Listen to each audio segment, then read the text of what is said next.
Hey guys. Here's a story called Cursed Eyes. Summary: some say that being in the wrong place at the wrong time can get you killed.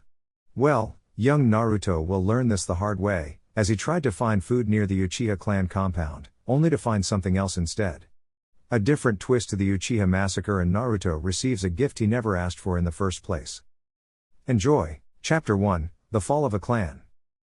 Uchiha Itachi. First son of Uchiha Fugaku and Uchiha Mikoto. Immensely skilled from the very beginning of his shinobi career, he proved time and time again that he deserved the title of a prodigy. Graduating at the academy at age 7, a feat that no one ever managed, since he only took a year to become a Jonin and it didn't take him long to pass the Chunin exams at the age of 10. By the time he was 13, with an already completely evolved Sharingan, his family's famous dujutsu, he was already enrolled in the most prestigious and honored ninja organization in Konoha called Onbu. He was revered by everyone, both because of his lineage and his skills. Men would dream of surpassing him and women dreamed of marrying him, fangirls. He was pretty much the center of attention, which was pretty hard, considering that Konoha had already some famous shinobi like Sharingan no Kakashi and one of the Daimyo's 12 guardians and first son of the Sandaime Hokage Sarutobi Asuma. However, in the midst of all these qualifications, the one man who could have made a difference in Itachi's life was his father Fugaku. Because of his position as the firstborn son, Itachi's father always pressured him for better results than his second son Sasuke. Strict and never once displaying any hint of emotion that would make a son happy, Fugaku did, instead, create a weapon capable of pretty much everything that was chakra-oriented. Now at the age of 17, Itachi now had a team of Onbu under his charge and one of the most capable captains since Hatake Kakashi, son of the White Fang Hatake Sakumo. So, one could say that he was pretty happy with the ways things were going. Wrong. For those who knew him or rather thought they did, like his father, mother and little brother Uchiha Sasuke, ever since he joined Onbu, Itachi grew cold and distant, oftentimes, accusing the Uchiha clan of not using their gifts to their fullest capacity, which infuriated his father Fugaku greatly. It was already midnight, the rain was pounding heavily in Konoha and Itachi's Onbu team was in charge of scouting the village for any suspicious activity going on. Standing on top of a rather small tree was a lone Onbu member wearing a weasel mask while looking at the area below. Because it was night, one could only see his body outline, but if one were to look closely, he or she would be able to envision the famous Sharingan eye in all its glory. Bloody red and with 3 black tomes would send shivers even to the most ruthless of individuals, with the promise of a quick death, courtesy of the famous Uchiha clan. Suddenly, his eyes caught the usage of chakra running through the rooftops, and the Onbu captain was positive that whoever it was didn't belong to his team, and the fact that everyone was sleeping this time at night, so it could only be a rogue ninja. Immediately positioning 2 fingers on the side of his mask, he signaled the intruder's position to his team, before he left his position to follow the perpetrator. It didn't take long before the Uchiha appeared in front of the man, who in turn stopped immediately upon seeing resistance to his plan. Itachi could very well see the Iwa headband and the fact that it had a horizontal slash to it, meaning he was in fact a missing nin. So, speaking with a monotone voice, Itachi addressed the man. "You have no business in here, Iwa nin, and on top of that, you just committed a serious offense by invading the hidden village in the leaves. A very stupid mistake which will be dealt with immediately. Prepare to die," said Itachi, while with his arms crossed, not doing anything. But what the enemy didn't know was that the Uchiha already trapped him inside a genjutsu. "Go to hell, all of you leaf scum. I will kill at least one shinobi from the leaf because of what your Yondaime Hokage did for my village. Because of him, my family was killed and my mother sacrificed herself to save me. Prepare, Onbu, for your death." Shouted the missing nin, but before he could thrust his kunai on Itachi's torso, the man suddenly flinched in agony as it appeared that a hidden enemy was lurking in the shadows. However, he realized too late that he was looking directly at Itachi's eyes, a move that proved to be one fatal mistake.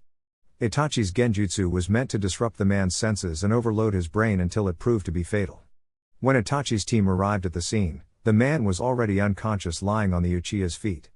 Turning to his second in command, an Onbu with long purple hair and a cat mask, he ordered his team to take the man to Ibiki and then return to their first assigned mission, before vanishing within a great number of crows. The next day. Due to the sunlight in his eyes, Itachi woke up and immediately set out to do his morning routine, which composed of a few stretches followed by heavy and very advanced taijutsu without the use of the Sharingan, of course. Itachi firmly believed that the Sharingan, while a handy tool in battle, could blind its user from over depending on the dujutsu to fight his battles. Afterwards, He went inside the compound for some light breakfast, before wearing his boots once more to train some accuracy in a secluded place that only he knew. However, just as he was about to get up and leave, he heard someone screaming while running straight at him, before Itachi poked the infant's forehead with his fingers, thus stopping little Sasuke's movements. "Niazan, you know I hate it when you do this. Hey, do you want to play ninja with me?" asked Sasuke with a broad smile on his face as expected from any child his age. Itachi, despite his stoic demeanor, just couldn't say no to his little brother. Sasuke was like him, he enjoyed training and wouldn't give up until he learned it correctly, a posture not at all followed by the rest of the clan who preferred to train only until their Sharingan awakens. "Sasuke, I'm not interested in playing ninja with you," said Itachi, before he saw the dejected face of his brother, carving for his brother's attention. "However, you could accompany me and see me training, instead," stated Itachi, this time seeing Sasuke smile once more. It didn't take long until the Uchiha brothers were in a secluded vegetation site filled with the trees and rocks. Sasuke was looking around and noticed a few targets displayed in multiple directions, and he presumed that Itachi would hit them one by one. However, when the little one saw his brother holding 8 kunais in his both hands at the same time, Sasuke was skeptical even if this was his brother he was talking about. Suddenly, Itachi vanished from his place in the middle of the field, before appearing up in the air and flipping his body for a free head fall. While falling, he calculated the exact moment needed and threw 6 of the kunais towards the targets, but only 4 were aimed for the bull's eye. Afterwards, he flipped his body once more and used the remaining 2 projectiles and threw them towards the 2 that weren't heading for the target, thus fixing their trajectory and the same time, aiming towards the last 2 targets. When he hit the ground, Sasuke couldn't say a word as he saw the 8 targets all with a kunai in the middle at the same time. "Niazan, that was amazing, can you teach me how to do it?" shouted Sasuke, and Itachi could very well see that the boy was eager to learn it, even though it was considered an advanced move to perform. So, he gave a few pointers and told Sasuke to practice. Eager, Sasuke tried and tried harder, but much to his dismay, he just couldn't do it. He has been trying for a whole hour and only the most obvious targets were hit, leaving out the hidden ones. However, while Itachi could do it for a longer period of time, Sasuke didn't have enough chakra to sustain that long, hence why the big brother had to carry the little one on his back the way home. Eventually, Sasuke managed to wake up and noticed where he was and who was carrying him. I'm sorry, Niazan. I don't have as much chakra as you do," said Sasuke with a dejected face. "That's only obvious, Sasuke Itoto, your chakra pathways are only beginning its development. Not to mention that I have more experience than you in being a shinobi. You couldn't afford to be better than me, we're not even the academy you graduated yet," explained Itachi, earning a temper from his little brother. "Yeah, well, not everyone graduates after only a year, you know, but I will surpass you, mark my words, Niazan," stated Sasuke, earning a nod from Itachi. "It's greatly beneficial to think like that, Itoto. It wouldn't anyone any good if surpassing the older generation wasn't one of their goals. Growing up, surpassing father was a goal of mine, you know," said Itachi while Sasuke was listening to every bit of the older brother's reason. "It will come a time, Sasuke, when we'll fight against each other, and it's my wish that you surpass me in every way," said Itachi, until they arrived at the compound. After getting Sasuke to bed, Itachi was now walking towards his room until his father called out to him for a conversation. Just seeing his old man, Itachi couldn't help but feel sorry for him. Fugaku had the skills and no doubt could become way stronger than he is right now, but just like all Uchiha, the man was focused exclusively on his Sharingan and nothing and no one convinced him otherwise. Itachi kneeled on the tatami and eyed his father for a while, before the man initiated the conversation. "Itachi, I know you have your duties as an Anbu captain, but this exact time tomorrow, the Uchiha clan will gather for a reunion and I expect you to be here on schedule, am I clear?" asked Fugaku, to which Itachi nodded, before getting up and leaving, not even bothering to greet his person he had to call father, which infuriated the man. "How dare you just leave and turn your back on me, I'm your father and as such, I demand your respect," shouted Fugaku, but much to his dismay, Itachi didn't flinch nor did he turn to look at his father in the eyes. "For all I know, this conversation was over the moment I offered my consent to the Uchiha reunion. There is no reason for me to remain here. So, if you excuse me, I'll be in my room for the duration of the day," said Itachi, before walking outside the room and closing the door, without even waiting for a reply, which pissed Fugaku even more. Once Itachi started walking, he saw Sasuke practicing the first katas of the family's taijutsu and smiled, seeing that even if Sasuke passed out first from chakra exhaustion, he was now training once more with the intent of surpassing his older brother. 2 days later. No sooner the sunlight appeared, members of the Uchiha police corps knocked on the door demanding to see Itachi.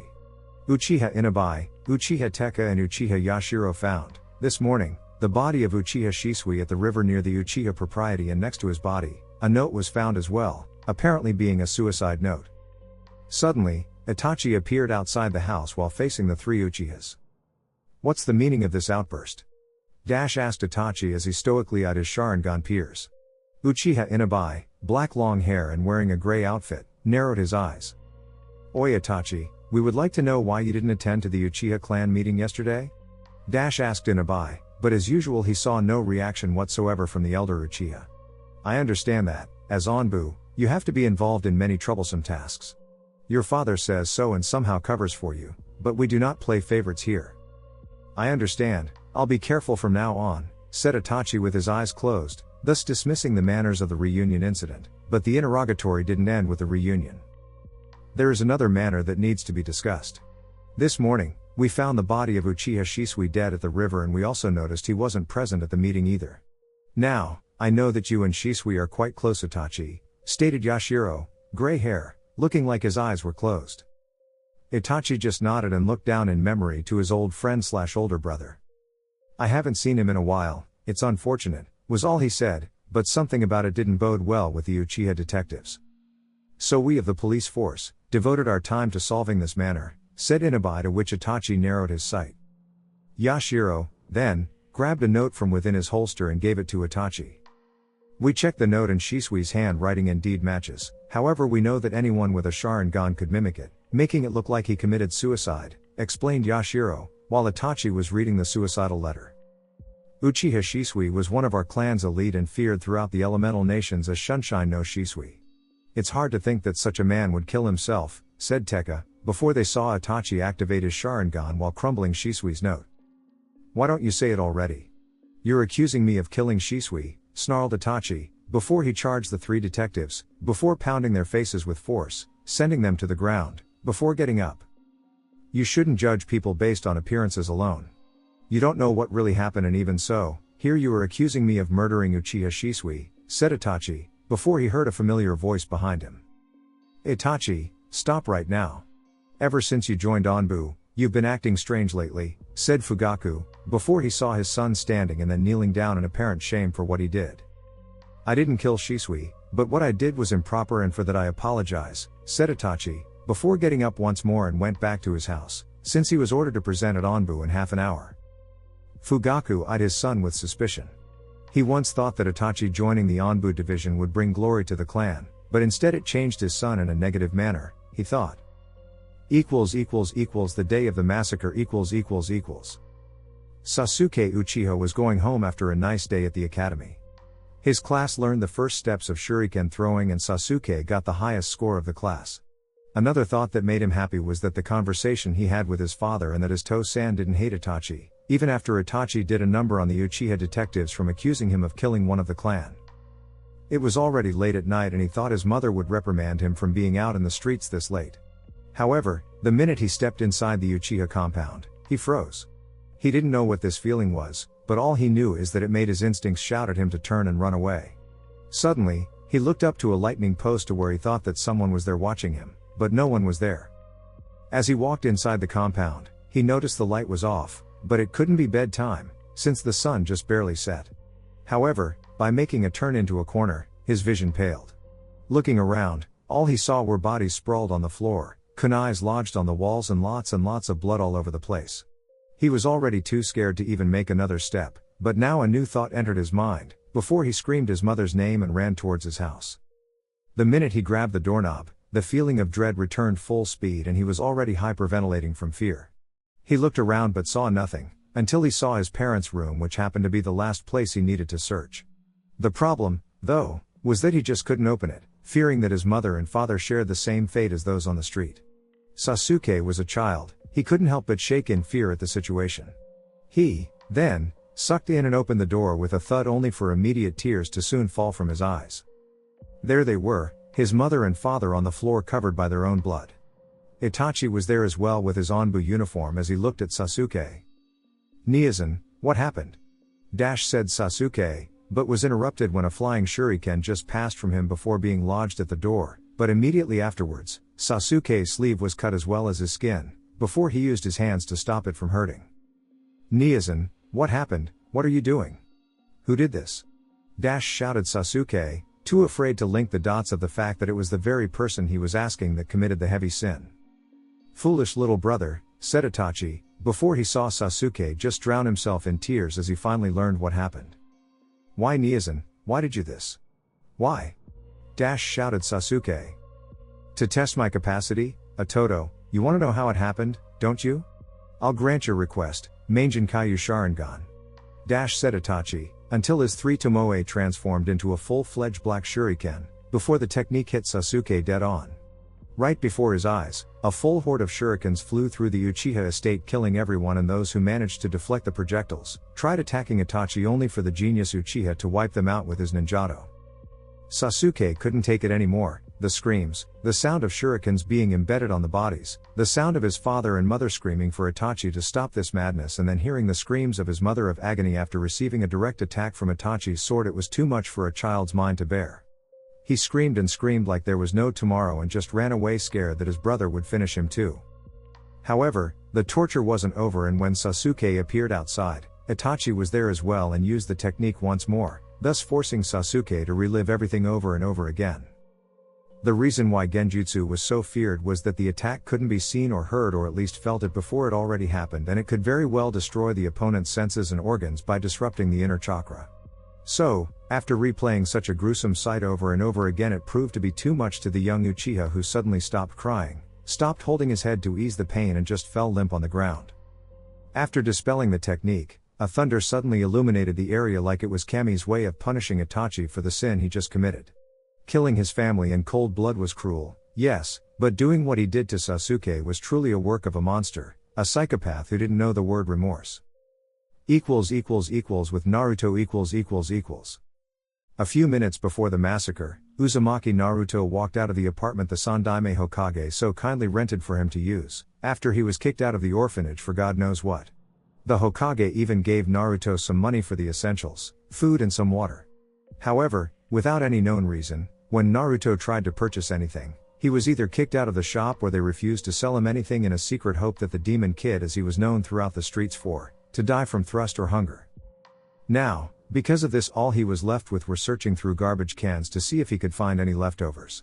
Not knowing what was happening at the Uchiha Clan Compound, Naruto found a large stock of garbage cans right in front of the compound entrance, but sadly for him, the garbage was empty and his stomach was voicing his discomfort for the lack of food.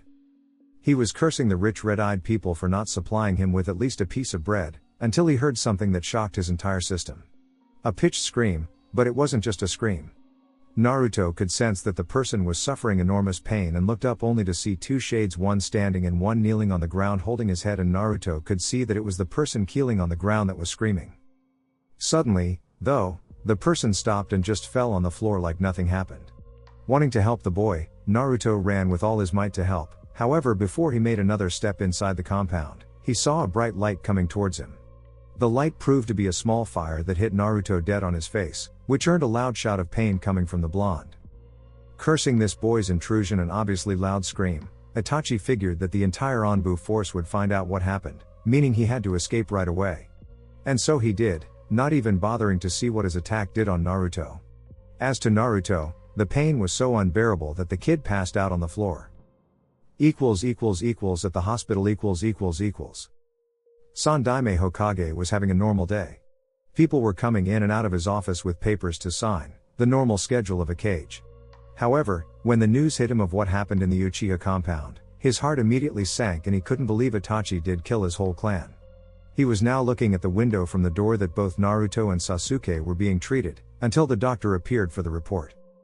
"Hokage-sama, may I speak to you?" asked the head doctor, earning a nod from the old man, before the doctor continued.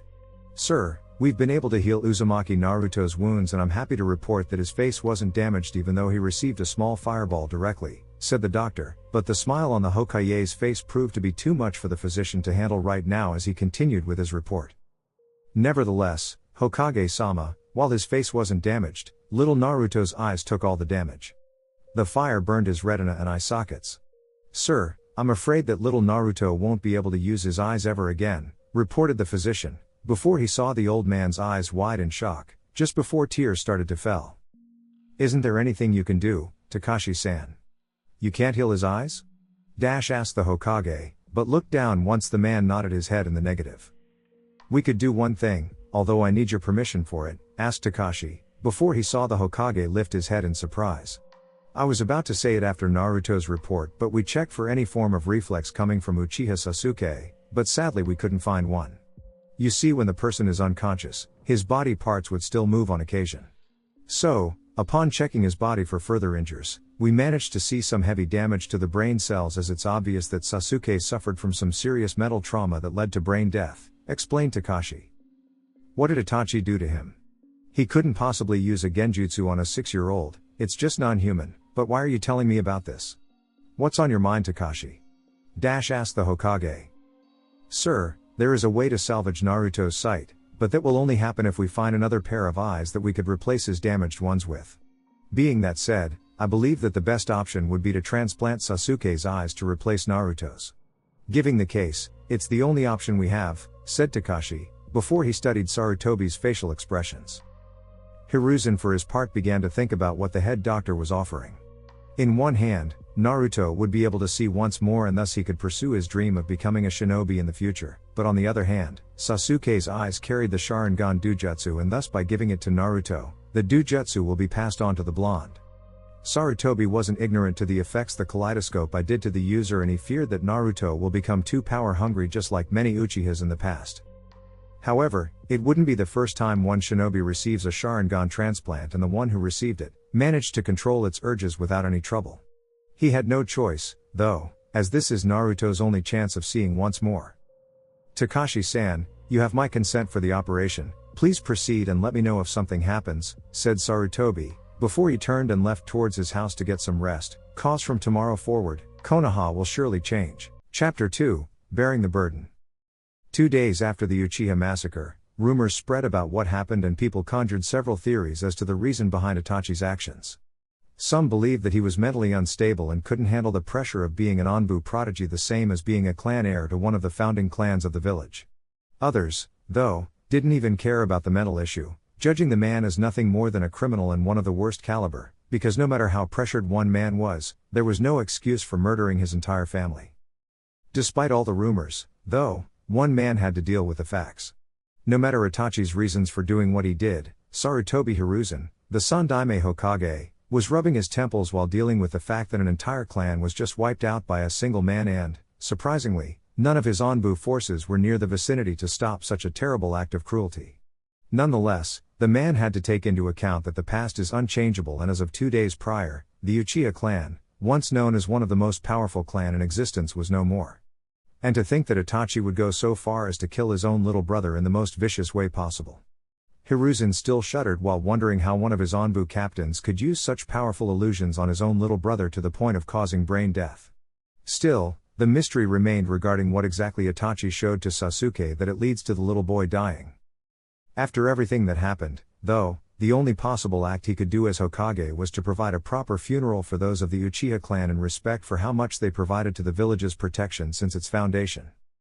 He picked one report from a squadron of hunter nins who were in charge of pursuing Itachi's whereabouts, but without engaging him in battle. They returned, though, with a failed mission, as the man simply vanished from the face of the earth.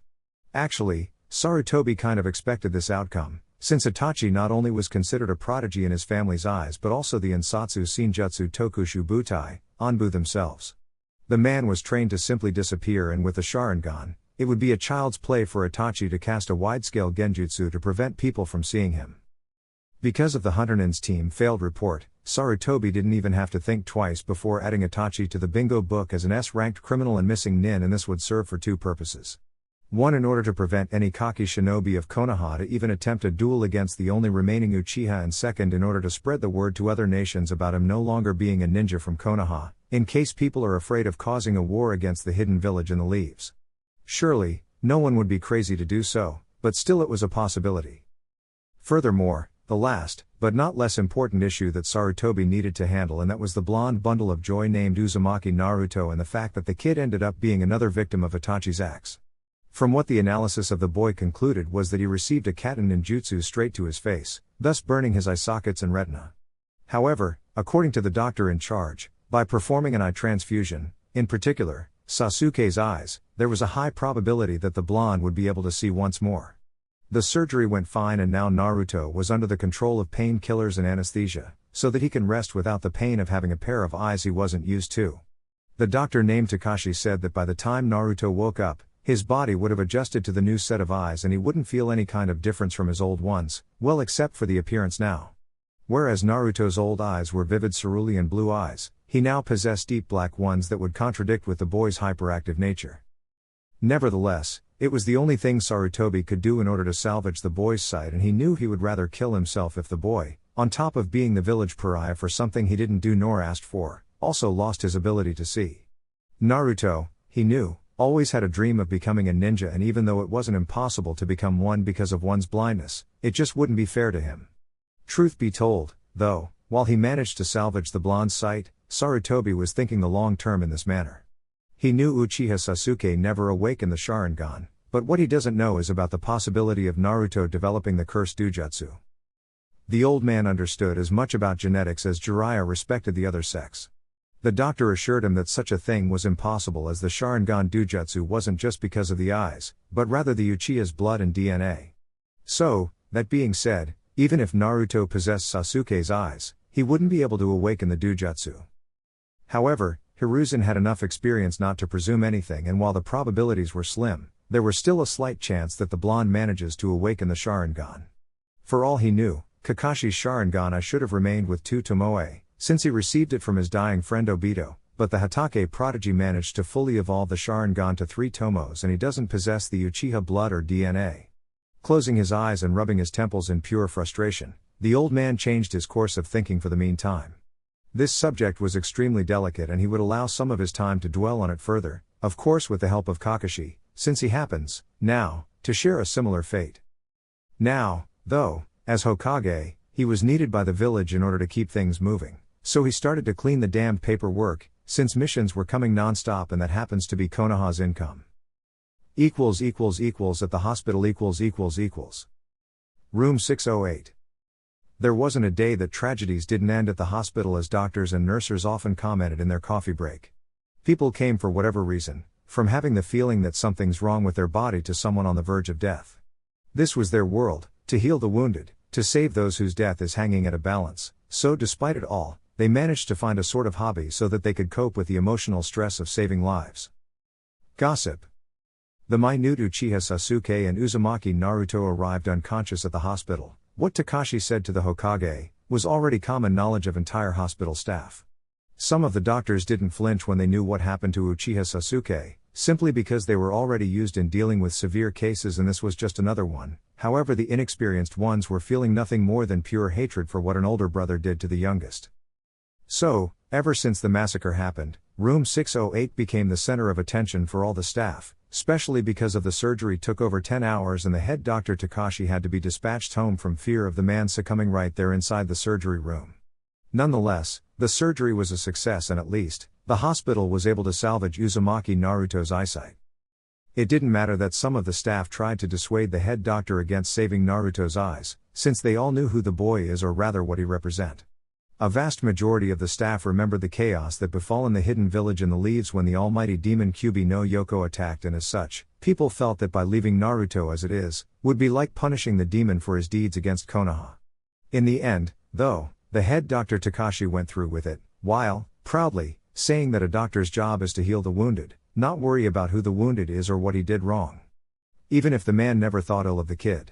Now, because of the painkillers and anesthesia, Naruto wouldn't wake up until later today, when Takashi would remove the blind holds that were preventing the boy's new eyes from being damaged. Room 608 . Before, the room was occupied by 2 individuals, now only one was resting in the middle of the room. His eye region was covered by straps in order to prevent a possible infection, seeing as it was a possible outcome of the surgery. The room, No, the entire floor was silent except for noises caused by a nurse's high heels on the cold marble floor. However, whereas outside one could hear a pin drooping on the floor, inside Naruto's mind, it was a different issue entirely. Niasen, why you're doing this? Foolish little brother, I did just to test my abilities. Scenes of what Sasuke witnessed appeared before Naruto's very eyes as if he was the one witnessing everything. The blonde couldn't understand, though, he didn't remember seeing anything like it. The agonizing screams of a child as he started holding his head in order to stop the immeasurable pain. Naruto never saw so much blood in his entire life, and the view itself sent chills down his entire body. But why? Why was he seeing all this? The last thing he remembered was searching at the garbage cans for some food and the sudden bright light that hit him straight in the face, before his world went blank. Suddenly, the screaming and the pain stopped and Naruto opened his eyes suddenly as if he just awoke from a nightmare, but instead all he could see was white. He, then, screamed in agony while wondering where he was, thus alerting the attending nurse on the floor. She, then, saw that the blonde has awakened and called for the head doctor Takashi to come see what was happening. The man was at the door in minutes and witnessed the blonde on the bed, kicking everything, screaming for dear life. He, then, approached the boy and explained what happened since he lost consciousness.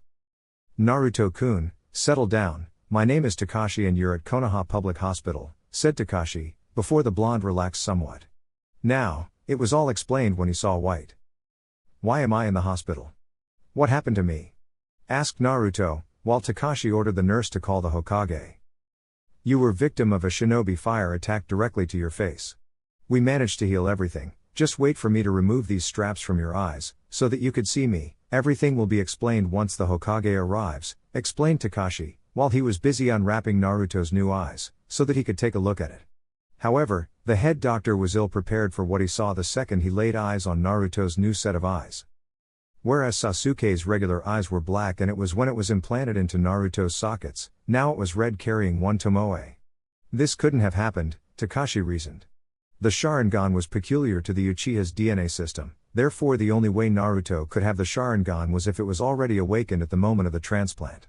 Meanwhile, the blonde was looking at Takashi while confused as hell.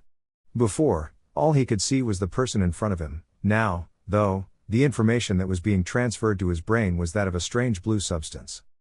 Excuse me Dr. San, but what did you do to my eyes? Asked Naruto, not sure and a little bit worried about the look of shock displayed by Takashi.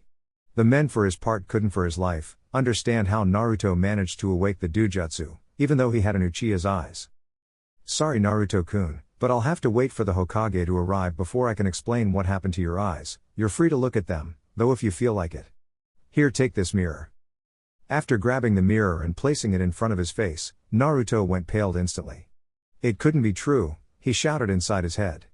The boy almost never looked himself in the mirror, but he didn't need that to know that his eyes were light blue, not the same as those red-eyed stuck-up bastards who, accordingly to the blonde, considered themselves more important than Kami himself.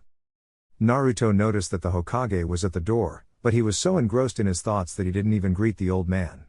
Meanwhile, Takashi already engaged in a conversation with the old man. Hiruzen, for his part, came running once he heard the news of Naruto getting better. However, when he arrived at the hospital and looked at the head doctor approaching him with a serious visage, he considered the worst-case scenario. Hokage-sama, as informed, the surgery was successful and the eyes were securely implanted. However, the most unusual thing happened and I guess you should take a look yourself, sir, said Takashi, earning a nod from the Hokage as he approached the still shocked Naruto. Suddenly, when Naruto's eyes appeared in his eyesight, the Hokage saw, what was assured by the head doctor, to be an impossible occurrence. There it was, Konoha's most famous Dujutsu, the Sharingan, and what appeared was that it was the first stage. Takashi-san, how did this happen? You assured me this couldn't have happened, asked the Hokage, while being a little bit afflicted by the blonde's new eyes. It wasn't that the man loathed the Sharingan, it was just that it conflicted heavily with Naruto's happy-go-lucky demeanor. When the old man looked at Naruto, before, his face was cheerful, you could just look at him and a smile would appear, but now it was the complete opposite. Naruto's face now bared a look of fear, coldness. It was like his personality left with his eyes. Immediately, the old man's old heart started to ache in sadness. Naruto was still able to see, but he now lacked the very characteristic Hiruzen always enjoyed seeing, and it used to fill his heart with joy every time. Takashi sighed in dismay and took a board with the attending nurse that was inside the room with them. He took a look at the chart and immediate shock and immediate realization was upon him. It was a comparative chart of 2 DNA tests, before and after the surgery that was required before the procedure starts. As he went through the data, he now saw that, somehow, Naruto's DNA changed, which in fact explained why he was able to awake the Dujutsu. Until now, I didn't have a clue why it happened, Hokage-sama, but now I do. As you can see in this chart, Naruto-kun's DNA system suffered some changes, presumably, because of the surgery. Apparently, an Uchiha's eye carries the family's DNA sequence, so that's why Naruto now possessed the Sharingan, explained Kakashi as he handed the chart to the Hokage, before the old man started the analysis. Meanwhile, Naruto was now out of his self-induced coma and paid close attention of the conversation, at least the words he was able to understand as any 9-year-old infant. Nevertheless, he now understood why his eyes were different. Somehow, his old eyes were damaged and it was replaced by this new ones. Back to the Hokage, he returned the chart to the head doctor and looked at Naruto for a while. Brushing the thought of how Naruto managed to acquire the Sharingan, the Sandaime Hokage now wondered how Naruto was able to awake it. If memory serves, an Uchiha can only awaken his Dujutsu when in a life or death situation, and he was sure Naruto was not in this kind of situation. Naruto-kun, how are you feeling? Asked the Hokage for the first time, since he arrived, addressed the blonde. Naruto for his part looked at him for a while, before offering him his shoulders. I don't know what to tell you, Jizen. One moment I was looking for food in the garbage cans near the Uchiha compound and the next time I'm in the hospital with different eyes. What is this anyhow? I'm looking at you, but I can also see a strange blue thing sparking within you, asked Naruto, earning a smile from the Hokage, since at least for now, Naruto's demeanor didn't change. As you know, Naruto-kun, your eyes belong to one Uchiha Sasuke. Because of a fire attack, your eyes were severely damaged, leaving us no other option but to do a transplant. Now, an Uchiha has a special ability that once awakened, it becomes an immense help while in battles. It's called the Sharingan and it's what you managed to awake, though the reasons still remain unknown. I won't bore you with an explanation about the Dujutsu in itself, because you'll receive this tutelage at the academy or you could always read a book about it. Now, I know you mustn't remember, since you're asleep, but do you remember a situation where you were in a life or death situation? Asked Hokage, before seeing Naruto's puzzled look, and he explained further. The Sharingan can only be awakened when the user is on a tight spot and it's almost on the verge of death. You'd have to be in one, in order to awake it. I don't recall anything Jizen of that sort, but before I woke up today, I had this weird dream. It was already nighttime in the village and I've never seen so much blood and bodies on the ground dead before. I could hear a kid screaming, but I couldn't see him anywhere, at a man he was calling Niazan who was wearing one of those weird mask guys that goes around the village. I figured it was a dream since I didn't remember anything of this, but somehow, I could feel an immeasurable pain both on my chest and my head. When I woke up and looked at my eyes, they were already like this, reported Naruto, earning a sigh in dismay from the Hokage as realization fell upon him. Somehow, Sasuke's memory was stored in his eyes as the last thing he saw, and the life and death situation Naruto participated was the exact same situation that Sasuke went through, although Itachi's genjutsu attacked Sasuke's mind, not Naruto's. So, Naruto now had the Sharingan and every piece missing of the story was already filled. The only question remained, can he deactivate the eyes? Naruto-kun, I trust you already learned some chakra introduction exercises at the academy, right? Asked Sarutobi, earning a nod from Naruto, before he continued. Right now, you somehow are focusing chakra to your eyes so that the Sharingan remains active. Please dispel your chakra for me, please. The blonde, then, nodded and closed his eyes in concentration, seeing as he was never any good in controlling his chakra for reasons that no one managed to explain it to him. When he opened, though, his eyes went back to normal just like any other Uchiha, except that the blonde wasn't one. Sarutobi had enough answers to what he had to plan for the blonde, now that he is the sole barrier of the true Sharingan eye. Now, the next item of his agenda was to meet with Kakashi, since Naruto now needed to learn how to use the Sharingan and its peculiar abilities. Hiruzen was, though, a bit reluctant to look at Naruto's eyes even if the Sharingan wasn't active any longer. He thought that the blonde's unnerving sight was because of the Dujutsu, but it wasn't. Even with his black eyes, it still looked like it sucked his life away, and he now demonstrated a stoic demeanor. As the blonde watched the Hokage, he kept remembering about the nightmare he had, which, accordingly to the old man, was the trigger that activated the Dujutsu. Seeing as he didn't remember any of what happened, he always figured that it didn't happen in reality. Now, though, as he knew that he received Sasuke's eyes. Somehow he was showing reluctance in admitting that it never happened before. "Jizen," said Naruto, earning the old man's attention, who in part turned his neck slightly as in studying every bit of Naruto's face in order to get a grip of what he was feeling right now. The blonde noticed that he had the old man's full attention and continued to ask. "Could you tell me if what I saw in my dream, the blood stained all over the ground, the bodies all piled up dead and the immeasurable pain in my head, was it all real or just a dream?" Asked Naruto, before he looked at the Hokage, in hopes that the man would land his hands on his shoulders and with a smile, say that it never happened, it was all a dream. However, Naruto saw no such thing. Instead he noticed that the Sandaime was in loss for words, presumably searching for words that he could say to somehow ease this whole affair. "I'm sorry Naruto, I could very well have lied to you, telling you that was all a dream and you needn't worry about this, but by doing so, it wouldn't be fair to you. Everything you saw in your dream was nothing but reality. Uchiha Sasuke, the one whose eyes you received, witnessed his entire clan being slaughtered by his very brother Uchiha Itachi, to whom you described as wearing the different uniform. Itachi was the one that killed Sasuke by using a strange and powerful technique called genjutsu, which I assume you heard it already at the academy. The art of illusions is a dangerous skill and as such it should be used with care. What Itachi did to Sasuke was to play and replay images of his entire family being killed right before his eyes, an act I find despicable and completely against what Konoha teaches our ninjas," explained Sarutobi, before looking at Naruto, who in turn was looking down towards his bed sheets while grabbing it and squeezing with as much strength as he could muster. Naruto was angry with everything he had to undertake every day, the hateful glares, the chases around the village and now Uchiha Itachi's act of pure malice. The blonde was alone all his life, never once meeting other people outside the Hokage's office and the ramen stand. But even though the others maintained their glare at him, never once did Naruto consider why someone could do what Itachi do to his own family, to his own little brother. Both the Hokage and the head doctor understood Naruto's question, since this whole time, the blonde actually thought it was nothing more than a dream, but the sad part was that it wasn't just a dream. Nothing that appeared in Naruto's mind was a result of his conscious or rather his subconscious. It was what Sasuke experienced the night of the massacre, and it now Sarutobi feared that Itachi's act not only killed Sasuke, but also managed to suck Naruto's hyperactive nature out of him. He tried to cover it up as nothing for the blonde to worry about it in hopes of saving the boy's emotions, but it was too late. "Naruto, please understand that what Itachi did was unforgivable, but you must not allow this pure act of malice to change your attributes. Even though your usual cerulean blue eyes are gone, that doesn't mean your personality must be different," said Hokage, trying to convince the boy, but Naruto, instead, was just lost in thought. What the Hokage wanted for him to do was to forget about this and move on with his life, but how could he? The images, the screams, the terrible sound of metal cutting through flesh, it was all real and it would be forever in his mind.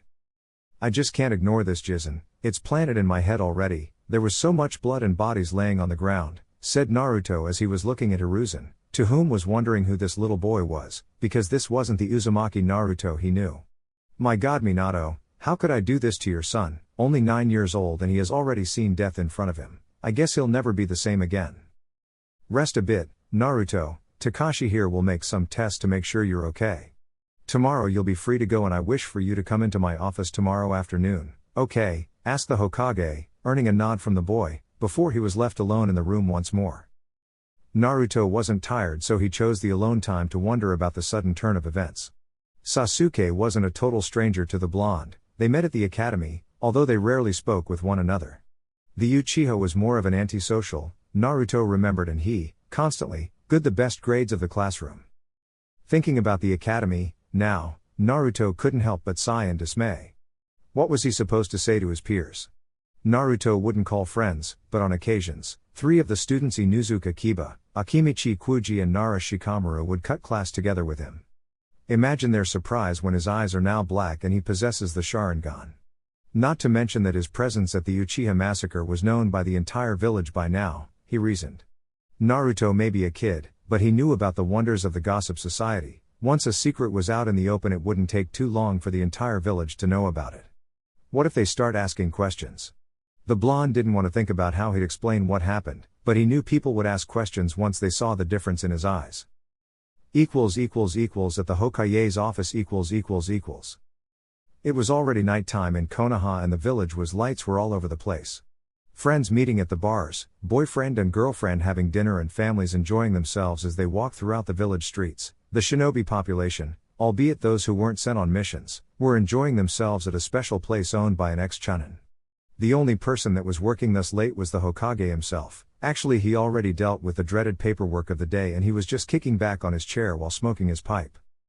The Hokage was only waiting for a meeting, before he would retire for the night. The only problem, though, was that the meeting was to be held a couple hours ago and the old man wasn't so thrilled about the man's annoying habit of always being late. The old man was surprised, though, when the very person he was expecting barged in his office while reading an orange book. "You're 2 hours late, Kakashi-kun, what gives?" asked Sarutobi, already expecting the jounin to give some silly excuse just for him to pardon the jounin and move on. "I'm sorry, Hokage-sama, but this old lady needed some help with her groceries and I had to help her," explained Kakashi, while never once taking his eyes away from the book, even going as much as turn the page. Sarutobi, for his part, smiled at the man's antics. "I'm glad you're preventing this village from the usual D-ranked missions income, Kakashi. Now I called you here for one reason and one reason only. You do know what Uchiha Itachi was capable of doing that night, didn't you?" asked Sarutobi, before he saw a nod, allowing him to continue. "What you don't know is that Itachi, while not outright killed his little brother, he used a terrible genjutsu on his little brother Sasuke, overloading his brain, ultimately killing him. Also, just as Itachi was about to flee the area, he managed to hit a Katen attack on little Uzumaki Naruto's face, damaging his entire eyes, rendering them useless," said Sarutobi, waiting for a while as Kakashi processed the information, before he continued. "The boy is fine, though we had to make a transplant, using Uchiha Sasuke's eyes." "Understood, so Itachi did kill his entire clan, then. I've received some reports from my Anbu peers about him. They always considered him unstable beneath the usual stoic demeanor he always showed. Nevertheless, I fail to see why you're telling me this and why you needed me here?" asked Kakashi, earning a nod from the old man as he smoked his pipe. "You're indeed right, and the very reason of your presence here is because of what happened today at the hospital," explained Hiruzen, while seeing the jounin's attention. When the doctor unwrapped Naruto's eyes, instead of seeing Sasuke's usual black ones in Naruto's sockets, blood-red ones appeared with one tomoe ring around the retina. "In other words," concluded Sarutobi as Kakashi was displaying a shocked demeanor while processing the entire information. "Naruto is now the sole possessor of the true Sharingan eye." Kakashi already concluded this before the old man opened his mouth, but somehow hearing it was even harder. Kakashi himself was a victim to the Sharingan transplant, but while his was only one eye, it appears that Naruto received both. "Hokage-sama, how is his Sharingan? I mean, in my case, I can't activate or deactivate, but..." asked Kakashi, earning a nod from the Hokage as he expected this question. "His is just like any other Uchiha, I'm afraid. He was able to deactivate in front of me once I told him how to do it. This is a serious matter, Kakashi, and since you and little Naruto share the same story, I figured you'd be best fit to handle an S-ranked mission I will assign," explained Hokage, while getting behind his table in order to grab a scroll and then hand to Kakashi. As the silver-haired jounin opened the scroll, Hiruzen thought best to explain the situation. "This will be a long-term mission, Kakashi, and the high rank is so that you will be granted with enough money for both of you out there. Seeing as now you're the only one who can teach him how to use the dujutsu, it's imperative that he learn how to." "But why out of the village and why a full year? I could very well teach him inside the village? Is there something else there, besides training him, isn't it?" asked Kakashi, before he saw the old man sighing in sadness, as the sudden old age finally reached him and he wished another one would do this job in his stead. "News of the blonde's presence at the Uchiha Massacre reached the entire village, I'm afraid.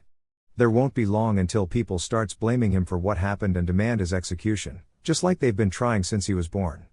Keeping him inside the village is already a burden, and now that he is the sole barrier of the Sharingan eye, I wouldn't be surprised if those ignorant fools accused Naruto of stealing the prized dujutsu and used it to destroy the village. That's so, I'm sending you with him to a training trip so that he can learn the aspects of the Sharingan as well as the ability to defend himself in the future. Meanwhile, I will be able to better control the information and eventually relay the truth by the time you two arrive," explained the Hokage, earning a contemplative nod from Kakashi. "What should I teach him, then? I'm assuming he has some sort of introduction at the academy?" asked Kakashi, earning a nod from the Hokage. "Naruto has some knowledge when chakra is involved, but both his taijutsu and his accuracy needs work, which I'm sure the dujutsu will correct. If not, then with practice he could improve greatly. He has difficulty controlling his chakra, simply because the boy has plenty stocked. His Sharingan is in its first stage right now, and by the time he comes back, I figure him to advance to stage 2. Taijutsu, chakra control and weapon accuracy will be his prime subjects. Weapon usage can also be applied, but I'll leave that to you to choose. The usual 3 academy jutsus, he already knows, although the Bunshin no Jutsu was ever completed, most likely because the technique requires so little chakra and he ends overloading the clone, thus failing miserably. I have my reservations regarding elemental ninjutsu, but if you feel that he's ready, then by all means do so. I don't know if he has an affinity yet, but here is a couple of chakra papers for you to give him later on, explained the Hokage, earning a nod from Kakashi. I'll have someone make some shopping for suitable new clothes, kunais, shurikens, first aid kits and some steel wire. Anything else you think it's wise for the trip? Asked the Hokage as Kakashi's hand was holding his chin in a thinking position. Some weights would be nice to build his physique a little bit and up his speed a little bit, probably 5, 10 and 15 pound weights for each limb as he progresses, added Kakashi, earning a nod from the Hokage as he wrote the last item of things to buy. Tomorrow, he'll come by my office and I plan to tell him about the trip. It's imperative that you leave as soon as possible tomorrow, Kakashi, do you hear me? Ordered Hiruzen, to which Kakashi nodded, before proceeding for the door straight for the library, where he would have to gather material for his new student. Kakashi had to curse this situation. Every time he got a team of genins, he would fail them, mostly because he would expect them to figure out his puzzle and in the end, no team ever did. However, as training a boy now became a mission, he just couldn't do anything about it. Oh well, at least I'll be able to concentrate on my reading, now that I don't have to worry about going on tough assignments, thought Kakashi as he landed right in front of Konoha Public Library. Strange, though, was that the silver-haired Jounin was actually looking forward to seeing what little Naruto could do. The Sharingan added with limitless chakra supply, the boy could become a ninjutsu specialist. Chapter 3, Sharingan Initiation. After leaving the hospital, Naruto went straight to his apartment where he lied on the ground, wondering about the images that now plagued his mind constantly. The Hokage so kindly explained to him that what happened in the past must remain as such. But how could he? What he saw, at least what Sasuke saw, was nothing short of hell on earth, and the blonde's mind kept playing over and over again, like some kind of twisted game. Looking at the clock in his house, the blonde sighed in dismay, seeing as he had to go to the Hokage's office in exactly 2 hours. He didn't want to leave the floor, though. The worst thing of this entire situation that it wasn't caused by a monster or a demon, but a human being. To this time, Naruto just couldn't understand this Uchiha Itachi for having the hearts to do something like this and doesn't even show remorse afterward. As he got up from the floor and looked at the mirror located in his room, he focused some chakra on his eye region, before the bloody red eyes with one tome appeared. Just the sight alone made Naruto remember Itachi's eyes, and frightened wasn't a word that could describe the blonde, more like he was afraid for his life. But what am I doing right now? Wasn't it me who kept screaming to Hokage Jiken that I would be the best ninja ever? Wasn't I the one who wished for his seat in the future? So why can't I stop thinking about something that didn't even happen to me in the first place? Suddenly, a new resolve bombarded his brain as he looked at the mirror once more. Whatever joke someone up there planned for him wouldn't work. These eyes were his now, and no matter what happens now or in the future, it wouldn't change. The blonde was so excited about this that he didn't even notice that he was standing, instead of sulking on the ground. The blonde admitted knowing next to nothing about the Sharingan Dujutsu, especially because he didn't pay that much attention at the academy, but that would certainly change. Looking at the clock, he was startled by the fact that more than an hour passed ever since he began sulking, and he was late to meet the Hokage, considering how fast an academy student travels and the fact that he didn't possess large legs to compensate for his lack of speed. At the Hokage's office Sarutobi Hiruzen was calmly passing through all those goddamn mission and budget reports that needed his analysis, although the man was certain that the majority of these documents only served to pile up the work he needed to do, because it wouldn't change whether he approved or not. Issues like signing a trade agreement that already happened or shinobi missions that were issued by the council, without his approval, that were already carried out. Of course, those missions were just errands that the council member chooses to delegate to Jinan teams or lone chonin because, apparently, they have too much work. But Sarutobi knew better.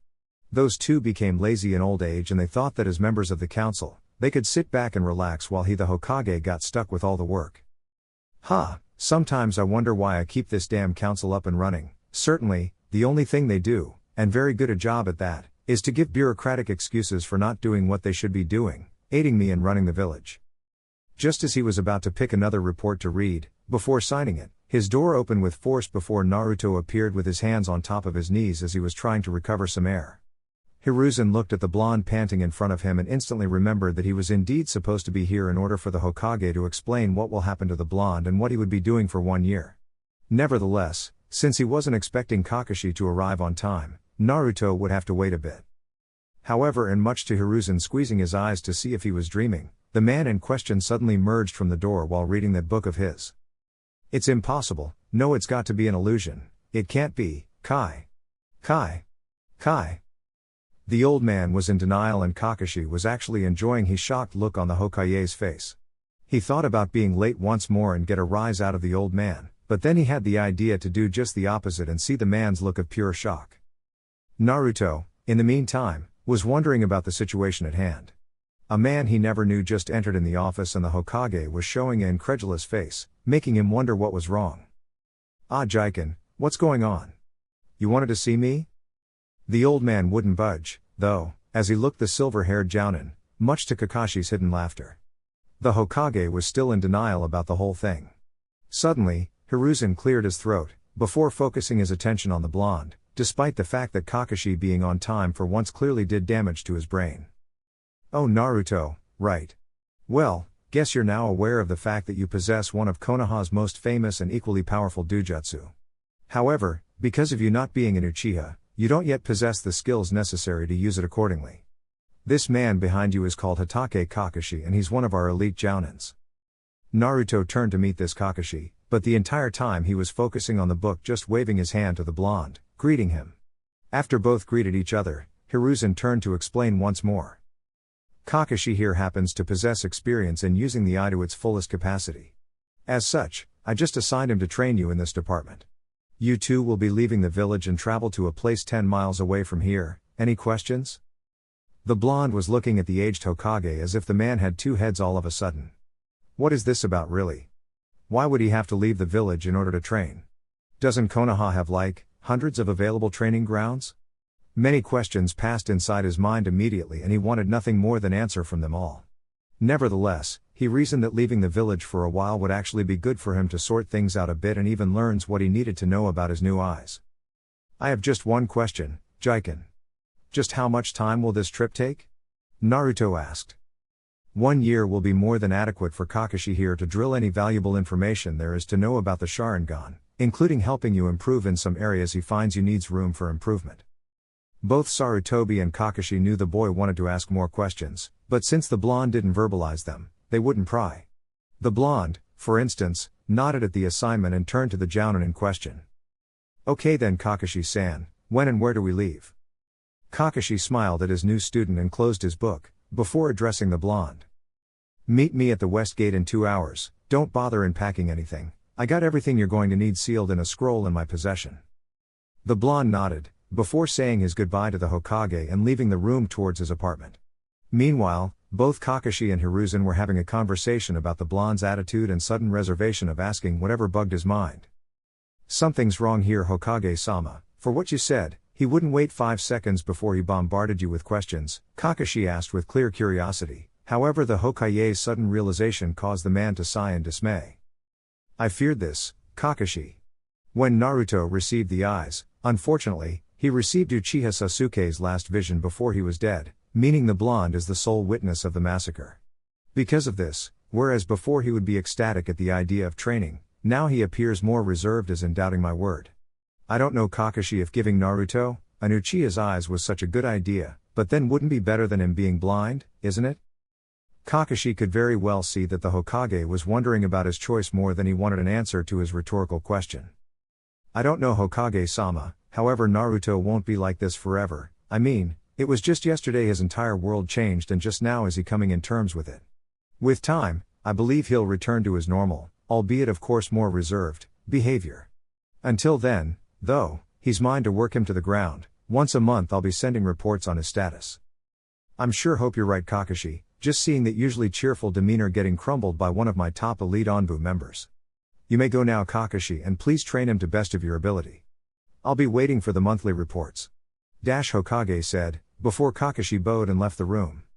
== At the West Gate == Hatake Kakashi was reading his book as he waited for his student to arrive at the west gate. Strapped on his back was a huge scroll which carried everything Naruto would need throughout the year.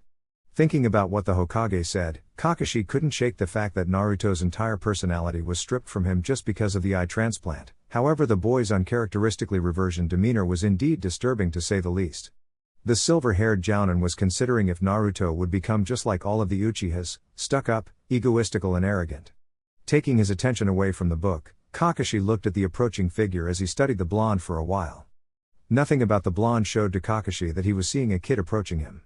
Naruto approached him with calculated footsteps, calculated breathings. In other words, the blonde was walking like he was expecting something to happen if his eyes looking around were any indication. Ready to go, Naruto? We're going to be away for 1 year, so say your goodbye to the village for now, Kakashi said. Naruto nodded before looking backwards.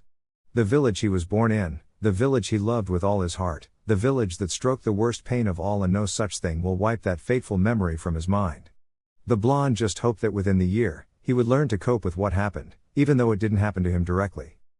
As ready as I'll ever be, Kakashi-sensei. And so, the two traveled by foot towards the place where they would live for the entire year.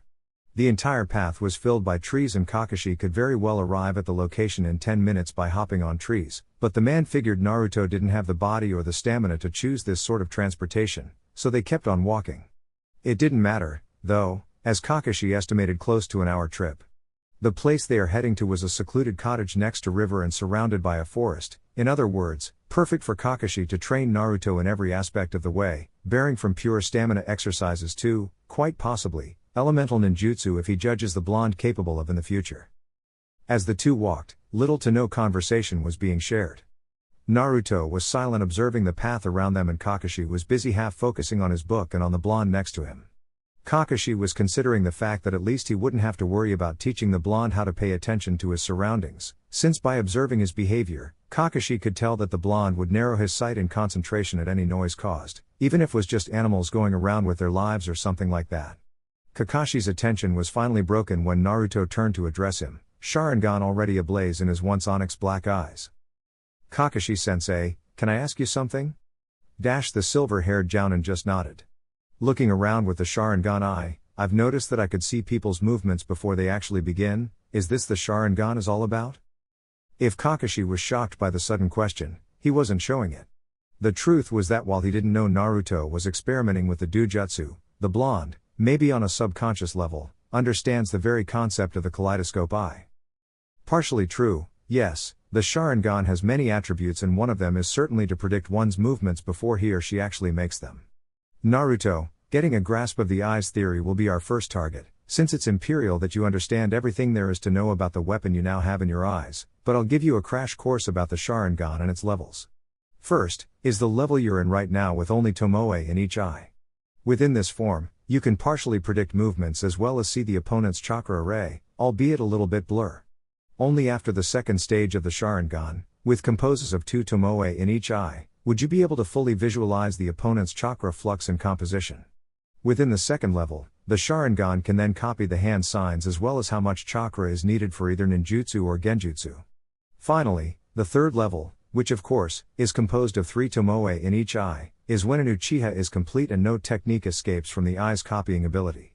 Also, as your Sharingan develops, your speed will certainly increase simply because you'd be one step ahead of every move your opponent makes. Naruto was listening intently to the lecture as he processed the information. Right now, he was at level 1, meaning that he could predict movement to a certain aspect and be aware when a chakra-based attack would come. It's both mine and Hokage-sama's expectation that within the end of our trip, you'll reach the second level of the Sharingan, however that doesn't mean you cannot reach the third level if we work you hard enough. We'll be focusing on stamina exercises to improve your muscles and chakra-related exercises in order to maintain your Sharingan active for longer periods of time. Not to mention the usual skills a ninja should possess like weapon accuracy, stealth and agility.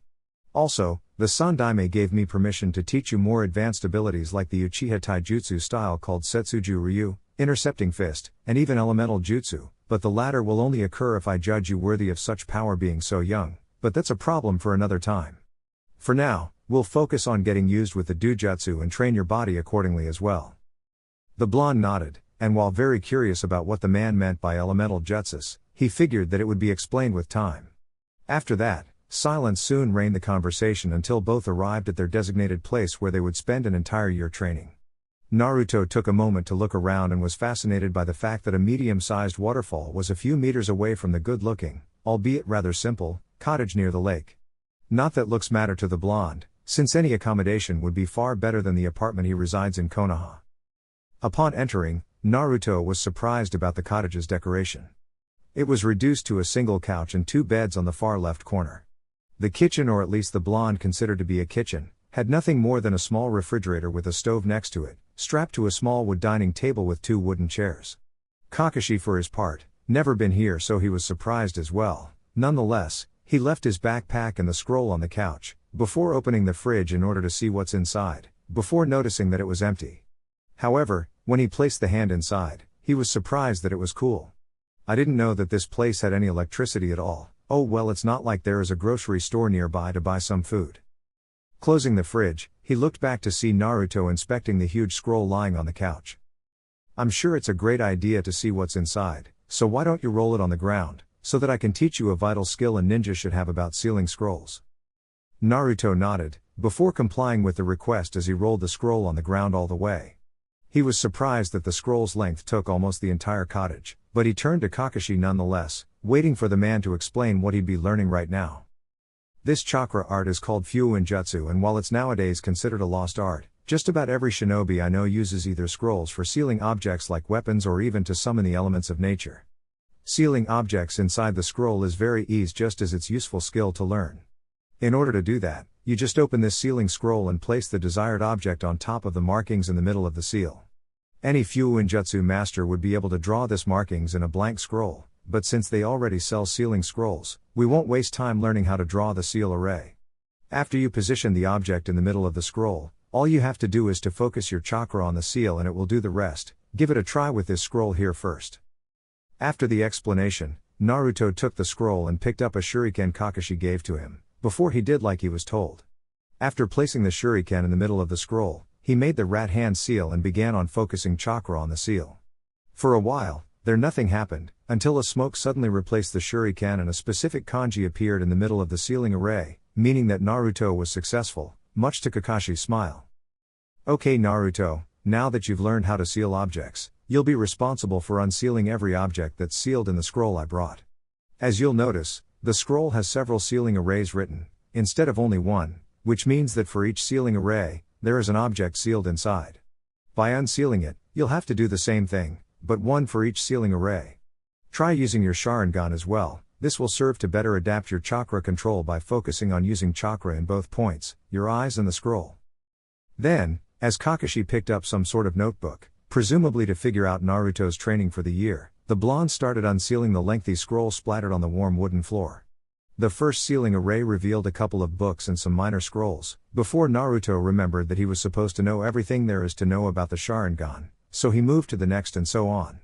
By the end of it all, he could see boxes of projectiles like shuriken and kunais, new set of clothes, training weights, a huge stack of fruits and vegetables. Apparently instant ramen was too much to bring, huh? What surprised Naruto the most, though, was the last item he unsealed. A stack of 2 swords, maybe wakizashis by the size of them, but Naruto could easily see that both of them were special. One carried a dark menacing yellow holster and the other one carried a bloody red holster, and the blonde could read one inscription in each of the swords, but before he could read, Kakashi appeared explaining to him. They are called Tora and Doragon Naruto. By the holster color, you can identify which one is it. As you can see, this smaller blade is called a wakizashi, and while it's not as strong as a katana, it's faster and more open to maneuvers. To a samurai, a katana would be preferable, since they rely on strength, but for a ninja who relies more on speed, shorter blades like these in front of you are better utilized to our purpose. Sandaime-sama did also allow me to teach you to a few kenjutsu styles to go along with them, but that will also depend on whether I believe you're ready for it, just like elemental ninjutsu. Now, why don't you change your clothes and meet me outside for our first day of training? The blonde chose, instead, to admire the blades in front of him, as Kakashi quite expected him to do. Naruto may have changed his attitude, turning into a more reserved individual, but even so, he was only 9 years old and as such he was easily impressed by the look of things. Afterwards, The blonde picked up his new set of clothing and went to change immediately. Naruto was surprised when he looked at himself after getting changed. The clothes looked rather simple, however it managed to fit him rather nicely. He was now wearing black onbu pants with blue sandals and a navy blue t-shirt, but what surprised him was that apart from his old clothes, this one was much lighter and his movements were much lighter than it was before. Upon leaving the cottage, he spotted Kakashi in the middle of the clearing, while reading that book of his. As the blonde approached, curiosity started to fill his mind as he took a closer look to the book. The name Uchiha Paradise was somewhat familiar to the blonde as he found one copy inside the Hokage's desk, and while Naruto didn't read it, he certainly found strange that the majority of the male population had a copy of this book. Upon arriving, Kakashi broke the concentration from the book and looked at the blonde in front of him. In order to keep the Sharingan activated during a fight, both your chakra and your stamina must be perfectly tuned. Being that said, until I say otherwise, you'll keep your Sharingan active all the time whether you're training your stamina or your chakra. So, we'll be starting by adding 5 pounds to each of your limbs as you go through some physical exercises. For now you'll run around this training field 20 times, before you'll complete 50 push-ups and sit-ups.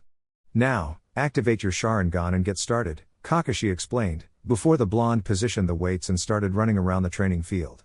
The weights were nothing to come by at first, but upon the blonde's 10th lap, his muscles were beginning to get rigid by the pace. Nevertheless, he just kept on going with the notion that he would get stronger because of this.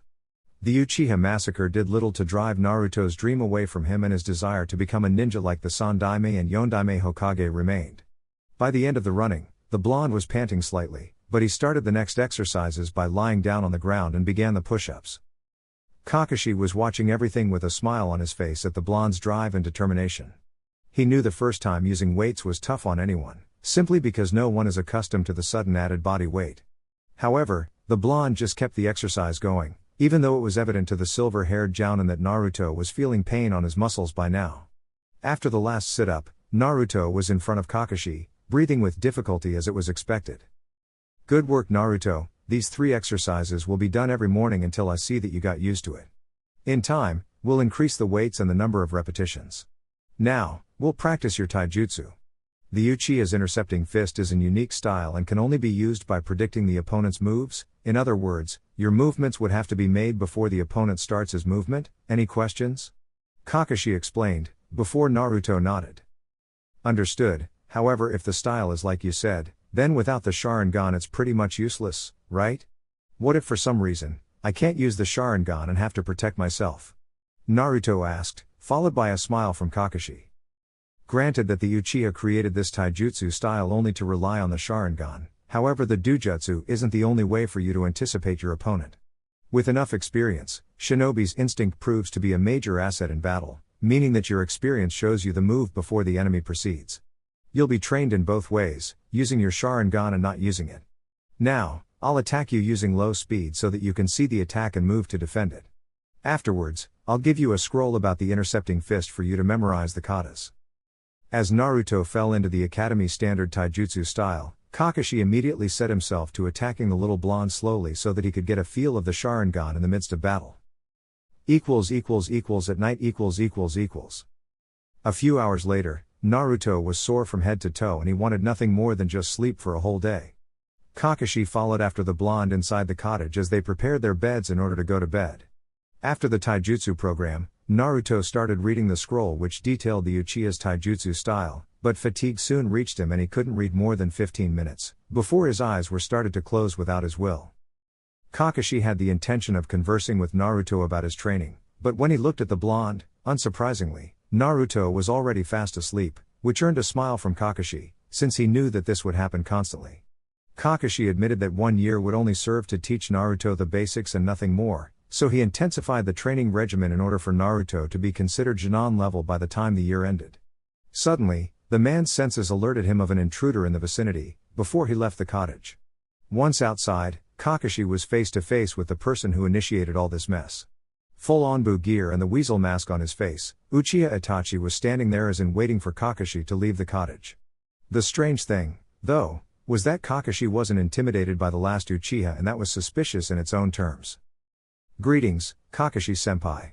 Can we talk? Far from here, I can't risk being exposed right now. The silver-haired Jounin acquiesced with the Anbu's request, before both vanished from sight and appeared a couple of meters far from the cottage, since Kakashi couldn't leave Naruto alone in there.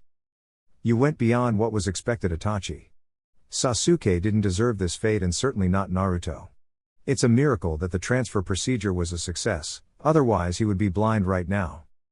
Kakashi's tone holds no malice against Itachi, but the facts alone carried a stronger punch on his face. Ever since the attack on the Uchiha, Itachi's consciousness was beating him like a rag doll, but he couldn't take it away anymore. He never meant to deliver this fate for his little brother, nor would he attack Naruto if he knew it was him who appeared that day. I carried my mission with utmost efficiency, Kakashi-senpai. The Uchiha clan's plans for a coup would soon come into fruition, and they would be using the demon sealed in Naruto-kun to destroy everything in their path. Regarding my little brother, though, my intentions were for him to despise me, to hate me so that he wouldn't come to me seeking revenge, but unfortunately, I haven't anticipated that his brain wouldn't be able to take the sudden overload of the Tsukiyomi. As to Naruto, I was so engrossed on the mission that I didn't pay attention to my surroundings, and when a shadow appeared by the Uchiha's courtyard, I moved by sheer instinct, and the results you already know. As Kakashi listened to it all, he noticed that Itachi's rather stoic voice was beginning to change, and he sensed a great deal of regret in it. The silver-haired Jounin sighed in dismay at the sudden consequences of Itachi's mission, but there was nothing more to do now. What's done is done, and nothing would change. Unfortunately, we can't do anything to change the past, Itachi. It took great courage from your part to do what was needed, but surely the brain overload you're suffering right now is huge. You need to rest a bit and recover, Kakashi said. The weasel-masked shinobi nodded and was about to leave, before he looked at the cottage and then turned to Kakashi. Don't make him too dependent on the Sharingan, Kakashi. The only reason my family was killed was because they were blinded by what the Dujutsu told them. Naruto-kun has a bright future ahead of him and can very well be a force to be recognized within a few years of hard work. Also, I've been meaning to warn Konoha about an organization out there after the nine-tailed beasts, and I'm afraid Naruto will be targeted in the future. I trust that you have some sort of secure communication system with Hokage-sama in order to relay the information, right? The organization's name is Akatsuki, and its leader just asked me to join, which I accepted only to spy on them. I'll keep in touch Kakashi to know about him and to relay information about when the organization is after Naruto-kun, Itachi said, with his back towards Kakashi, thus not seeing the look of surprise shown by the copy nin. Naruto is a special case, so don't worry about it. For someone who grew up accustomed to the village's hatred and with the images of the Uchiha Massacre on his head, there is little that could drive him away from his dream of protecting the village he so cares about. I understand your concern, and you have my word that I'll drill this thought into his mind if I have to. Nevertheless, I shall warn Hokage-sama of this organization via my summons. There's no one more reliable than them. I will have to increase the blonde's training, then. If some organization will be after him in the future, he needs to be prepared for it. Must appreciate it, Itachi. Until next time we meet. Itachi nodded, before leaving in a shunshine, as Kakashi arrived inside the cottage once more. Seeing as Naruto was still sleeping, Kakashi decided to follow him, thus lying on his bed and closing his eyes for tomorrow. Nevertheless, the sudden knowledge of a powerful organization out there which is after Naruto, even if indirectly, surely poses a significant threat to the blonde's well-being. Also the fact that Itachi would be on its members, somehow Kakashi knew that the members' level would be similar or maybe even higher than the Uchiha Prodigy. No doubt, Sandaime needed to hear this. The next day. After Naruto finished the warming exercises, which were still hard by the way, the blonde was being trained in target practice by Kakashi as well as some other skills like stealth and agility. Kakashi was surprised that even though the blonde's throwing skills wasn't still top-notch, he managed to hit the target 8 out of 10 shurikens and 7 out of 10 kunais. The most surprising was that the Sharingan wasn't active. Kakashi wondered why Naruto's skills with projectiles weren't listed in his file, but he paid it no mind. Naruto, very good. With a few tips and the Sharingan, you'll be able to hit every target with ease. So, let's try again, only this time try to loosen up your wrist a bit. The movement has to be swift and precise, so by applying too much force to the throw and the projectile won't maintain a straight path like you intended. Naruto nodded and did as he was told, activating the Sharingan and focusing on the target in front. This time, although he improved, getting 9 out of 10 shurikens and 8 out of 10 kunais, Kakashi just knew Naruto could hit them all on target with enough practice. We'll keep doing this for a while and then we'll move on to moving targets, okay? Explained Kakashi. Kakashi didn't explain to him, but by keeping the Sharingan active throughout the entire ordeal did wonders to his chakra control, and in no time, Naruto would be able to learn the first exercise a Jonin must do, which was the tree walking exercise. After the projectiles training, Naruto moved on to agility practice, which consisted of dodging wooden shurikens thrown by Kakashi. By focusing chakra to his legs, Naruto learned that he could increase his speed and evade the projectiles, but that did little to escape from Kakashi's precise projectiles, but the fact that some of them missed, Kakashi was satisfied with the improvement. Naruto, pay attention at the shurikens in order to learn their trajectory.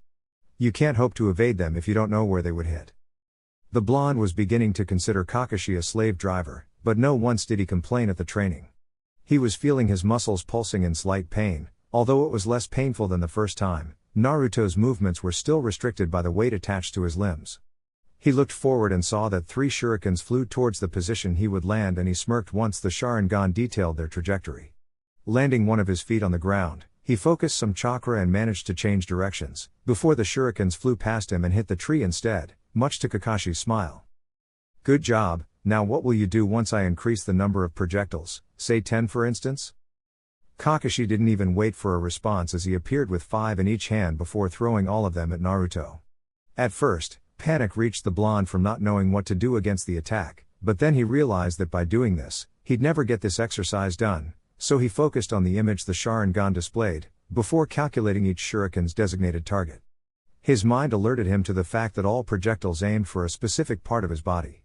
With a swift move, Naruto rolled to the left, before he saw the shuriken pass through him, without posing any danger.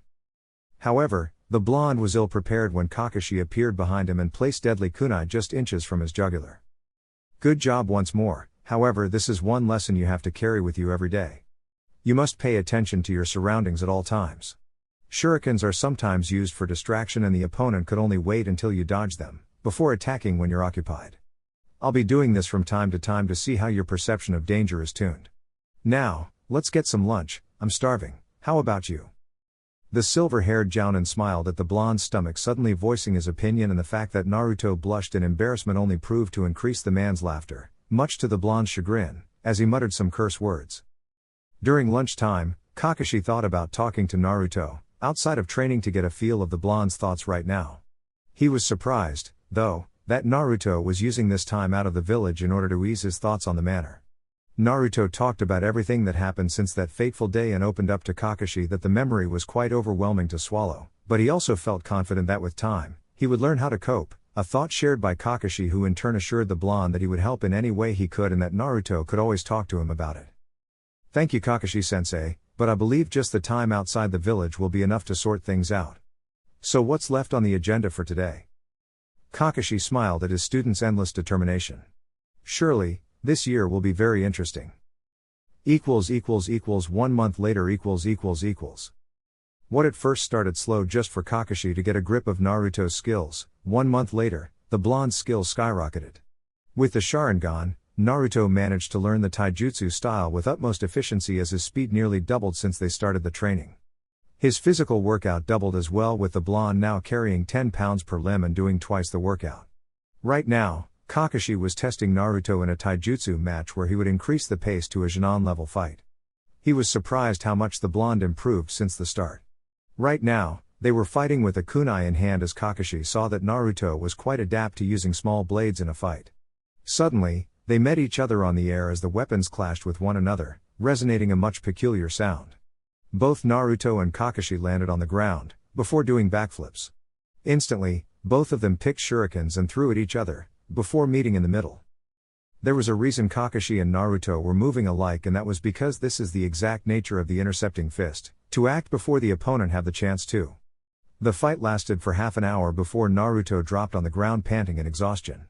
He was able to maintain the Sharingan for a longer period of time, but still wasn't enough. Don't worry, Naruto, as the Dujutsu evolves, you'll be more accustomed with it, meaning you won't spend too much chakra keeping it active. Now, take 5 and I'll teach you a new chakra control exercise, Kakashi said. The silver-haired Jounin smiled at the blonde in front of him as he imagined how much he grew from 1 month. His muscles were certainly more defined and his stamina increased, meaning he could maintain a taijutsu fight against a Jounin-level shinobi while at the same time focusing chakra on his eyes. Kakashi was certain that the blonde wouldn't have much of a problem with the tree walking exercise, since maintaining the Sharingan active is the same principle. Kakashi-sensei, I was wondering about something, Naruto said, gathering his sensei's attention. During our fight, for a minute or two, the Sharingan showed me your moves before you performed them. But that wouldn't happen after it went to the second level, right? Kakashi pondered for a while to give the answer for Naruto. He didn't know if Naruto was on the verge of evolving his Sharingan or the fact that he was pumping more chakra to his eyes than necessary, thus giving him a better vision. Nevertheless, he figured that both situations would end up evolving his Sharingan, so he showed a smile to the blonde. If what you said is true, Naruto, then your Sharingan has entered in the process of evolution. You did read a part of the book I gave you that detailed the exact time of the Sharingan's evolution. In your case, you'll begin to see the effects of the second level Dujutsu, until it finally evolves. Congratulations, Kakashi said with a smile on his face as he saw Naruto smiling as well. With the second level Sharingan, you'll be able to move on to the ninjutsu and genjutsu portion of this training. Now the exercise I'm about to teach you is called tree climbing exercise. The look of pure confusion appeared in the blonde's face and he questioned if there was someone at his age not able to climb trees. Kakashi saw his doubt and explained. I know what you'll say, as others already asked before. You won't learn how to simply climb trees, but rather climb without the use of your hand. Like this. Kakashi focused chakra on his feet and began walking up the tree on his side, much to Naruto's surprised demeanor. After he dropped to the ground, he turned to Naruto once more to explain. You can do this by focusing chakra to your feet in order to stick your feet at the tree's hard structure. Use a kunai to mark your progress, okay? Oh, and one more thing, you won't be using the Sharingan for this. Why not? Naruto asked. Remember what I taught you, Naruto, the Sharingan is nothing but a tool at your disposal, you cannot become too dependent on it to the point where you can't do anything without it. Now, get moving. The little blonde nodded now without question and deactivated the Sharingan. Since they started this training, Kakashi would repeat the sentence "look underneath the underneath" as it was his mantra. He explained that in order to develop a shinobi's mind, one must always look beyond appearances, ask questions when needed and seek answers when possible. The Sharingan is nothing but a tool, he said. To Naruto, this concept wasn't foreign at all, but maybe there was something there his sensei wanted him to figure out. Kakashi had enough experience under his belt to know that in theory the Sharingan is obviously an Uchiha's tool to overcome the opponent, but when practice is involved, it wouldn't be that simple. Perhaps something happens in the future that Naruto needs to watch out for. So far, nothing of the sort happened, but if Kakashi said so, then his need for the blonde's concern. In Konoha . 1 month passed since Naruto left with Kakashi and Sarutobi was satisfied with the first report. Kakashi was now focusing on building taijutsu and stamina, also focusing on his weapon throwing skills and agility as well. His Sharingan wasn't yet evolved to the second stage, but Kakashi was confident that Naruto could reach in another month or two. Hiruzen was reluctant to allow Kakashi to teach Kenjutsu to Naruto, but he was certain that the man had his reasons to think of such skills and the Hokage trusted Kakashi to do the right thing. Regarding the boy's training, Sarutobi couldn't be more pleased. Regarding about his reputation, though, was a different matter entirely. The population already knew that the blonde was present at the Uchiha Massacre and they were demanding answers to the probable cause of the Kyuubi being behind all this, even though it was clear to the Hokage and the Anbu that Naruto was only wandering around before he was hit in the face by Itachi's fire attack. Hiruzen could very well relay this information to the population, but it wouldn't take long until they realized Naruto isn't blind and figure out the truth.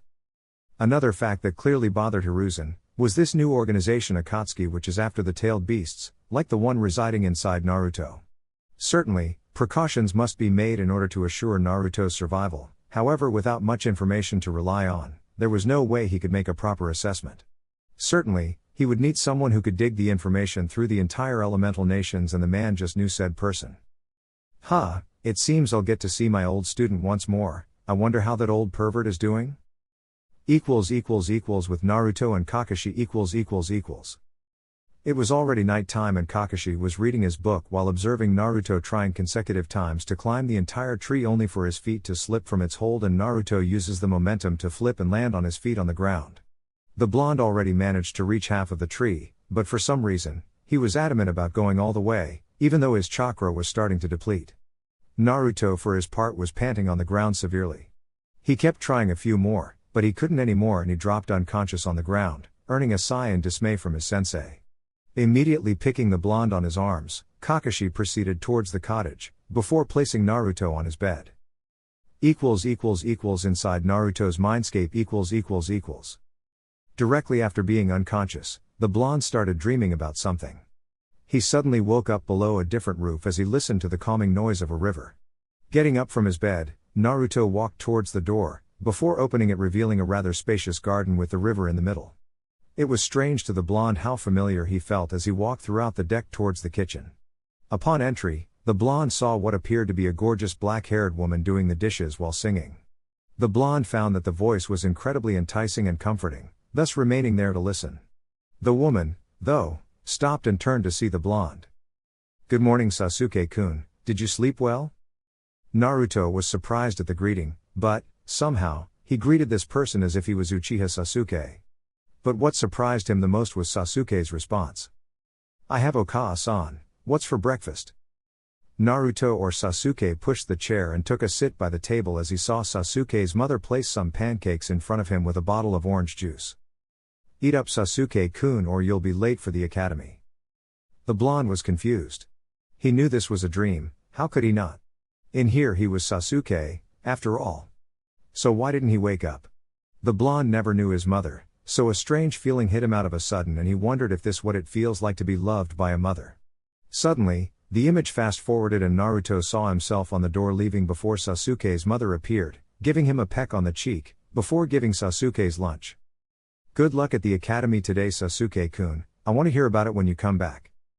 Naruto could very well feel his skin getting warmer, which indicated a heavy blush on Sasuke's face, but he couldn't help but smile at his mom for how much love she provides for him. "Sure do, Okasa-san, I'll make you proud of me." Being only a kid, Sasuke shot his arms to the sky in order to prove to his mother that he really meant what he said and would do everything to please the lovely lady. However, what the woman said, Naruto was feeling his heart getting warmer and he couldn't help but smile at Sasuke's memory. "I'm already proud of you, Sasuke-kun, more than you imagine." The dream fast-forwarded once more until Naruto saw it once more, images of what happened on that fateful night, but instead of everyone getting killed by Itachi's hands, the only image that now stood before Naruto was that of Sasuke's mother dead by his father's side. The blonde suddenly jerked open his eyes and noticed that he was back at the cottage, which meant he might have passed out and Kakashi-sensei brought him here. Looking to the side, he saw the man in question sound asleep, before he looked at the ceiling once more. The dreams were beginning to improve, but no matter what happened, it always ended with images of the Uchiha Massacre, much to the blonde's chagrin and constant curse. It didn't matter, though, as in time, he would find a way to cope with what happened. Chapter 4, Birth of a Prodigy.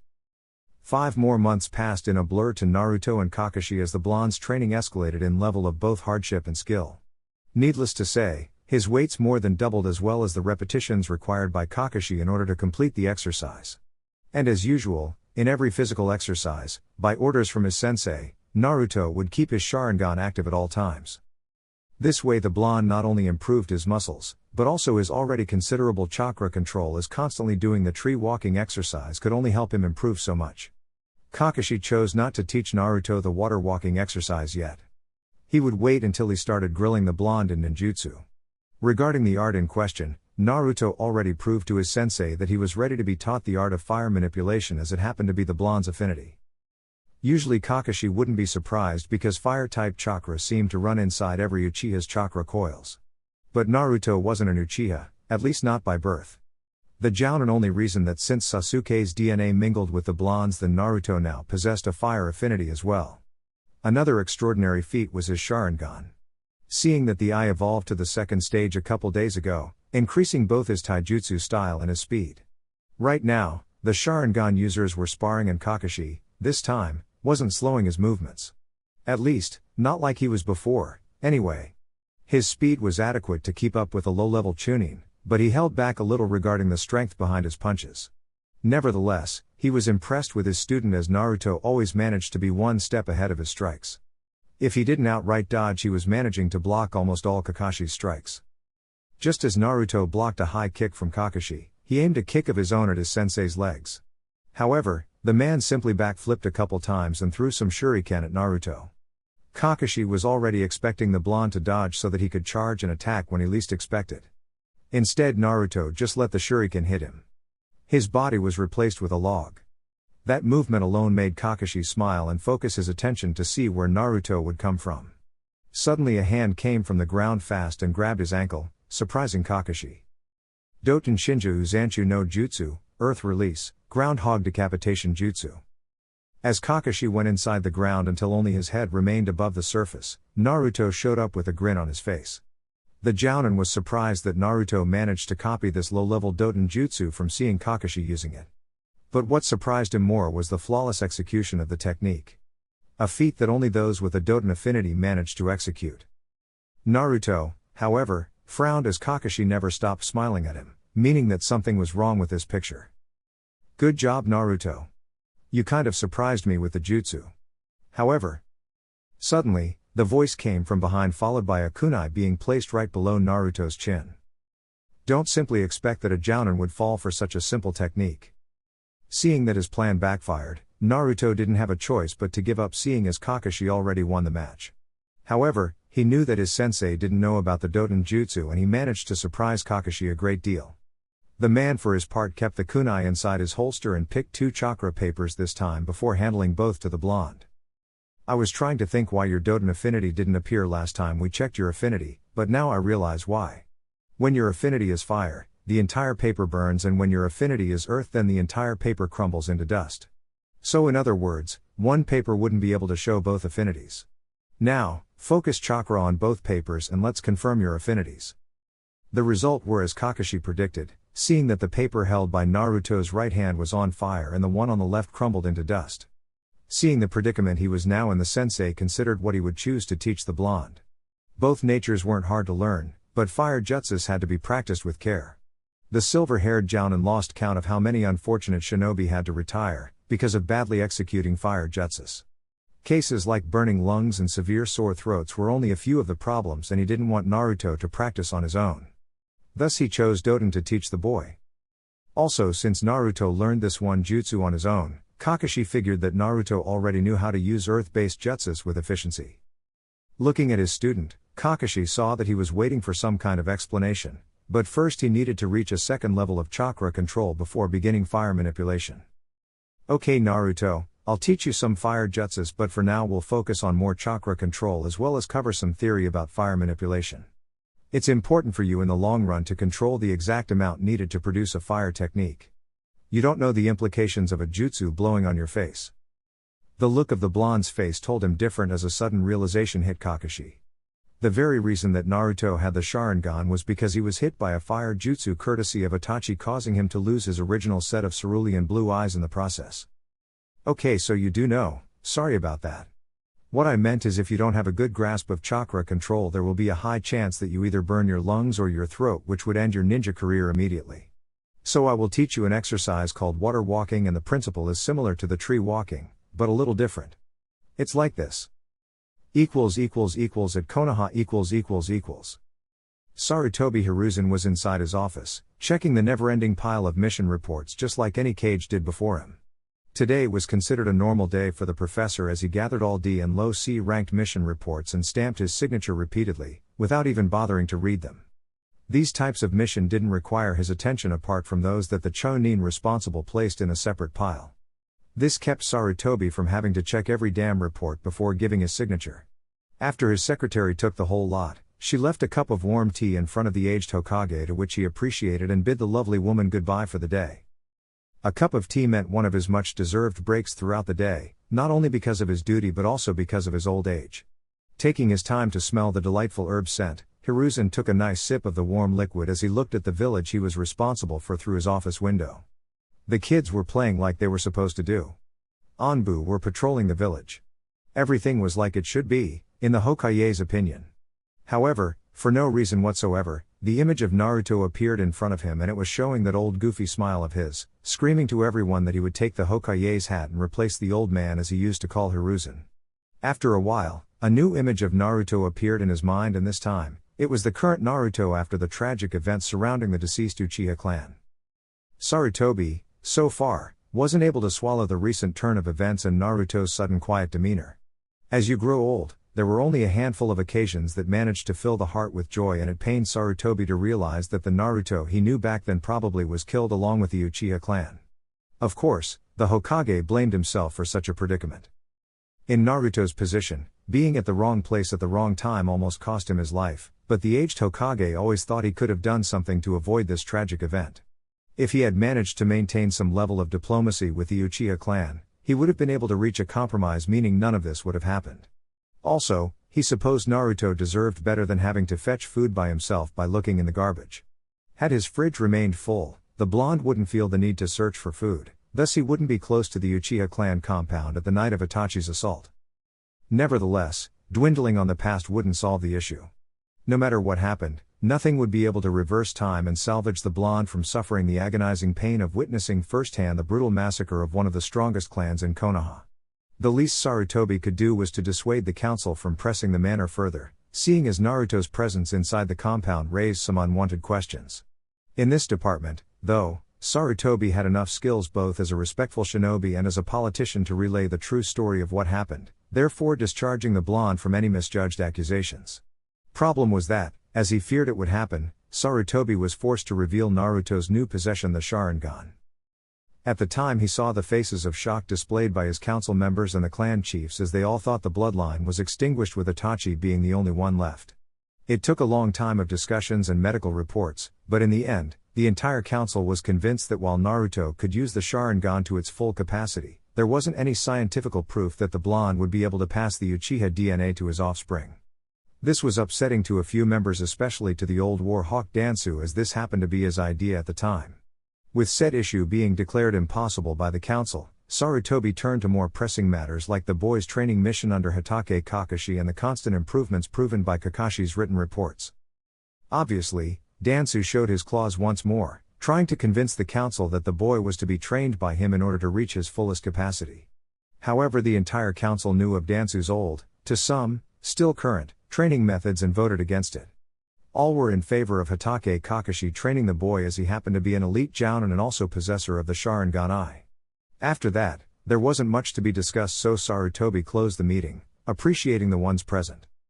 This happened a month ago, and since then, the subject of Naruto was rarely discussed between the Hokage and his advisors, except when it was regarding any new skill the boy learned under Kakashi's guidance. Some clan heads were interested in the boy's development, like Hyuga Hiashi, Nara Shikamaru, Yamanaka Inoiki, and Sume Inuzuka. All four of them knew how arrogant the Uchihas turned out to be in time, and they worried that Naruto would display similar behavior. Hiruzen explained to them that there was little chance of someone like Naruto becoming arrogant. It simply wasn't in his nature to be consumed or blinded by power. At first the clan heads were skeptical, seeing as none of them had knowledge of any Uchiha displaying lessons of humility, but the Hokage chose to relay to them Naruto's constant conversations with Kakashi about what happened at the Uchiha Massacre and his desire to train harder in order to protect what's sacred to him. Since then no one bothered him anymore about Naruto, and the Hokage smiled knowing that with the blonde out of the village, he managed to handle the situation with ease and convinced the council that there was little ground for worry. Back to the present, as the herbal tea was almost finished, a little plume smoke appeared on his desk before Kakashi's personal dog summoned Pakun appeared holding a scroll in his mouth. "Ah Pakun, I'm glad Kakashi isn't tardy when it comes to sending the reports. How is Naruto doing these days?" As the dog released the scroll from his mouth, he explained that everything was written on the scroll and that he had little to no interaction with the blonde to know anything about his training. Of course, Sarutobi knew that, and yet every time he asked the same thing to the dog, but his intention was merely to start any possible conversation. He dismissed Pakun, before opening the scroll to read its contents. According to Kakashi, Naruto met both his and the Hokage's expectations as he evolved the Sharingan to the second level. His taijutsu was improving exponentially, as well as both his muscularity and agility. Sarutobi knew and favored Kakashi's harsh training method, considering that Naruto would need to be prepared for what lay ahead in the future. But what shocked him the most was Kakashi's surprise statement saying that Naruto didn't have only fire affinity like previously stated, but also a secondary earth affinity. It wasn't strange to see shinobi possessing more than one affinity, but Naruto will be 10 years old in a couple months, and certainly only a few like Kakashi himself and Itachi displayed such level of ninjutsu skills by the age of 9. Sarutobi knew the implications of comparing Naruto with Itachi, as young prodigies were frowned upon by the villagers and shinobi of Konoha.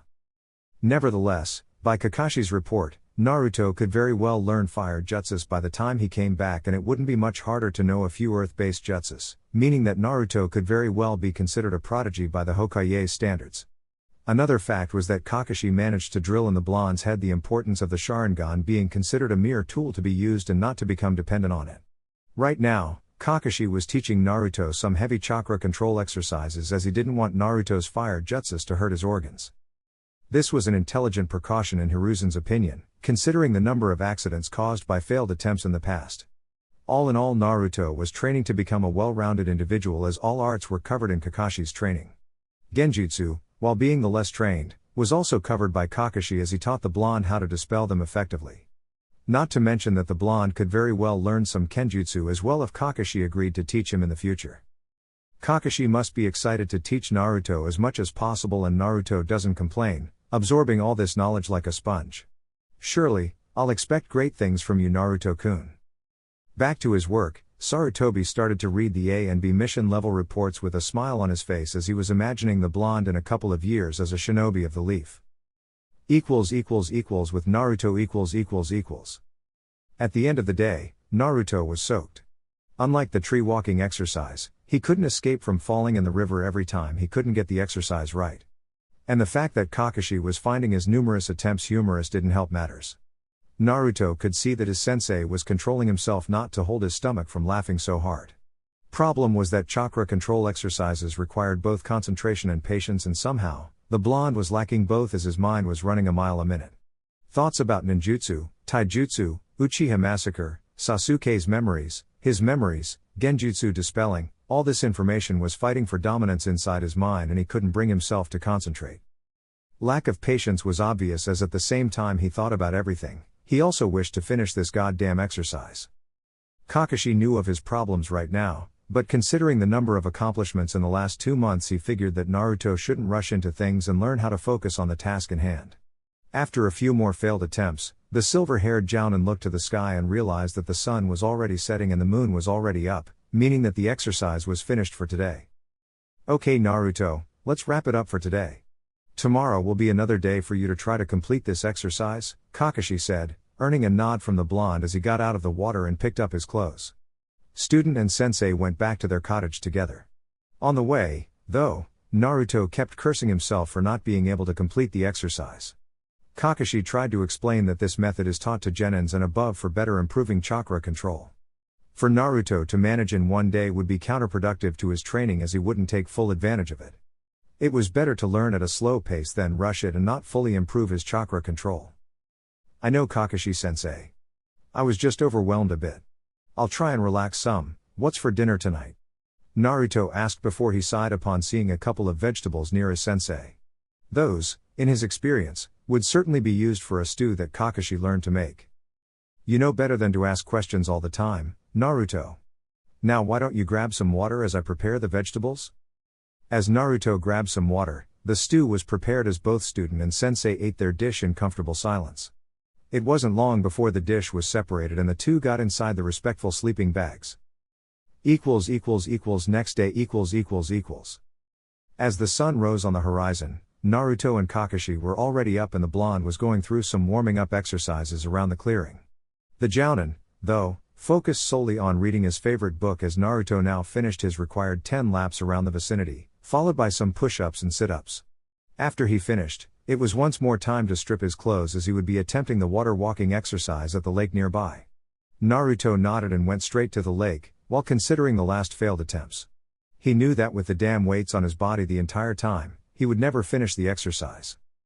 I suppose that if I could drop the weights, I'd be able to finish the exercise much sooner. Kakashi's smile told him the answer he was already expecting, but no one could say he didn't try. As he ran towards the lake ahead of Kakashi, the man considered reminding the blonde not to use the Sharingan, before he grinned once he heard his student's silent mumbles and considerable list of curses to his slave driver sensei. As Naruto neared the river margin, he took one step at a time as the water level reached his knees, just like every attempt before. Yesterday, he didn't consider at least standing on top of the water before walking as he was lacking the needed patience and concentration to break the exercise. Immediately focusing chakra to his feet, Naruto slowly started to flow almost on top of the water, before he had to relinquish control over it. Kakashi saw this and frowned. even though Naruto understood the importance of walking before running. Naruto, I can see you learned what you need to attain first, and that's good. However, you're doing it the wrong way. You can't just increase the chakra amount and expect it to flow on its own. You have to learn the appropriate amount of chakra needed to step on the water. Then you have to hold that same amount of chakra as you walk on top of the water. Try using a specific amount of chakra to stand on top of the water. If it's not enough, try again increasing the chakra. If it's less than required, do the opposite. Once you learn how much chakra is needed to maintain a float, you have to memorize the amount as you start walking. Why don't you try again? Naruto accepted the teaching and tried just as Kakashi advised him. This time Naruto managed to reach the ankles region, before he started to sink. Within 30 minutes, the blonde was already able to at least stand on water as he closed his eyes. Memorizing the needed chakra was a tough procedure, and he needed time to focus on exactly how much was being used at the moment so that he could start the water walking exercise. Kakashi would remain there patiently as he watched Naruto concentrate. He knew the blonde would manage the exercise in time. He only needed to process the information. Suddenly, Kakashi felt the need to turn his attention from his book as he had a feeling that the next attempt would prove fruitful. True to his instincts, the blonde opened his eyes and focused on maintaining the necessary chakra amount as he started walking on top of the water the same way he would walk on solid ground, albeit a bit slower like Kakashi advised. Within time, Naruto increased his steps, and after a couple of minutes focusing on chakra control, the blonde was getting the hang of the exercise, much to Kakashi's satisfied grin as Naruto took his explanation to heart and applied it accordingly. Okay Naruto, keep walking until you feel able to run. I want you to focus on this until lunchtime. After we eat, I'll give a crash course of fire manipulation and even teach you a low-level fire jutsu. Now after you're done here, meet me near the cottage. I'll be responsible for preparing lunch as a reward for you finishing this exercise. But tonight is your time to cook and wash the dishes. After their stomachs were satisfied, Kakashi and Naruto now stood in front of the lake as Kakashi would be teaching Naruto fire manipulation. The theory was pretty much covered by understanding the fusion between chakra and gathering air inside the lungs. The air will serve as ignition for the fire to accumulate at the throat, before the technique is to be released towards a certain target. The only problem was accumulating the fire inside Naruto's throat for a while, as this happened to be the part where most shinobi failed in learning the art of fire manipulation, burning their throats beyond salvation. Okay Naruto, you learned about the procedure from the books and from what I explained. Now, you'll have to use your chakra more than ever, as it will serve to protect your organs against the accumulated fire. There is one jutsu you'll learn for now, and this happens to be the easiest jutsu to learn. Also, for the purpose of your safety, you can use the Sharingan to copy both the hand seals and the chakra needed for this technique. Now activate and pay attention. Naruto only nodded as Kakashi started a sequence of 4 hand seals, finishing with the tiger seal as Naruto's Sharingan suddenly gave him the image of chakra being gathered at Kakashi's lungs, before growing to his throat. Kakashi then positioned his right hand in front of his mouth to direct the fire technique. Katanenden, fire release, fireball jutsu. The blonde could only see a considerable fireball emerged from Kakashi's mouth as it maintained hovering atop the small river. The temperature was unnaturally hot as Kakashi explained it was being increased by chakra. The technique went on for a while, before Kakashi stopped and the temperature fell back to normal. By now I believe the information gathered by your Sharingan is enough for you to perform this technique. So go right ahead and try. He understood the consequences of the fire technique backfiring. It sure left a scar, though it didn't show in the mirror. The memory of Itachi's fire attack that night played in his mind consecutive times as he actually believed it would be the last image he would ever see if he didn't have this new set of eyes. And to believe it could happen again, Naruto was reluctant to try as he continued to stare at the river in front of him. Kakashi knew what his student was thinking at the moment, but Naruto needed to forget about that if he wanted to be a master at using fire techniques. Suddenly he gathered his resolve and closed his eyes in concentration as he focused on the information gathered by the Sharingan regarding the fireball technique. Kakashi watched closely as the blonde's hands began to gather together to form the first hand seal. The Jounin actually expected Naruto to stop the hand seals because of what happened in the past, but he continued, now reaching the third hand seal. By this time, Naruto must be fusing chakra with the air inside his lungs, thus igniting a fire-induced chakra. Finally the tiger seal was formed. As the blonde positioned his hand in front of his mouth, he exhaled a thin layer of white fire, before the thin layer expanded just like Kakashi's technique. Maintaining the technique for a while, he turned his eyes to see a smiling Kakashi, which always meant a job well done. Nice job, Naruto. Now, I know your throat is hurting at the moment, but you'll get used to in the future. Now practice the technique without the Sharingan. When I feel you're adequate with the technique, I'll teach you another, Kakashi said as he suddenly grabbed his orange book and started reading as Naruto repeated the technique time and time again. At Konoha Hiruzen Sarutobi was considered a patient man. Day in and day night, though, he was considering slicing the throats of every member of the council, as right now they were bickering about the discovery of Naruto's second affinity before he even graduated the academy. He considered holding the information for a while, but he in the end decided to show it to the council. Big mistake. Some of them demanded the boy needed to be executed from fear that he had too much power and could eventually turn against the village. Of course, this came from a lone civilian member, but the idea was discarded by the war hawk Dansu, before he offered the stupid idea that Naruto needed to be tutored by him, instead of Kakashi. Although this idea was already vetoed by this very council, Dansu still wanted to pressure this topic, much to Sarutobi Hiruzen's agonizing headache. For the last time, Dansu, Naruto's training won't be transferred to you, nor will he be at any point in the future. Now, I just called this meeting to inform you all about his development, that's all. Now, this meeting has ended. Shikaku, Hiyashi, please follow me to my office, I wish to talk to you too. At the Hokage's office . Once the Hokage took a sit behind his office, he started addressing a matter of great concern to his now most trusted individuals. I'm worried about Dansu and his never-ending interest in Naruto. I fear that he may use his root ninja for something I dare not mention out loud. Both Hiyashi and Shikaku narrowed their eyes at this, as Dansu was a threat no matter which side he was on. It was Hiyashi who spoke first. I happen to share your concern as well, Hokage-sama. If you so wish, I could choose a group from my clan to keep close watch with Kakashi, just in case he decides to step out of the shadows. Hiruzen was considering the offer, but an entire group may prove suspicious and Dansu might use his political influence in the council to cause trouble. No, he could be up to anything given the circumstances, and I don't want to give him more ammunition. Perhaps it would be wiser to select one member from your clan, Hiyashi, to watch for any of Dansu's root Onbu. I wonder if Kasumi is available for such a task. She is, Hokage-sama. I'll tell her to come here right away, Hiyashi said, as he reached for the Onbu was in charge of protecting the Hokage in order to call Hyuga Kasumi, while Shikaku remained talking to the Hokage. The man thought he was there for no reason, as he kept hearing Hiruzen and Hiyashi's conversation regarding Hyuga Kasumi's new guardian mission. Shikaku, while Hiyashi calls Kasumi, I'll ask something of you as well. You're one of the brightest minds this village has ever produced, and as such, I wish for you to keep your eyes on Dansu. The man had the decency to look at Hiruzen with incredulity.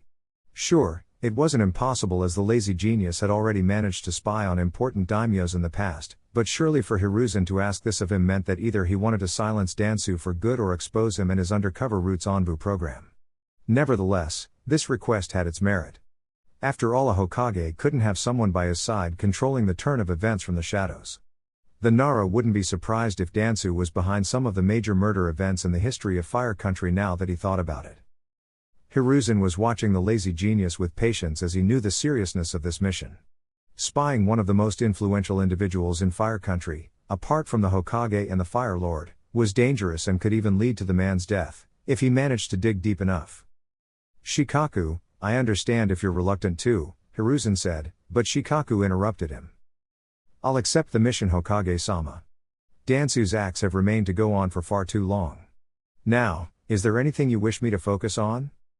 Hiruzen smiled, before explaining the details behind this SS class mission. 2 days later. Katendai Enden, Fire Release, Great Fireball Jutsu. The now doubled-in sized fireball emerged from Naruto's mouth, before it hovered atop the river. The fire was so hot that it increased the speed in which the water was evaporated. When the water level pretty much reduced to half, Naruto relinquished the control over his technique before looking to Kakashi. In 2 days, Naruto did nothing more than practice his 2 fire jutsus, much to Kakashi's approval, as he envisioned great things going on for Naruto in the future. Okay Naruto, for now we'll remain with these 2 techniques, as I believe it will be enough for you to learn how to use fire techniques appropriately. Now, deactivate your Sharingan and come at me with the intent to kill. Naruto happily obliged as he charged at the Jounin with a roundhouse kick. He saw Kakashi lifting his right arm to block the incoming kick. Naruto suddenly flipped in mid-air, switching both his legs and the side of the attack. Kakashi was surprised, but he quickly recovered and managed to evade the kick before it connected. Naruto used the flight momentum and flipped, before stepping on the ground. He threw 4 shuriken at Kakashi, but all 4 of the projectiles were embedded on the tree as Kakashi evaded them all by jumping to the right. Naruto had been counting on Kakashi doing so as he made some hand seals before exhaling a regular fireball jutsu straight towards Kakashi's future position, forcing Kakashi to create a water barrier around him for protection. Of course, he could have simply dodged and conserved chakra, but Kakashi felt that showing Naruto how to utilize jutsu for defense as well as attack would serve him well in the future. Naruto learned that his sensei's vision was obscured by the water around him, so Naruto charged Kakashi until he landed a solid punch to Kakashi's face. The problem was that in Kakashi's place was a log. Naruto turned to his right, only to receive a strong kick on his face which sent him flying towards the river.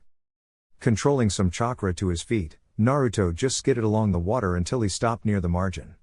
He slowly wiped some blood from his mouth while watching for Kakashi. Suddenly, Kakashi started some hand seals and, quite to Naruto's horror, finished with the tiger hand seal, before gathering a great deal of air inside his lungs. Katengu Kakyu no Jutsu, Fire Release, Grand Fireball Jutsu. Naruto could only watch as the fireball kept increasing in size until it was easily twice as strong as the Great Fireball technique. Suddenly activating his Sharingan, Naruto saw the ball of doom charging at him slowly.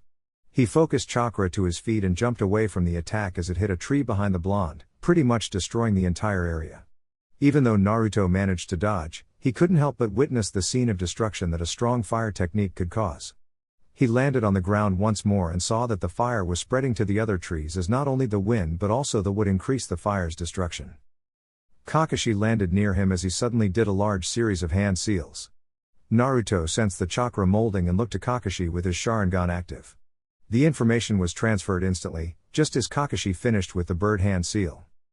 Suten Sweryu Udan no Jutsu, Water Release, Water Dragon Jutsu. The remaining water of the river transformed into a fierce creature of water as it charged towards the fire in order to extinguish it. The effect was instantaneous as water chakra dominated fire chakra, thus saving the forest from being burned to a crisp. I take it you wish to talk about something, Naruto, Kakashi said, awakening the blonde from his daydream. Naruto looked at him for a while, before looking at the forest in front of him now covered in smoke. I was just imagining what would happen if I was hit with that technique instead of the forest. I'd be dead easily. Indeed, you would. But I knew you'd do the right thing. You activated your Sharingan in order to dodge the technique. In case you didn't, I'd stop the technique right away before it ever reached you. Another thing, while I know you copied the water technique I don't want you trying it anytime soon. You just don't have the chakra for it yet. For now let's remain with the techniques you just learned and tonight I'll give you a scroll on some earth techniques for you to learn in your own free time. The blonde nodded before both returned to the place they were sleeping only to see a woman there wearing black cargo onbu pants and a jounin jacket as she stood there with her arms crossed with a bored expression on her face. She had black hair which happened to be tied up in a ponytail, thus showing her Hyuga-like eyes. While her body language was calm the woman's expression told Naruto otherwise as he could suddenly feel a bad tension arriving. Good evening Kasumi. I'm surprised to see you here of all places. Last time we saw each other was at the Onbu Core. Can I talk to you in private, Kakashi? Her voice was clear, meaning she wasn't the type to sugarcoat things at least in Naruto's opinion as he saw Kakashi following the Hyuga. Deciding that whatever the woman needed with the jounin wasn't his business, he went inside the cabin as some relaxation was in order. Once alone, Kasumi and Kakashi looked at each other. The man was waiting for a slap to come, but none came much to his surprise as Kasumi just stood there glaring daggers at him presumably from what he did to her at the time they were a part of the Onbu force. Suddenly he heard a sigh escaping from her as she started talking. Okay, as much as I protested to Hiashi-sama, I'm stuck with you in order to protect Naruto-kun. Kakashi always knew Kasumi wasn't very talkative, rather preferring to get right to the point, but she wasn't finished. Hokage-sama felt that Dansu might want something with Naruto and he assigned me to aid you in protecting the boy for reasons that seem strange to me considering no one would attack you but here I am, Kasumi said, earning a nod from Kakashi as he was already informed of her presence from the Hokage. In the scroll, Hiruzen alerted him of Dansu's never-ending interest in Naruto's training and that he may resort to kidnapping the blonde. Kasumi's presence here meant that her Byakugan would be more than enough to alert them of any intrusions in the vicinity. Plus Kakashi considered it would be nice for Naruto to practice his skills against the Byakugan and the Juken, as it happened to be the most deadly taijutsu style in existence. Even though he knew she was coming, it didn't mean he liked it, as both had their fair share of history in the past. Kakashi at the time was already an Onbu captain, and to him, nothing mattered other than the safety of his team and the mission's completion. However, over time he met Kasumi and the two started hanging out together. Afraid of her being killed because of being with him, Kakashi ended their relationship. Everyone important in his life had been killed and he couldn't bear to lose someone else precious to him. But the woman didn't take it that well. Needless to say, she was very irritated at Kakashi and hadn't spoken to him since he blew her off without any proper explanation. So tell me, Kakashi, since I'm stuck with you until Naruto-kun returns to the village, why don't you tell me something about his skills and what can I do to help him improve? People are talking about this boy and I want to know some more about what he can do. Needless to say, the boy is a prodigy. Taijutsu is high Jinan level and ninjutsu is off the charts for even a low-level chunin. He's already improved a lot, but you'd be able to increase his taijutsu skills greatly, considering that you're a master in the area. Kakashi and Kasumi talked a lot about the blonde's skills, thus starting a conversation for the first time in almost 10 years. Chapter 5, Unexpected Return. As the end of the Naruto's training year approached, both Kakashi and Kasumi could see how skilled Naruto had become since he received the Sharingan eyes. Just as Kakashi said, Kasumi helped Naruto on his taijutsu style, the interception fist, teaching how to further improve the blonde's anticipation of the opponent's attacks by trusting more on his instincts rather than only on his dujutsu.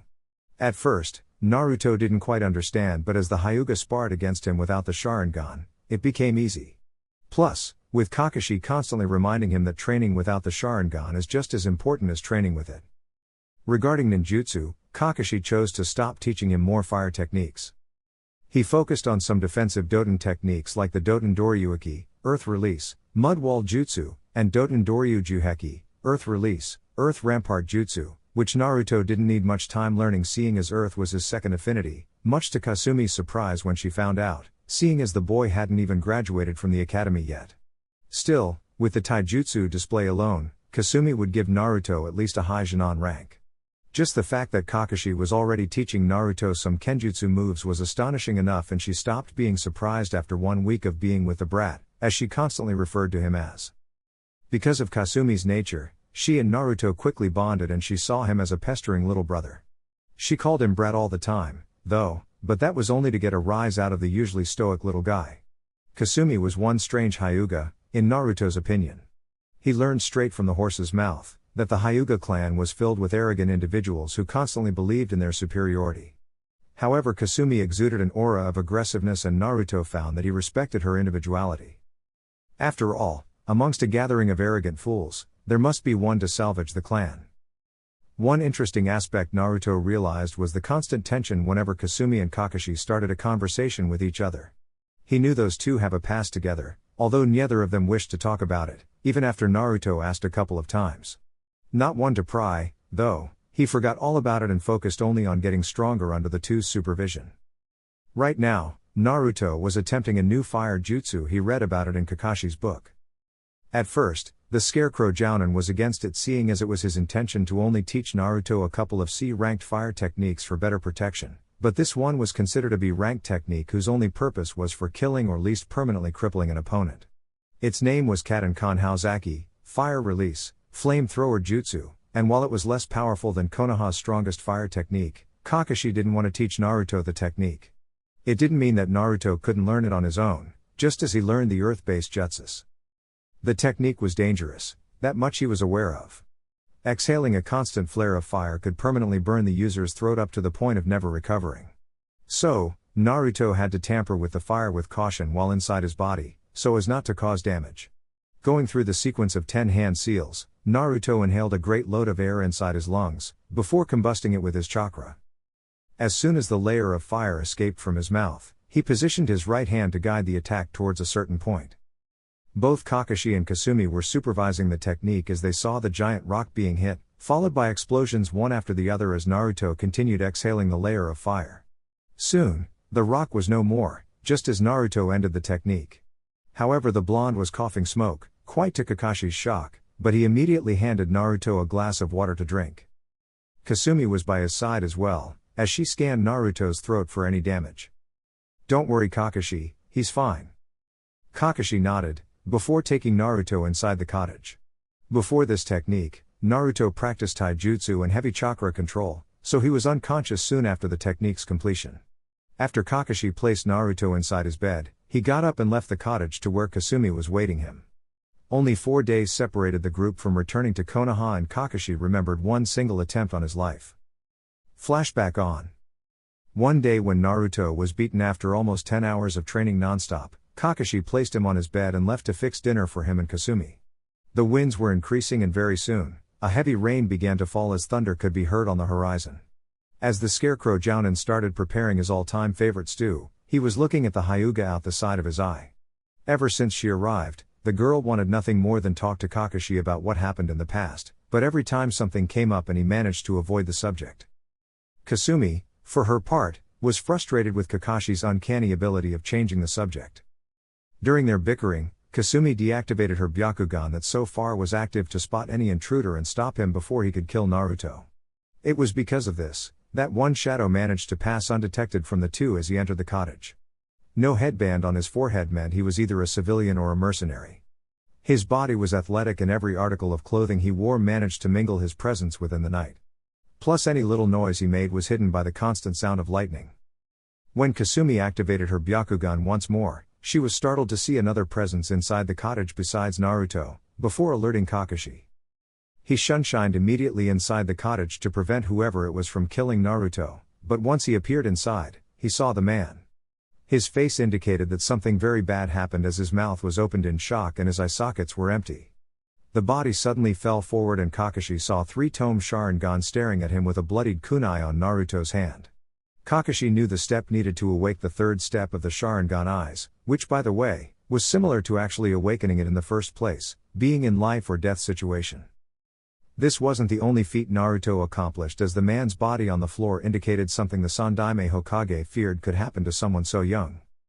At 10 years old, Naruto already killed someone and Kakashi could see in those bloody red Sharingan eyes, tears falling on the ground as the realization of killing someone hit him full force. By this time, Kasumi was already by his side, embracing him in a comforting hug. She was responsible for this happening as it was her mission to protect Naruto at all costs from whoever came to harm him. It took a few more minutes for Naruto's sobbing to end as he fell asleep on Kasumi's shoulder. Both the attempt on Naruto's life and the boy's fully evolving his Sharingan were reported immediately to the Hokage, who was very upset at the situation. Someone from within Konoha's walls hired some mercenary to deal with the Kyuubi brat once and for all. Of course, Hiruzen was unaware of how the mercenary managed to pass by both Kakashi and Kasumi, since the official report indicated a heavy usage of genjutsu that managed to fool the Hyuga's Byakugan. Sure, Kasumi expected to be demoted for her incompetence, but when Kakashi told her what he did, she felt like she deserved every type of punishment from not protecting her surrogate brother like she should have. Of course, this feeling had both professional and personal reasons, but Kasumi grew so attached to Naruto that her self-loathing was more personal than professional. Kakashi convinced her that their priority right now was to talk to Naruto regarding his first kill. Luckily, Naruto trusted them both to share his thoughts of what happened, so Kakashi and Kasumi managed to save his mind from dealing with more pain than he already dealt with every day. Flashback off. As soon as Kakashi arrived near Kasumi, he could see that her Byakugan was active the entire time as she cooked their meal. Her face was purely professional, and that wasn't a good thing. The downside of having a dojutsu was that keeping it active for longer periods of time not only wasted too much of the user's chakra, but could also overstrain the eyes. It was possible for the user to go blind, and for a Hyuga, not being able to rely on the eyes was considered worse than death. But Kakashi knew the reason behind Kasumi's drive.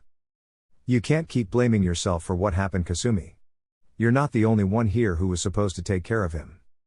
She turned her eyes a little bit to look at him, before she went back to the task at hand. Why not? It was a miracle that Naruto-kun was awake that time, or else the assassin would have fulfilled his assignment, Kasumi said as she was spinning her chicken soup with a wooden spoon, but she didn't stop talking. The worst part, Kakashi, was that we would not have even known what happened until we entered the cottage.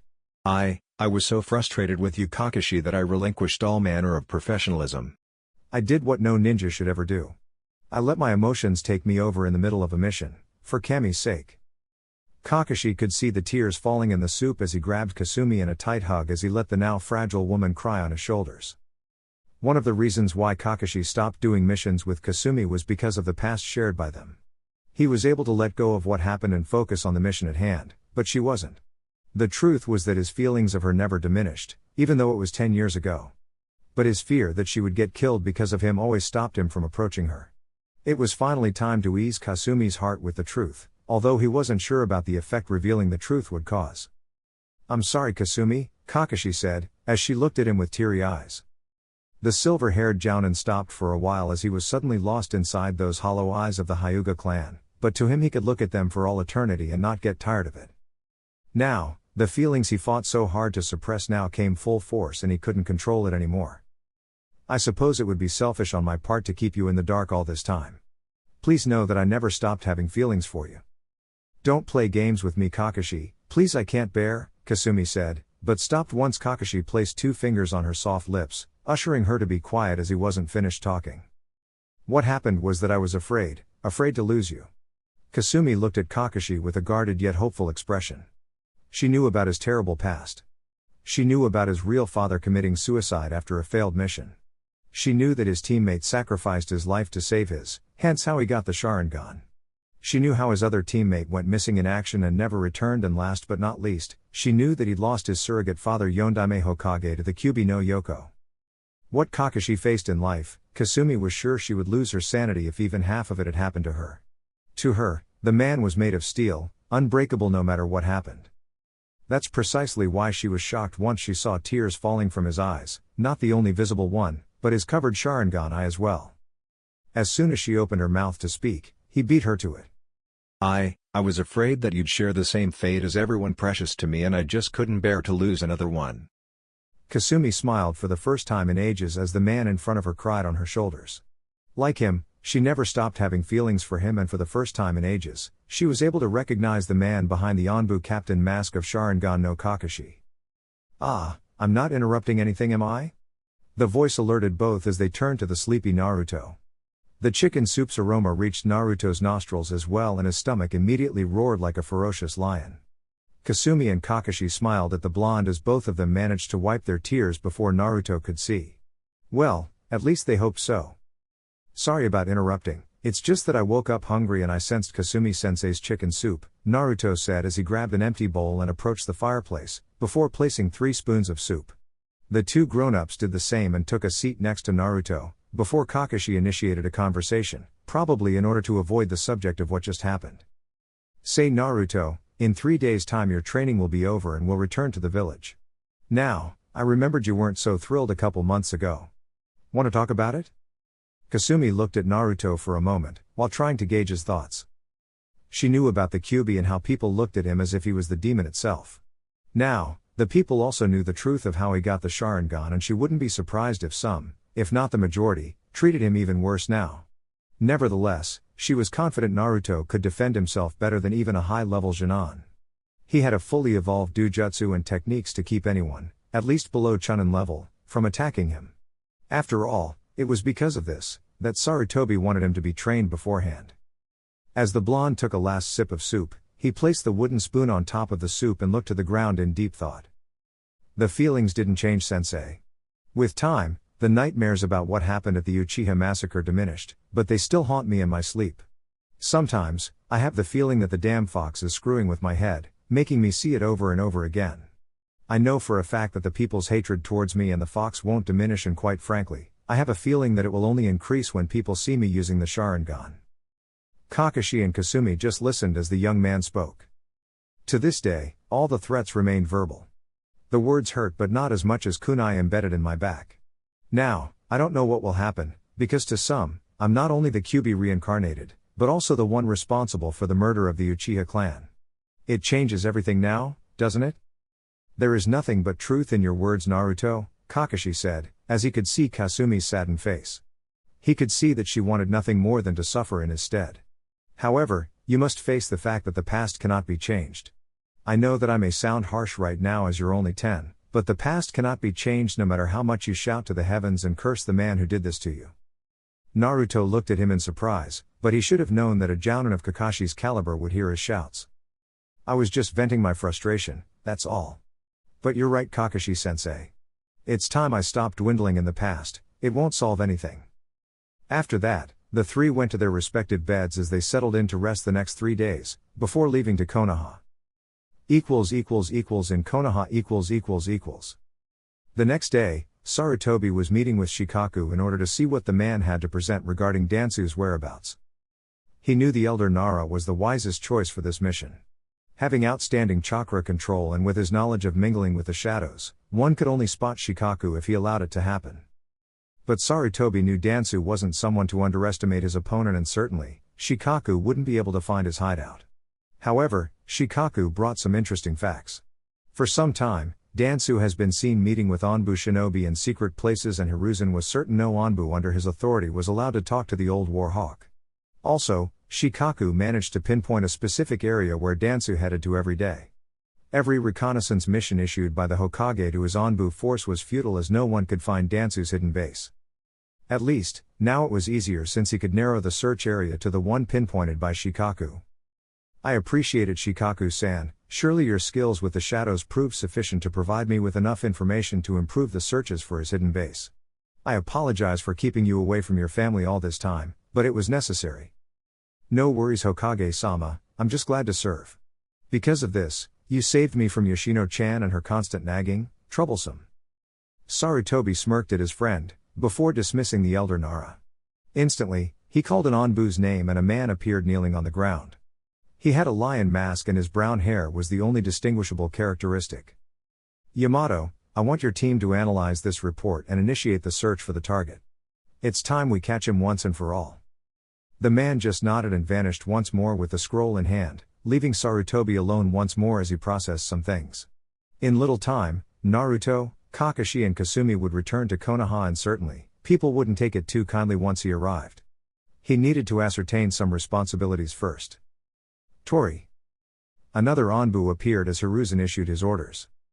In 2 days' time, Uzumaki Naruto and Hatake Kakashi will return from his mission. I want your team to keep track of Naruto until he graduates from the academy and becomes a Genin. I trust you are aware of how delicate the situation is now. I fear that people will take action against him and I won't be able to fully protect him. The Tori Anbu nodded. I'm aware of the situation, Hokage-sama. Naruto-san will be safe in our hands, don't worry. With that, the man vanished within a swirl of leaves. Hiruzen hoped no incident would occur, but just in case something happened, at least the Anbu would take care of him. Still, the last turn of events caused the old man to worry. From what Kakashi explained, Naruto had his first kill and the fact that his Sharingan was now fully evolved could be used against him. Naruto, for all his skills, could kill someone in self-defense, but any snake could use this to his favor by saying that Naruto deserved to be killed for his actions. Certainly Hiruzen wouldn't be surprised if such a thing happened. Beneath all these uncertainties, however, Sarutobi wondered how skilled Naruto had become now that he fully evolved his Sharingan and, according to Kakashi, already knew quite a few jutsus. Not only that, but Kasumi trained Naruto's taijutsu, and according to her, the kid was more than able to face high-level genins and even low-level chunins. Only that was enough in his opinion, but Kakashi already taught Naruto some hypnosis genjutsus that could be used with the Sharingan. I won't make comparisons, but Naruto is turning out to be a second Itachi. I just hope that others won't make such a comparison, since some don't know the real truth of what happened. To the majority, Itachi was blamed for the murder of the Uchiha clan, as this version was the official one notified by the Hokage at the time. However, to only a few, wiping out the Uchiha clan was a mission carried out by Itachi issued by both the Hokage and his old teammates Koharu and Homura. Course, Dansu knew it as well, since at the time, his root organization wasn't disbanded by Sarutobi. Now, Itachi was to remain a spy of Konoha to relay to both the Hokage and Jiraiya of the Sannin information that could very well save the village's life in the future. Also, because he managed to get within this special organization called Akatsuki, Itachi will be able to gather a wide variety of information, as he had already done. According to Jiraiya, Itachi contacted him about Orochimaru belonging to the organization and the fact that he tried to take Itachi's Sharingan. Once Sarutobi read about it, a part of him wanted to laugh at Orochimaru's failed attempt against a prodigy of Itachi's caliber, but another part felt only regret for the individual to whom Sarutobi failed to mold into a decent and an honorable man. Without Naruto, Sarutobi already carried a great deal of sadness for his student Orochimaru. He felt responsible for not constantly watching him as well as for letting him go all these years ago. == 2 days later == For a Chunin, gatekeeping missions were a vile test of patience where you did nothing except watch civilians and shinobi going in and outside the village. It was even worse when the weather was like today, extremely dry, not to mention warmer than a cat in jutsu. Still, as Chunins, complaining wasn't an option. Either you perform the mission or someone else will. And when that happens, he or she will be lucky to hold the title for much longer. So, Kotetsu and Izumo just relaxed behind the wooden balcony as they hoped something would happen. Suddenly, and as if Kami had just answered their plea, 3 silhouettes could be seen on the horizon approaching the west gate. By size alone, the gatekeepers could see 2 adults and 1 child, probably 9 or 10 years old. A couple steps later, they could see the Jounin vests and the fact that one was male and the other female. It took a few seconds for them to realize the strange silver hair and that only one person had it, Sharingan no Kakashi. Soon everything fell into place. According to the document in hand, Hatake Kakashi would return today from a long-term mission. The objective of the mission, though, wasn't written on the report. However, as the 3 people approached the wooden balcony, both Kotetsu and Izumo's eyes locked on the blonde kid that was with Kakashi and the Hyuga. Uzumaki Naruto was the favorite subject of every damn villager in Konoha, both civilian and shinobi. To some, he was the Kyuubi reincarnated, to others he was the one behind the slaughter of the Uchiha clan along with Uchiha Itachi. Right now, a small majority of the population, the reasonable group, believed Naruto to be just an innocent child that not only harbored the strongest demon ever in existence, but also possessed one of the world's strongest dujutsu. This select group was composed of the Hokage, the entire Anbu force, a few Jounin and a handful of Chunin, including Kotetsu and Izumo. However, by the time the two wanted to ask the boy some questions, the group was already heading towards the Hokage's office where Naruto would show the results of his training under both Hatake Kakashi and Hyuga Kasumi. As the group marched calmly towards the Hokage's office, Naruto could now perceive things he didn't before. The looks of hatred, the cursed glares, he already knew existed. But what caught his mind was the information given by his new set of eyes as he would activate the Sharingan on certain occasions. Now, he could read everyone's intention like an open book, although this was not to say that he enjoyed what he now knew. Demon spawn, look at him, walking around like he belongs with us. I'd prefer he was never born. This came from a rather pretty lady dressed in a purple kimono. Naruto remembered her from a bookstore near his house. How could he be so cold? Murdering an entire clan and walking among us like he knew he wouldn't be punished. No wonder he is a demon now. It was a middle-aged man with black hair and a few white ones as well. Naruto didn't recognize him. After this man, Naruto was pretty much convinced of the population's opinion towards him, both as the Kyuubi's jailer and the presumed murderer of the renowned Uchiha clan. But he wasn't surprised, quite on the contrary, as this was to be expected even before he set foot inside Konoha. Every step he took, more people stared at him the same way and, so far, not one of them looked at him differently. Some looked at him with indifference, but the majority loathed his very existence, that much was a fact. Both Kakashi and Kasumi looked at Naruto from the corner of their eyes, while studying his reactions to the public. So far, Naruto's face remained stoic, like he didn't give a damn to what others thought about him or what he represented. Kakashi noticed that Naruto's eyes were changing constantly from the Sharingan to his regular eyes and vice versa, which meant only one thing: he wanted to gauge what everyone thought of him by crossing eyesight. This could be bad, in Kakashi's opinion. To a child, the state of mind was very fragile and easily susceptible to outside influences. Nevertheless, after what he'd been through, the silver-haired Jounin figured that the situation was under control. At the Hokage's office . Once inside the old man's office, Kakashi and Kasumi reported to him Naruto's training so far, while Naruto remained quiet. He knew Sarutobi was looking at him the entire time, but he didn't even blink in response to the old man's stare. Hiruzen only wanted to know about the blonde's thoughts to what all that people were thinking about him, but he guessed the answer was pretty much evident. He learned how to ignore them completely. After Kakashi finished explaining about Naruto fully evolving his Sharingan, Hiruzen turned to the blonde. Could you perhaps give a demonstration, Naruto-kun? I want to see your control over the dujutsu.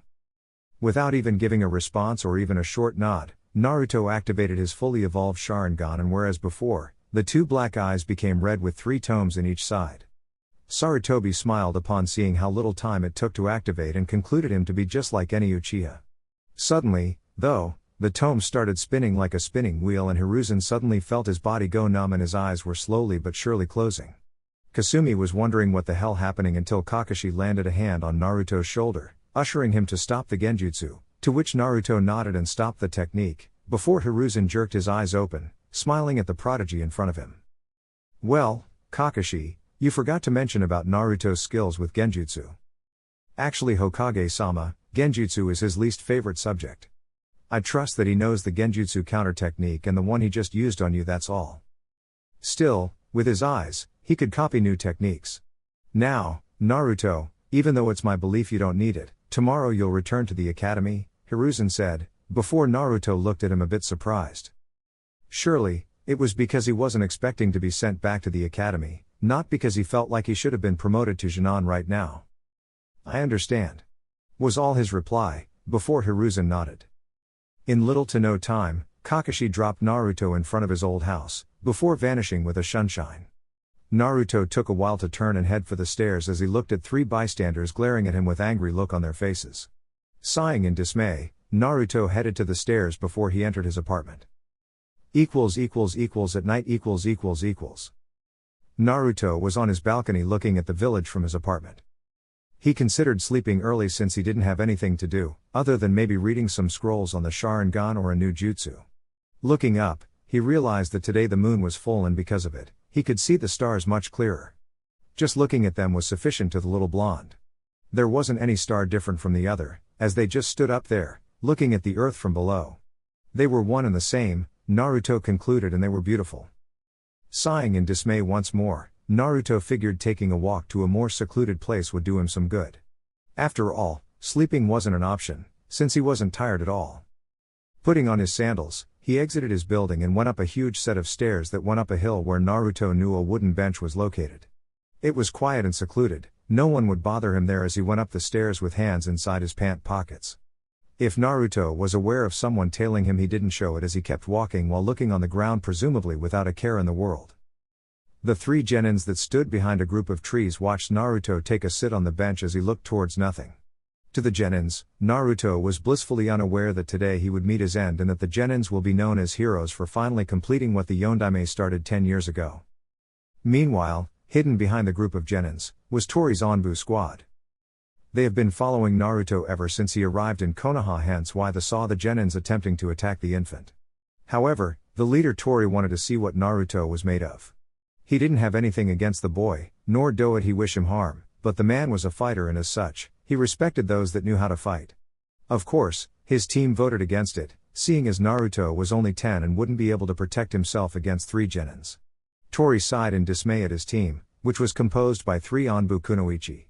Surely, a man would understand his point of view, instead of these three who believed the kid was some lonely miserable child whose only wish was to be cuddled or loved. The man's word was final. He wouldn't step in unless the kid was in any danger. Suddenly, Tori looked as the genins vanished from their hidden posts and attacked Naruto, surprising the blonde with dozens and dozens of kunai. Naruto didn't move as all of them pierced his body at the same time. His eyes lost all color and blood started to fall from Naruto's mouth. But Tori and his crew weren't convinced. They were smiling from behind their masks as the dead Naruto turned out to be a tree log. The three genins appeared in front of the pierced tree log with a snarl as all three of them tried to locate the damn demon's position. Suddenly, from their backs, all three could sense the usage of chakra, before turning to meet the blonde staring at them with the Sharingan eyes blazing at them, sending chills down their spine. Naruto initiated a sequence of hand seals, before gathering as much air inside his lungs. Katen Enden, Fire Release, Great Fireball Jutsu. As he exhaled the huge fireball, Jutsut's bright light served to hypnotize two of the genins. They thought for sure Naruto wouldn't retaliate. As the technique approached, the heat was starting to become unbearable and the frightened genins did nothing to avoid them. Surely, they would be dead within seconds after the technique burned their skin and destroyed their organs. However, the only genin that wasn't scared started making hand seals, before finishing on the bird seal. Suten Suijin Heki, Water Release, Water Wall Jutsu. The sudden appearance of the geyser of water blocked the fire sphere completely, saving the genins from certain death. You won't be rid of us that easily. Demon. The proclamation awakened the man's comrades as all three of them were wearing the same piece of clothing and a kabuki mask to avoid being recognized. Naruto, for his part, just smiled as because of the Sharingan, he copied a new technique. As for the man calling him demon, he guessed it would be a normal occurrence now that he returned to the village. Naruto vanished towards the genins with his Sharingan active as he processed the information of everyone's intentions, before they even started to move. The tough Sharingan moved to kick Naruto, but by this time, Naruto had already evaded his attack range and landed a fierce kick on his ribs, forcing him on the ground. The Sharingan was finding it difficult to breathe as his lungs were filled with blood. The others actually tried attacking Naruto, but by the time they considered moving, Naruto was already making hand seals for an offensive Doton Jutsu, the only one he knew so far. Doton Doryu Dongan, Earth Release, Mud Shot Jutsu. Suddenly, consecutive mud shots charged at the genins, who by the way didn't have the time to dodge them. The shots all hit their designated target and in no time, both genins were on the floor, unconscious. As Naruto stared at them, he deactivated his Sharingan eyes, as Tori's Onbu team appeared behind him, much to Naruto's sigh of dismay. With genins, he had a shot, but with Onbu he was now hoping that he managed to escape unscathed. Tori realized his line of thinking and showed his hands to Naruto. Uzumaki Naruto, do not worry about us following these three's actions. Our presence here is merely to take these three criminals to prison. Team arrest them and let's give them to Aviki. With that, the team grabbed the three unconscious genins and vanished just as Naruto connected the dots as to why a team of Onbu was there in the first place. Suddenly a new presence appeared from within the night. Kakashi knew about the Onbu team protecting Naruto's back and like Tori, Kakashi wanted to see how far Naruto grew because of his training. I didn't know you're following me around, Kakashi-sensei. I thought you would be with Kasumi-chan right now, Naruto said as he approached his sensei's position, earning a smile from Kakashi. I was actually, but she thought it was nice to see if you're okay. I guess she was right after all. Yeah, I guess having your own Onbu team following you has its perks. Tell her she needn't worry. Now Kakashi-sensei, I guess I had enough action for today, so I'll head to bed. Tomorrow is Academy Day and I have a feeling that every minute will be a pain in the ass to deal with. Kakashi looked at his student with pride written on his face as Naruto figured it out, but he knew Naruto wouldn't like to extend this conversation as he vanished within a swirl of leaves. If I knew he would be addicted to the sunshine, I'd have waited a while to teach him. Kakashi smiled, before turning and leaving the vicinity with his own sunshine. Next day. Even with all that had happened, the blonde was somehow certain that the young generation, his generation, wouldn't look at him the same way as the others. He was wrong, though, as he entered inside the academy territory. Children playing on the swings, parents dropping their children on their first day at school, and just like everyone else, the parents shot him that look. However, this time Naruto shot them the same look, surprising the grown-ups. As Naruto walked inside the academy building, he took one last look behind him, before he went towards his classroom. Naruto was thinking of a couple of bad insults to throw at the grown-ups, but since the garden was full of infants, he thought better of it as he passed through some empty classrooms, until he saw the one he used to be his classroom before he left the village 1 year ago. The door was closed as the blonde was late. Upon grabbing the door handle, the blonde was ready to receive different stares directed at him. Naruto would be stupid by wishing that the old generation wouldn't influence the young one, regarding his status as the village demon. Just as he opened the door, 31 set of eyes landed on him instantly. Everyone who knew Naruto wondered why he vanished for 1 year straight only to appear now, not that anyone was actually interested. According to their parents, the blonde was a menace to society and because of this, it was prohibited to be anywhere near the blonde. Umino Iruka and Tuji Mizuki looked at the blonde near the door, before Iruka ushered him to take a seat. He nodded as the seat next to the Nara heir Shikamaru was vacant. After he took a seat, Iruka nodded and turned to the entire classroom as he was revising the various ninja arts there is out there today. It was an interesting subject, compared to his lectures about the village's history, but Naruto could feel each and every stare at the back of his head. He could feel as everyone preferred looking at him, than paying attention to the Chunin teacher. Although he figured the looks would cease with time, the blonde wondered how much time it would take. Chapter 6, Untrustworthy. These last couple of years was considered hell to one Uzumaki Naruto. Ever since he joined the academy, the pace in which he used to learn things diminished considerably.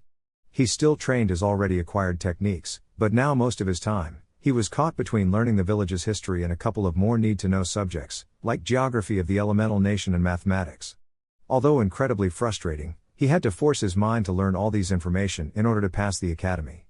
The boy wasn't by all means the best of the class in this department. But it didn't mean he was the last one, either. Kakashi never stopped drilling into his head that being the best at the academy wasn't necessarily a good thing, seeing as it would direct more unwanted attention. The man also said to apply a bit, so Naruto was amongst the middle of the class in terms of book smart. In other fields, however, he didn't have much competition.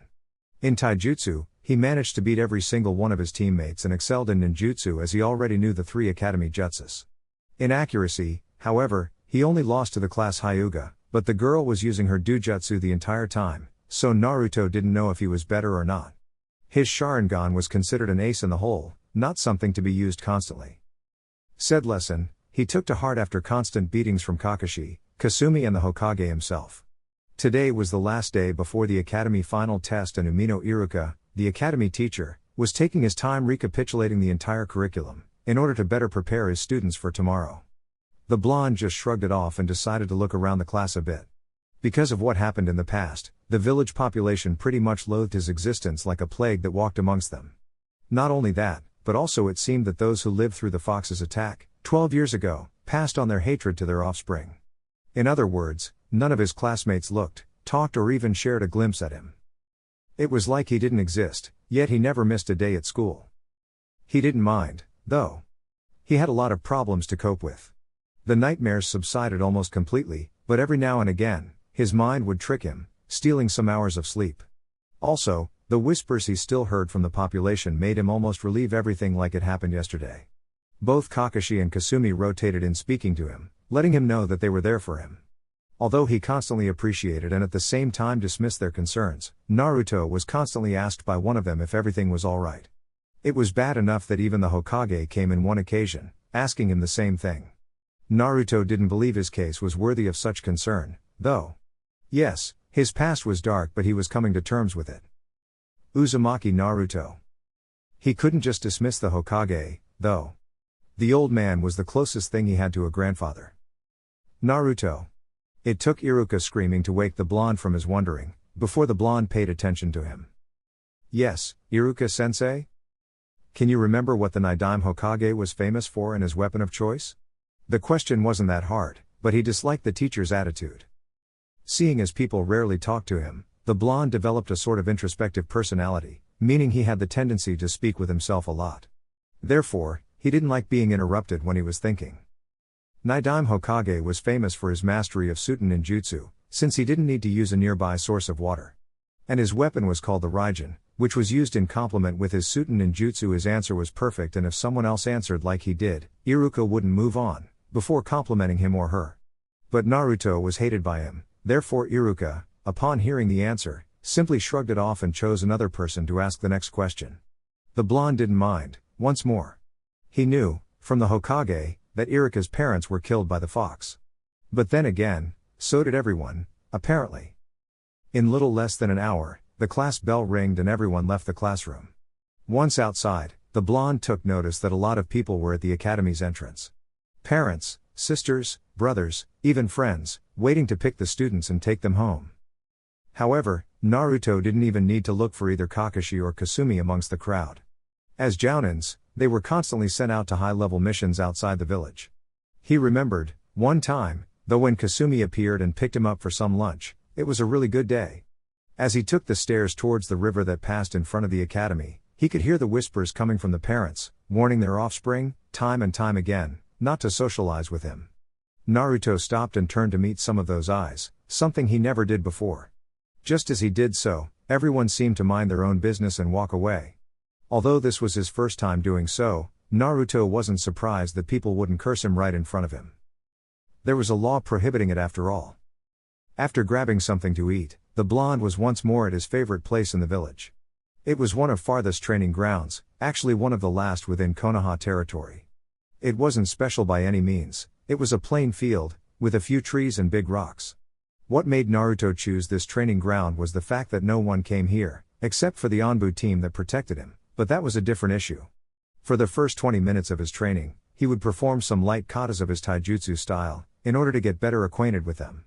Then, he would exercise his chakra by running up and down the tallest tree of the training ground, while molding the earth below him up and down as well.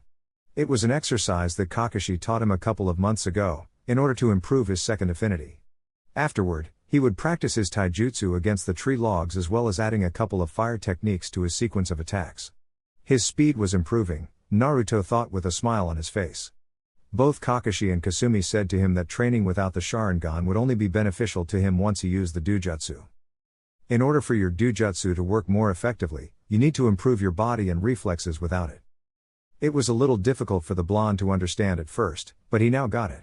The Sharingan, by itself, would point the enemy's moves, but what good that would be if the body couldn't react in time to avoid it. Every day, he maintained the same routine and with vigor. The leading Anbu quite often reported such to the Hokage, whenever he had the chance to. After leaving the academy, he would grab something to eat and then come here to train until nightfall.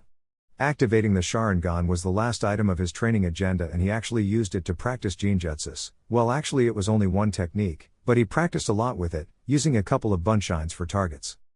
As the sun began its descent, the blonde wiped the sweat off his face and marched towards his house. He would sleep early today to focus on the test tomorrow. It wouldn't bode well for him to fail because of laziness. In little less than 20 minutes, he arrived at the always busy merchant district and passed by as inconspicuous as possible, so as not to cause any trouble. Since the Hokage assigned the Anbu team to protect him, no one else dared lift a finger to attack him, but you'd never know with this village. Naruto wouldn't put it past him to deal with a drunken ninja, pissed off at the unfairness of the world. Not to mention the fact that fighting in the middle of the open road could lead to some innocent people getting hurt, and he just couldn't handle one more reason for the population to hate him. Fortunately, he managed to reach his good-for-nothing apartment. Inside, he fixed some instant ramen and put on his night clothes. Tomorrow, he would have a metal headband on his forehead. The next day . Once every academy student arrived at the classroom, the first exam was handled, the written one began. The questions were pretty basic, save for a few that would serve to separate the best students from the merely passable ones. Questions like a brief history of the three ninjas trained by the Sandaime Hokage and the team's name. Naruto passed by the questions with apparent boredom, until he landed in an interesting one, number 27. Man, they're unbelievable. Which method was used by the Yondaime Hokage to kill the Kyuubi no Yoko? Naruto remembered reading a specific part of his booklet that explained some sort of convenient history, saying that the Yondaime Hokage managed to defeat the beast by sending it into another dimension, through the usage of Fuuinjutsu. Imagine the surprise of everyone in the classroom if the blonde just got up on top of his chair and yelled that the damn fox owed him this month's rent. He wrote the answer just like the booklet explained and passed through the rest of the questions. Eventually, the test was over and now was time for the taijutsu and accuracy portion of the exam. Regarding accuracy, the blonde almost aced, hitting 9 of the 10 shurikens and 10 of the 10 kunais. When the taijutsu portion came, the students formed two lines, as they would be tested against the Chunin teachers, Umino Iruka and Tuji Mizuki. Quite strangely, Naruto was lined to fight Iruka. While Iruka openly hated Naruto because of the fox, at least he didn't let said hatred interfere with his job as an academy teacher. Mizuki, on the other hand, never bothered to hide it and openly dismissed every single question Naruto asked, as unimportant, and move on with the classroom. In the end, Naruto always had to ask Kasumi what he didn't understand. In order to pass the test, one only had to land a hit. A few of the students did horribly and the fight was over in less than 2 minutes. Others, though, eventually managed to land a hit, using their clan-related techniques. When Naruto was up, he backed it up a bit, in order to maintain a decent distance from Iruka. Not too close and also not very far from his opponent. Iruka hated the boy, but he knew he was talented and had much potential as a shinobi. Upon being authorized to strike, Naruto didn't waste time and charged at Iruka with a straight punch to his face. At the last moment, though, he switched attacks and went to kick Iruka's side stomach. Although shocked at the speed, Iruka managed to defend using his forearm. Iruka, then, started attacking with his right elbow, followed by a swift low kick, all of them respectively blocked or evaded by the blonde. Naruto, then, charged at the still-moving Iruka, with a straight punch aimed at Iruka's chest. He managed to hit, taking a bit of air from Iruka. Uzumaki, go back in line. That would serve as compliment from his teacher, Naruto reasoned as he calmly returned to the end of the line. After him, 3 kunoichi aspirants gave their shots, but only one managed to land a hit. Mizuki's group finished as well, so the students went back to the classroom, where they would be called in to show one of the academy jutsus. As far as Naruto was concerned, The headband was already causing his forehead to itch. When his name was called, he reached the next classroom only to see Mizuki and Iruka sitting behind a table full of Konohagakure headbands. As he stood in front of the table, he waited for any one of them to call in the name of the jutsu.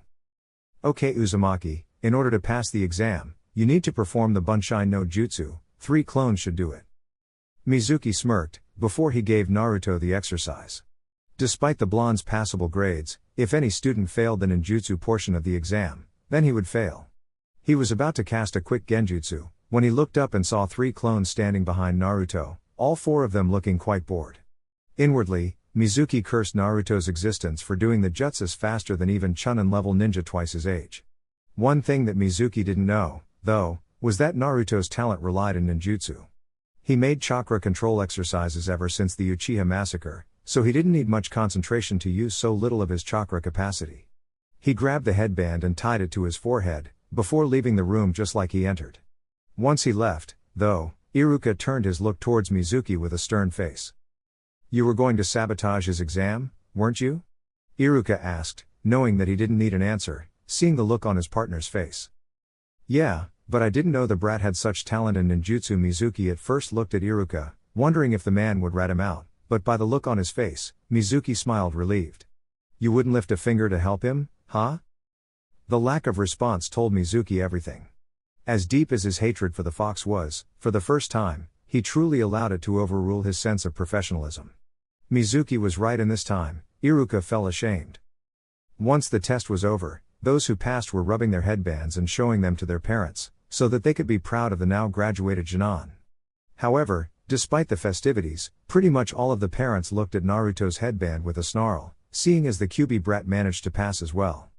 The blonde was looking at his situation now that he had a headband on his forehead. The Hokage's stipulation was that the Anbu team would cease his protection once he became a Junon. Therefore, if someone were to deliberately attack him, he wouldn't have the Anbu's backup. What the hell? Now, I'm a ninja, openly attacking me as an offense on its own. At the Hokage's office. Once the test was over, Iruka and Mizuki handed the grades to the Hokage as well as a dozen of seasoned and not so seasoned jounins. The time came for the Hokage and the jounins to choose their genins. Out of the blue, everyone could point out 9 outstanding candidates from the academy. Of course, 8 of them belonged to Konohagakure's respectful clans, the Hyuga, Nara, Yamanaka, Inuzuka, Kurama, Haruno, Akimichi and the Aburame. The last of the 9 was the only one apparently clanless, one Uzumaki Naruto. The Hokage smiled at this, though the sentiment wasn't shared by the majority. Hiruzen knew he had to play his cards right or else Naruto would end up with a jounin who may deliberately flunk him and send him back at the academy. 3 of the A-class students would be taken by Kurenai, seeing as he always intended to have a track sensor team. Aburame Shino, Kiba Inuzuka and Hinata Hyuga would work great under the Genjutsu mistress of Konoha. The Nara, Yamanaka and Akimichi always made an incredible team, but that happened only once, so the Hokage had room for moving the genins around a bit. He had 2 jounins at his disposal that wouldn't think badly of the kid.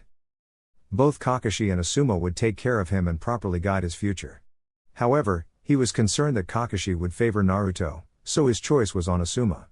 Upon asking his son about it, the man shrugged it off, not caring much who he gets it. Hiruzen smiled at this. He didn't appreciate the fact that Kakashi had yet to arrive, meaning he couldn't complain about the team setups. Most of the jounin snickered at the Hokage's comment, and since Kakashi never showed any interest in training Naruto as a Junon, he would get 3 different genins, with skills that complemented each other. Okay, Naruto, Akimichi Kuji and Yamanaka Ino will be Team 10 under Sarutobi Asuma and Kurama Yakumo, Sakura Haruno and Nara Shikamaru will be Team 7 under Kakashi. Now, moving on. The Hokage said as he proceeded with the rest of the teams and the jounins responsible for them. With Naruto . After leaving the academy, instead of going to his apartment, Naruto went towards a more secluded alleyway, where he could be alone to do what he came here to do. Anbu-san, would you please show up? I'd like to talk to you if I may.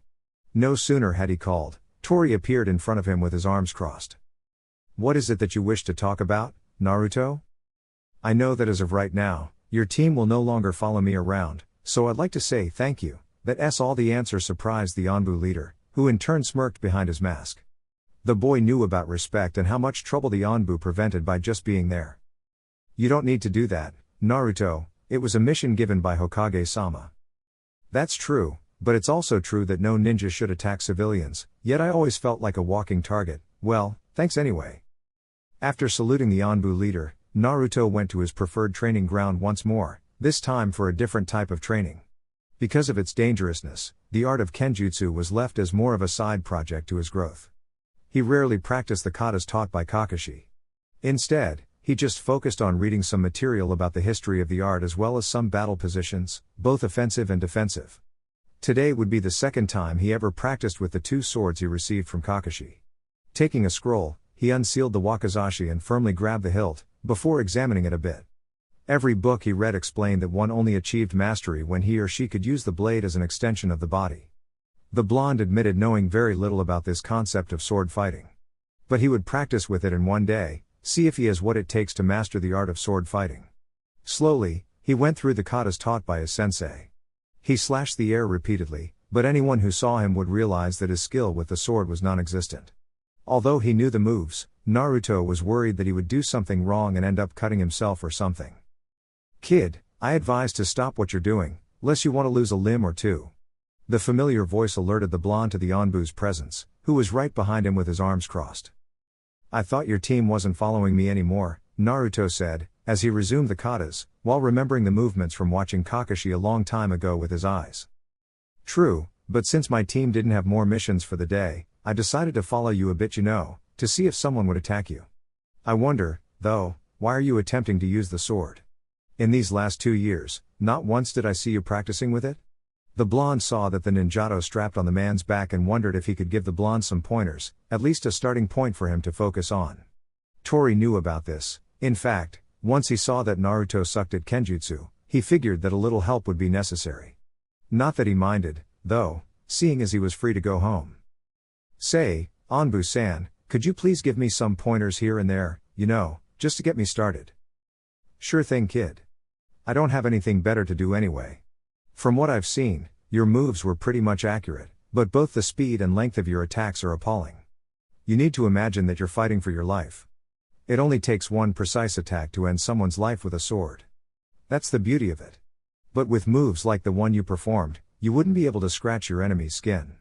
Go through the katas one more time, only this time, give everything to it. The blonde nodded and began the exercise once more. His moves were more precise this time, but he was still too slow. Faster, kid, imagine the opponent in front of you dodging your strikes like it was nothing. Strike fast and precise, that's what you need to have in mind. Activating the Sharingan, this time, the blonde did as his new sensei instructed, piercing the air like he was piercing his opponent's heart. He sliced with vigor, with enthusiasm. Tori stopped talking as he watched the blonde's moves, now completely different than before. He was now committed to learning Kenjutsu like it's supposed to be, through practice, steel against steel. The blonde was so engrossed with his moves, that he didn't see Tori unleash his ninjato. It was the sun's reflection that alerted the newly instated Jinan from a sudden attack that was aimed at his chest. The blonde managed to dodge in time by positioning his wakizashi in front of the sword, parrying the blow. While he observed the Anbu in front of him, Naruto at first wondered if the man wanted to kill him, because of the rumors and the fact that the damn fox was inside his gut. However, with the Sharingan on, he could see that the real thing. There wasn't much killing intent in his posture. It was merely a test. The only way for you to truly learn the art of Kenjutsu, Naruto, is through practice. I'll tell you what, if you agree to wake up early, really early, we can practice your Kenjutsu every morning. The conversation was cut short for a while, as Tori charged at Naruto with his ninjato ready to pierce Naruto's side stomach, but because of the blonde Sharingan, he managed to position his sword in order to defend. Problem was that, although he could predict his opponent's moves, his body didn't have the finesse of a sword fighter. If Tori really wanted to kill Naruto, then he would only need a little more strength to pass through the blonde's defense and deliver the killing blow. After pinpointing the mistake, they started again, and this time, Naruto squeezed the sword grip. It was better than before, but not the accurate move, according to Tori. Strength alone won't guarantee anything, Naruto. You can't simply parry my sword with strength, but precision. The advantage of short swords, such as ours, is that we can maneuver our weapons much faster than a regular katana. Focus on speed and precision, rather than brute strength. Naruto nodded, before the two went through the sequences like they were performing a showdown. It wasn't as slow now, and the blonde was beginning to understand the meaning of his sensei's words as he managed to parry the attack, before flipping and maneuvered the sword to the other side, forcing Tori to use some speed to defend. Now, the two continued their sword fight until the moon decided to show up. Tori was amazed by Naruto's stamina, since the kid was using his Sharingan the entire time. However, seeing as he had to present an Onbu Corps very soon tomorrow and Naruto had the academy, it was better to finish the training session for the day. Tori-sensei, I actually have another sword that was given by Kakashi. Is it hard to work with two at the same time? Naruto asked as the pair silently walked towards the village. It's better to work with one first, Naruto. It's not hard to use two swords, but Konoha's shinobi always focus on using only one sword at a time. Villages like Kumo and Kirigakure, though, are much different. It will depend on what you feel more comfortable fighting with. Well, kid, I'm off to get home. Tomorrow, you'll be introduced to your new Jinan team and I'll have to present early at Onbu Corps, so we'll schedule our spars the day after tomorrow, sounds good? Naruto nodded with quite enthusiasm, earning a smile from the man hidden inside the bird mask. After that, each went to their separate places. Naruto decided to grab a quick bite and Tori headed home.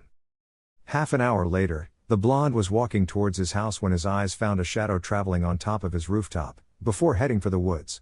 With nothing to do for the day, the blonde followed the shadow's direction with his Sharingan active, allowing him to follow the chakra residues left by the man or woman. A couple minutes later, he landed behind a tree and looked to see the shadow opening a gigantic scroll on the floor. His eyes widened as he identified the man as Mizuki, one of the Chunins of the academy. But what was he doing here, reading a scroll hidden from everyone? Something didn't add up, Naruto reasoned as he tried to approach the Chunin's position. As soon as he landed on the tree above Mizuki's position, he heard the fool. Stealing the forbidden scroll of Kinjutsu was easier than I thought I would be. Certainly Orochimaru-sama will be pleased. Deciding it was enough evidence, Naruto turned and decided to report to the Hokage. However, his left foot suddenly slipped and the noise was enough to alert the Chunin as a gigantic shuriken came flying straight at him, fast. The blonde did the only thing he could and substituted himself with a small rock that was on the ground. Mizuki didn't know who was following him, but he knew that whoever it was would have to die for his plans to be fulfilled. He had to hurry and deal with this mess, before the guards finished their rotation and close his exit strategy. As soon as he saw the Sharingan eyes in front of him, Mizuki grinned like a monster, ready to get rid of the demon and be claimed a hero by the village. Well, if isn't the demon brat, I thought I was being followed by a Jounin or even Onbu, but with you I can get rid of you for good. The blatant transgression of the Sandaime's law was just added to Mizuki's criminal record, but by the look on his face, the man didn't care much. Mizuki strapped the scroll on his back, before picking a kunai and charging Naruto. He was fast, but with the fully evolved Sharingan, Naruto was able to predict his movements and react accordingly. He evaded every single strike from Mizuki with ease from all his training, which infuriated the gray-haired Chunin. If this continued for much longer, Onbu would find him and arrest him. He had to deal with the brat for good. After missing yet another strike, Mizuki created some distance between them and started making a fast succession of hand seals. The blonde didn't need the Sharingan to know which jutsu Mizuki would use. Naruto was already making hand seals, by the time Mizuki gathered air inside his lungs. Katengu Kakyu no Jutsu, Fire Release, Grand Fireball Technique. Doten Doryuki, Earth Release, Mud Barrier Technique. The blast of fire wasn't enough to disrupt Naruto's defensive and Mizuki cursed the blonde for using the technique. No doubt, the noise would attract the Onbu's attention very soon. He was surprised, though, when a pair of hands grabbed his ankles.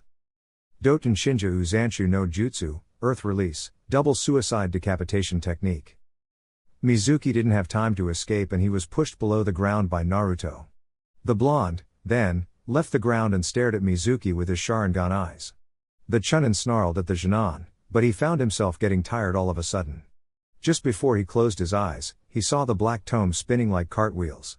By this time, a group of Onbu appeared at the area and saw Mizuki going below ground by a Jinan and the scroll near them. The noise caused by the fire technique alerted the nearby Onbu patrol and they appeared soon afterward. Naruto gently let go of Mizuki's sleeping head as he turned towards the Onbu group. Can you explain your presence here, Jinan Uzumaki Naruto? Naruto was momentarily surprised upon hearing a woman voice from what appeared to be the team leader, but shrugged it off as unimportant. I saw Mizuki on the roofs with a strange-looking scroll, so I decided to follow him. Turned out he was working for the Sannin Orochimaru and was taking a look at the scroll when he found me. We engaged and I managed to send him below ground before casting a genjutsu on him. He's all yours. None of the Anbu found evidence of false testimony, so they let him leave, while the rest of the team recuperated the scroll and released the traitor from the ground. When they turned, Naruto was already gone. Next day Today was time for the newly assembled genins to meet their new Jounin sensei. Naruto was the first to arrive as always. He preferred to arrive early, so as to find less people on his way to the academy. He wasn't counting on having company so soon, therefore, he brought along something to pass his time. He had a full day yesterday as memories of his fight against Mizuki kept playing inside his mind. He wondered if perhaps Mizuki underestimated him or if his skills were superior to the Chunin. Theoretically, a Chunin would easily wipe the floor with a Genin-level shinobi. Naruto guessed that the Sharingan was what allowed him in the end, considering that he could foresee Mizuki's movements before it happened. Looking around, he realized that he would be alone for quite a while. Usually, the teacher only arrives a few minutes before the class starts. Strangely, however, the door opened up and Iruka entered inside. The Chunin teacher laid his eyes on the lonely student inside his classroom and frowned, remembering how he almost let his hatred rule his judgment yesterday. Iruka still hated the boy. He knew it was unreasonable, seeing as the blonde didn't do anything. It was the fox that resided inside him that irked Iruka to no end. A part of him wished to eliminate the boy and, thus, eliminate the fox for good. The other side, though, knew that by doing so, he would be setting the fox free, and that would be even worse. Still, just by looking at the blonde, old memories resurfaced and Iruka relived the horror that was seeing his parents being slaughtered by the demon fox. Deciding to do as he always did, Iruka ignored the blonde and started writing something on the board. The blonde, for his part, didn't even bother to read since the scroll was much more interesting. After Iruka finished what he was writing, he took a seat and stared at nothing the entire time. Soon the tension started to gather inside the room. Iruka always tried his best to ignore Naruto like the plague he considered the blonde to be. But what intrigued him was that he couldn't see any emotion coming out of those stoic black eyes of his. It was like the blonde didn't care one too many about being ignored. And that's quite rare in the ninja world, especially for one so young. Not once did Naruto socialize with others his age.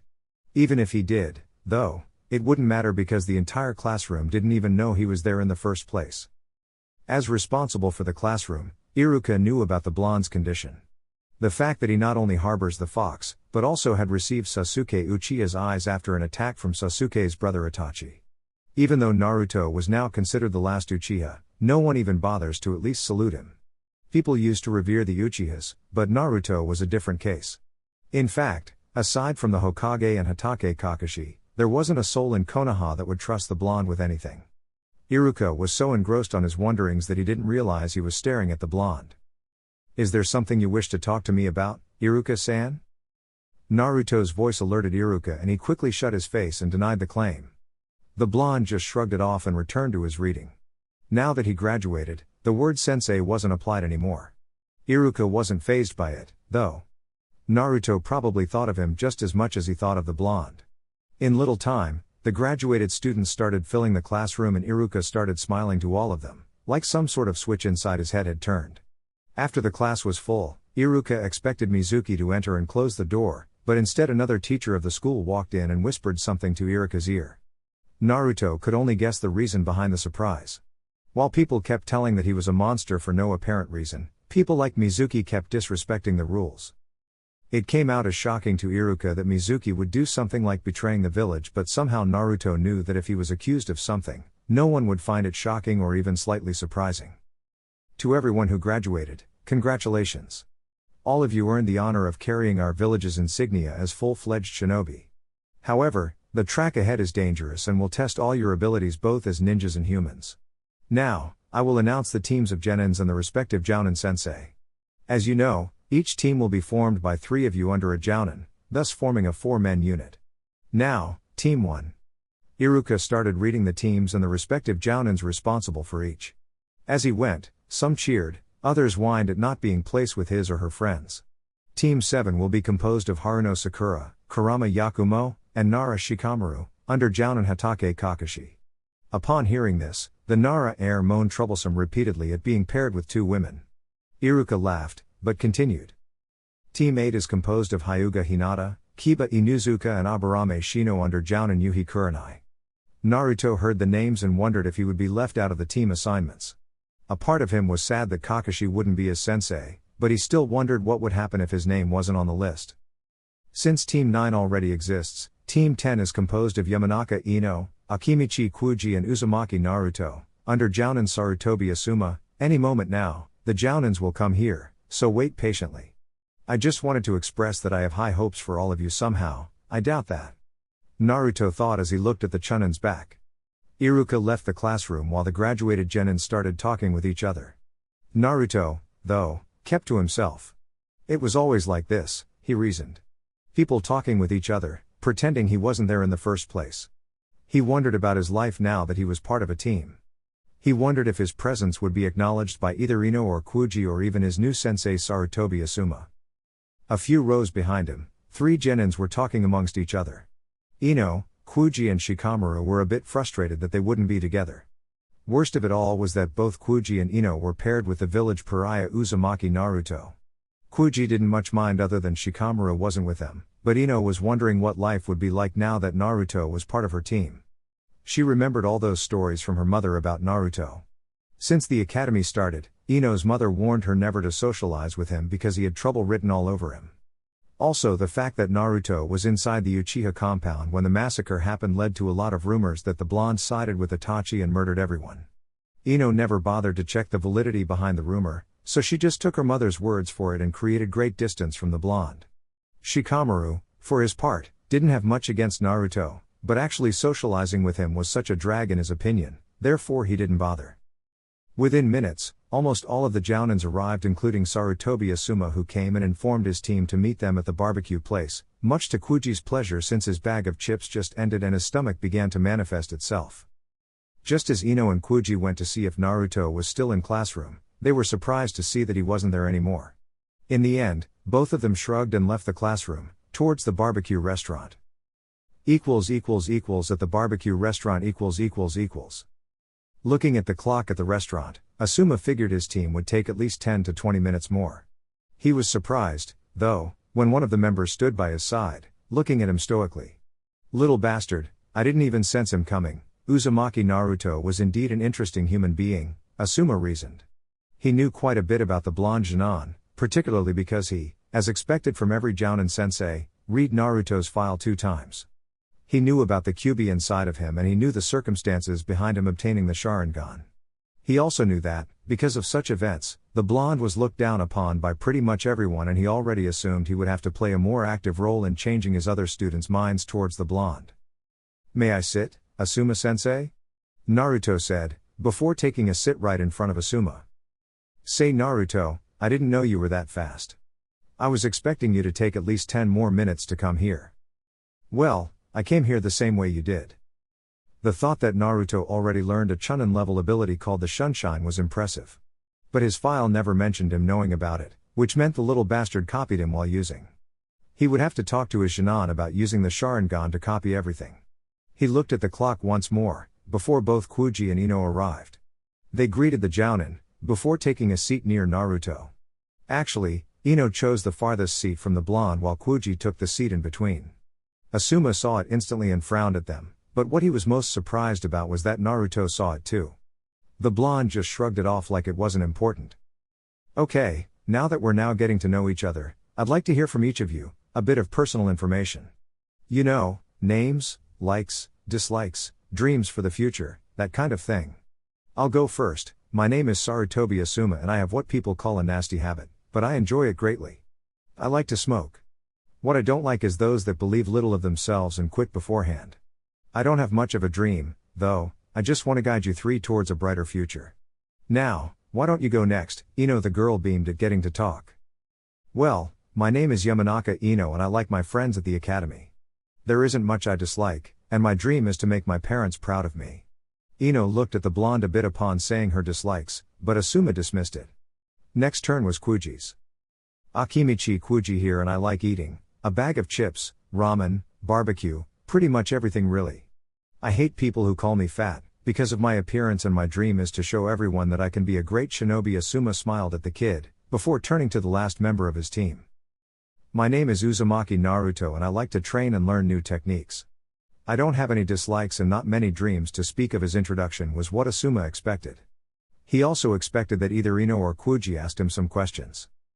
There were none, though. Well, then, now that we've all introduced each other, I was supposed to give a final test to you three to see if you have what it takes to become a Genin. However, I'm not going to give you one. Ino and Kuji were shocked upon hearing this. I can see that you three have talent, therefore, congratulations, we're now Team 10. Ino and Kuji smiled and congratulated each other. Naruto, though, kept his stoic visage. Unknown to all three of them, though, no matter what happened, Asuma was supposed to pass them. Every year was the same. Out of 27 candidates, only 9 would fully graduate and become Genin. Thus, Team 7, 8 and 10 were the chosen ones. Chapter 7, Training and D-Ranked Missions. The sound of metal battling against metal could be heard throughout the training ground as Naruto and the Anbu Tori faced each other in pure Kenjutsu. It was their first day as Kenjutsu partners and the Anbu was impressed by the boy's stamina and will to learn and correct his form. The training began at 0600 hours and not a single soul could be seen wandering around Konoha. Naruto found out that he enjoyed waking up this time of day. The reason was because he didn't have many hours of sleep at his disposal, because of the nightmares. Also, the fact that he didn't need to worry about ignoring the villagers was a plus in his book. He appreciated training more than anything. He continuously appreciated Tori for his assistance. Little did he know, though, the Anbu found it as beneficial as Naruto, seeing as he wanted to practice his Kenjutsu for a long time. The speed in which they were fighting was considered Chunin level and Tori was proud of the blonde, even though he wished to increase the level in a couple of days. He knew that Naruto was able to increase the speed, using his Sharingan, but he concurred with the blonde that he needed to practice his skills without it, first. As the practice progressed, Naruto was slowly losing his focus, seeing as it was quite hard to keep up with a veteran. He began to show a great deal of openings for the Anbu to exploit, before the man ushered Naruto to take a break. Rest a bit, Naruto. Kenjutsu requires finesse. When you began to show fatigue, it's better to stop and rest a bit. Now, although you showed improvement since yesterday, but you're still trying to parry my blows, using strength. It's fine against someone who is yet to master the art, but one could easily use it against you. It didn't take long to realize that Tori was an excellent teacher. He just knew how to explain a complicated art in simple words, allowing the blonde to grasp the skills needed to learn Kenjutsu. I understand, Tori-sensei. Though how can I parry your strikes without using strength? It's just a matter of deflecting my strike, nothing more. Defend and then strike, do not try to simply stop my movements. With experience, you'll come to realize that Kenjutsu is nothing but a dance.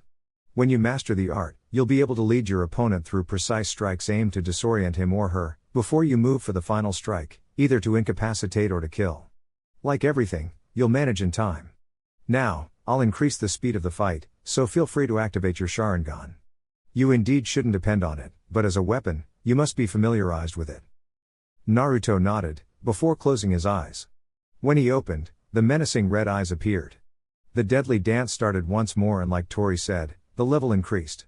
However, with his eyes, Naruto managed to anticipate his opponent's moves, before he even started them, allowing him more time to properly defend as well as attack. Tori always found it amazing how the Sharingan eyes worked. Before, Naruto worked his ass off to top a Chunin's level Kenjutsu fight. Now, the blonde had no problems in following Tori's movements and even managed to attempt a few hits. Of course, it wouldn't be fair to increase the level to Jounin, but at least he knew that there was ground for improvement. The fight went on, until approximately 0800 hours when Tori had to present to Anbu headquarters and Naruto had to meet his team for their first team training. Not that he enjoyed it, but it was his obligation as a shinobi of Team 10. Deciding to cool off a bit, Naruto went to the nearby river and gathered some water in his hands, before throwing it on his face. As he looked at his reflection on the lake, he wasn't surprised to see Sasuke's face instead of his. It happened before, he reasoned. Usually, when he finished his showers, Sasuke's face would be reflected on his bathroom mirror. Sighing in dismay, the blonde left the training ground he was now in and went towards the barbecue restaurant where his team would meet. It didn't take 10 minutes before he arrived only to see Kuji already there, waiting for Ino and Asuma. "Good morning, Kuji," Naruto said, surprising the Akimichi as he didn't see the blonde approaching. "Oh Naruto, you scared me, good morning as well. Did you see Ino on the way here or Asuma-sensei? Kuji asked, before Naruto shook his head in the negative. The conversation ended soon afterward. The two male genins remained in silence, while waiting for the rest of the team. Naruto didn't mind as he was used to being ignored. Kuji, however, wasn't, hence why his head began counting the seconds in silence and cursing the situation. His ass was saved, though, when Asuma appeared from a sunshine, carrying a smile on his face. The bearded Jounin looked at his team and frowned since one member was still due to arrive. He was worried that, being a fresh out of the academy Genin, Ino wouldn't lose his civilian way of thinking. Excuses like "I took some time choosing what to wear" or brushing her hair was heavily frowned upon. Not to mention the fact that it would ruin the images of Kanoikas.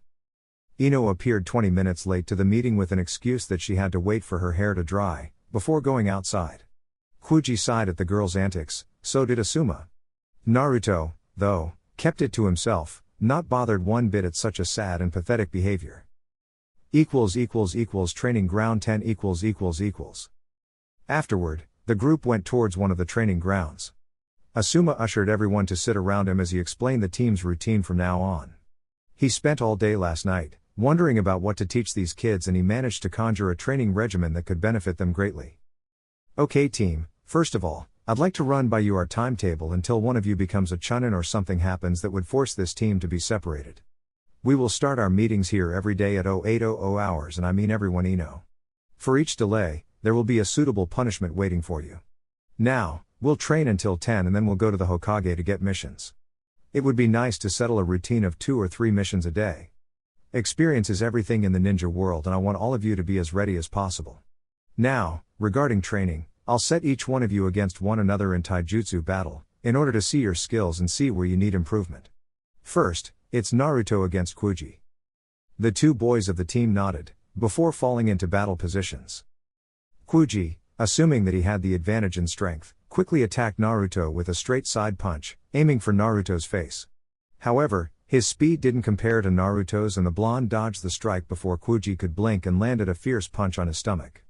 Asuma noticed that the punch was laced with chakra, hence why Kuji lost his air instantly. He was on the ground, holding his stomach. Getting pissed off, Kuji used his partial expansion jutsu, before trying his luck once more against the stoic Naruto. However, like before, Naruto just twisted his body, before landing a reverse kick on Kuji's chest. Ino was pissed upon seeing Naruto treating her friend like a punching bag and demanded that Asuma punish Naruto.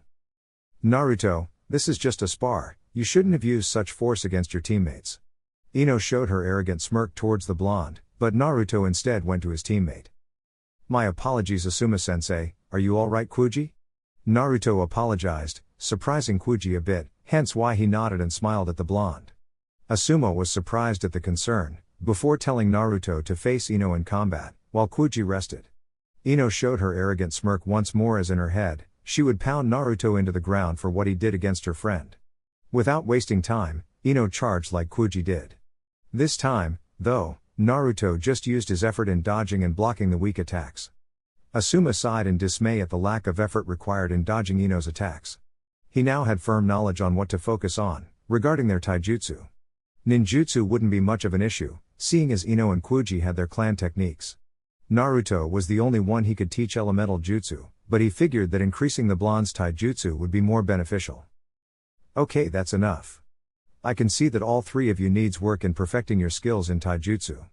Kuji, you have the strength needed, but you lack speed.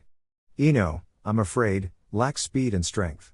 Naruto, your taijutsu is the best amongst the three, hence why I'll be your sparring partner. However, you'll be required to fight against your teammates from time to time. Now, would each of you put these bracelets on your wrists, please? The team nodded, before doing as instructed. Kuji managed to hold his arms still, seeing as he had strong arms.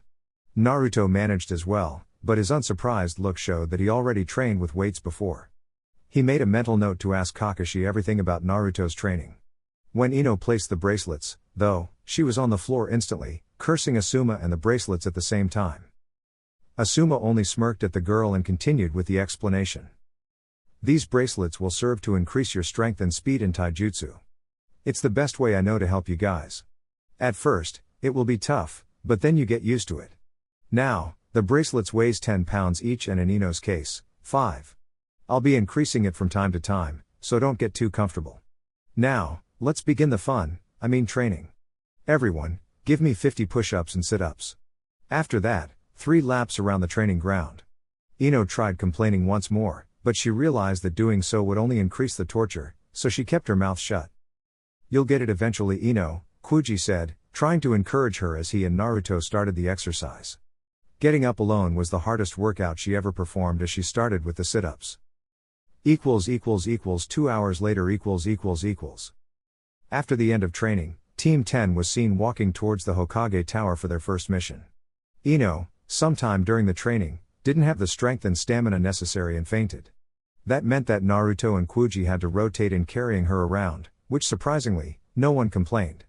Sure, Kuji wouldn't mind, but Naruto was a surprise.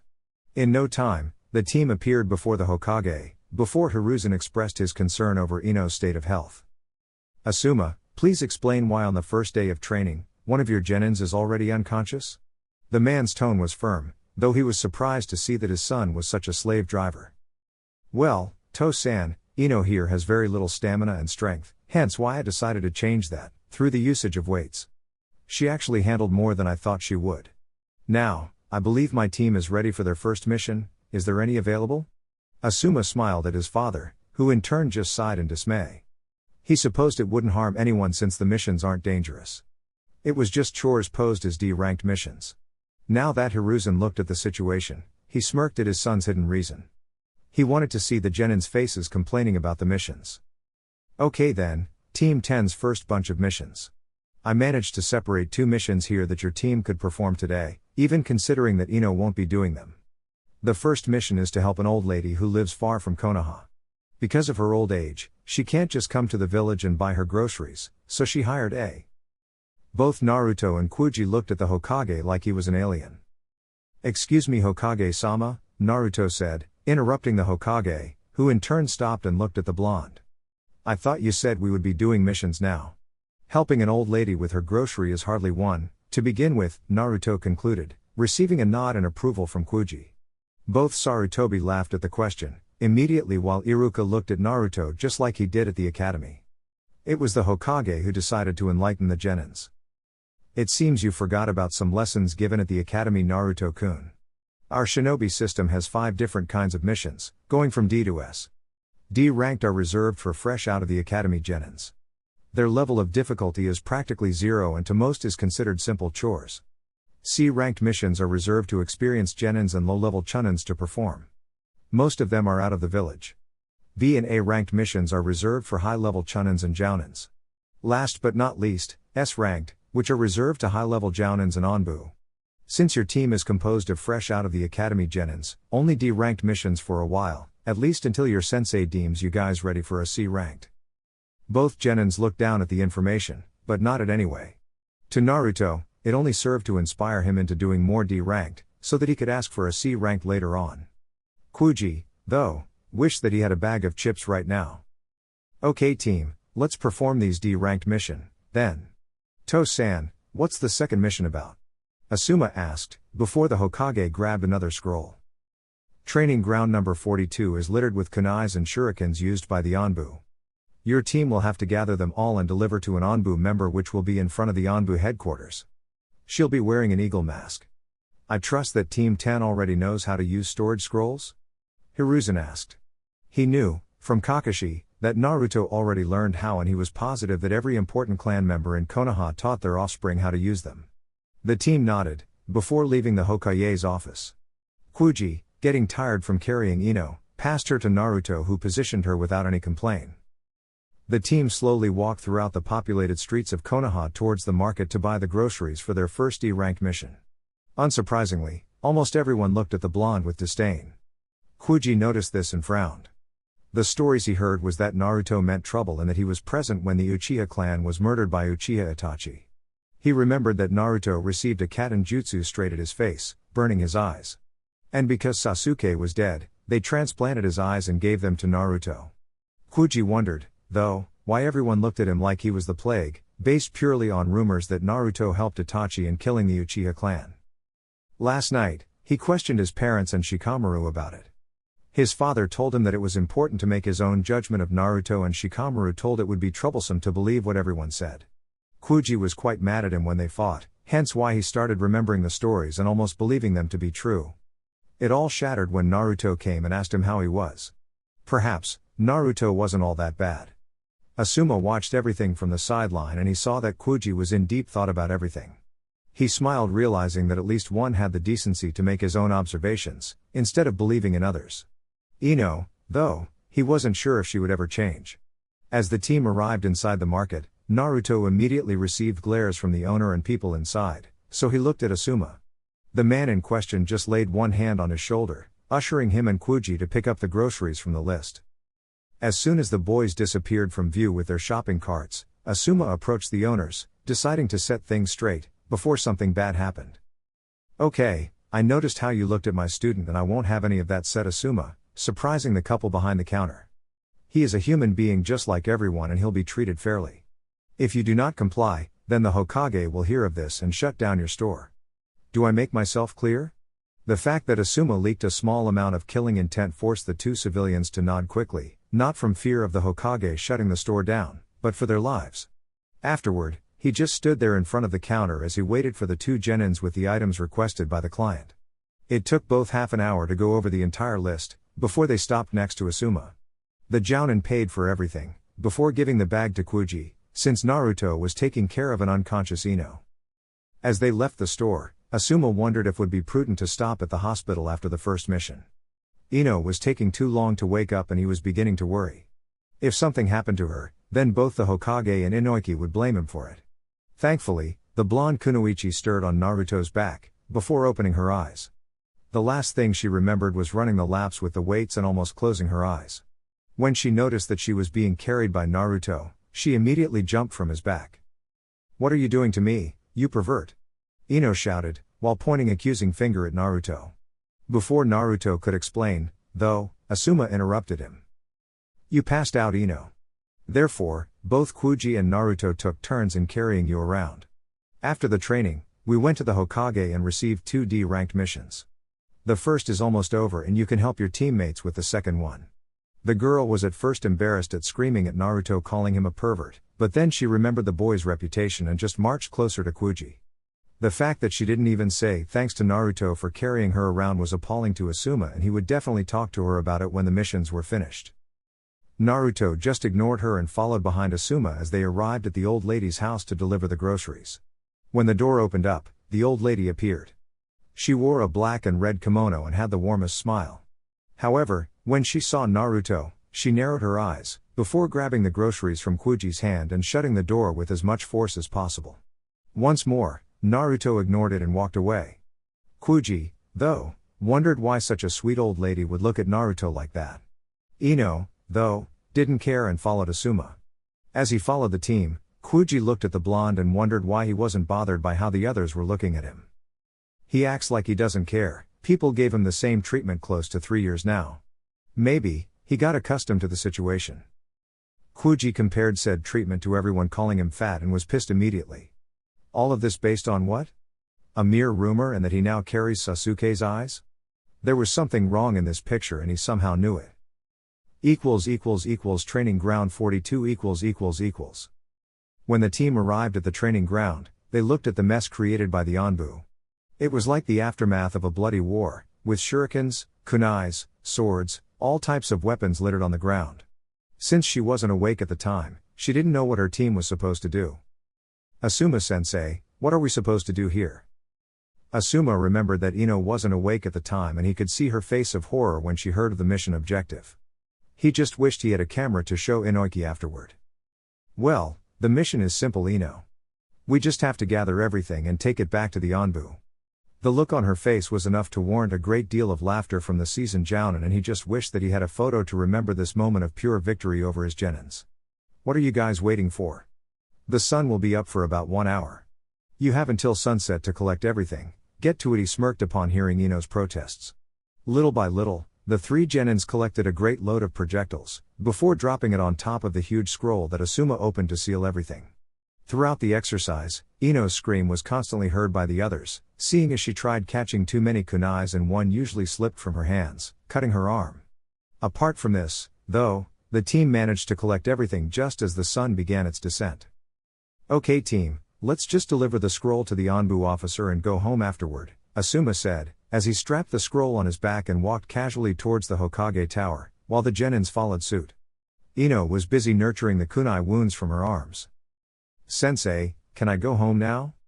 I don't have any medical kit with me," Ino asked, earning a nod from her sensei. "You are free to go, however tomorrow I wish to talk to you Ino, regarding something very important. Kuji, please escort her home, just in case." The two friends nodded, before leaving. Kuji was the only one who told Naruto goodbye, quite surprising to the blonde, but he managed to bid Kuji goodbye in return. "You seem surprised that someone would befriend you, Naruto?" Asuma asked as they walked towards the Anbu headquarters. "More like intrigued to the fact that Kuji was the first amongst my age that didn't believe in rumors. Of course, he wouldn't do what he did if he knew the entire truth about me. All he knows is what happened with the Uchiha clan." Asuma knew what Naruto was talking about and frowned in realization. He saw hope in Kuji's actions, but now that Naruto reminded him, none of them knew about the Kyuubi no Yoko inside the blonde. He didn't know how Kuji would react, since the fox killed a great deal of clan members from the Akimichi clan. "Now, I assume you had a reason for sending Kuji along with Ino? Her wounds weren't life-threatening." This kid, he's like a miniature Kakashi. "I just wanted to see how you're handling your interaction with your teammates. From what Kakashi told me, this is the first time you interacted with anyone your age and Ino's behavior was beyond disappointing." Asuma wanted to assure Naruto that he would be there for him in that regard. Naruto must know that he could count on him and even Kuji in the future. Who knows, maybe the fact that Naruto was a Jinchuriki wouldn't bother the Akimichi so much. Naruto, though, remained neutral to the question. It didn't bother him that Ino couldn't see beyond what was told to her. "There's nothing to worry about Asuma-sensei, I'm perfectly fine." Asuma frowned at the lack of will to talk about the subject, but figured that just pressuring his student would be counterproductive to his goal. Therefore, the two walked in silence and arrived in front of the Anbu headquarters as soon as the sky changed its color to black. Alone Anbu was there, with the eagle mask just like the Hokage said. It was clearly a woman by the size of her long dark blue hair. Naruto was quite surprised at the size of it. It went all the way to her thighs. Not to mention that Naruto saw great development while sizing her out, on a subconscious level. Asuma only smiled at the blonde, after seeing the boy staring at the kunoichi Anbu.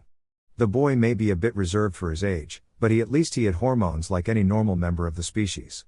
He now knew that what he could talk to him about. The Anbu for her part looked at the brat in front of her and didn't enjoy that he was drooling at her. "Hey little brat, either you stop staring at me, or I'll make you." Her tone was harsh and the blonde complied instantly, although he didn't know what he did wrong. How could he? The majority of his interaction with other women was carrying an unconscious Ino around. "Okay Eagle, here is the scroll with your weapons. I'm sure my student here won't do it again, right Naruto?"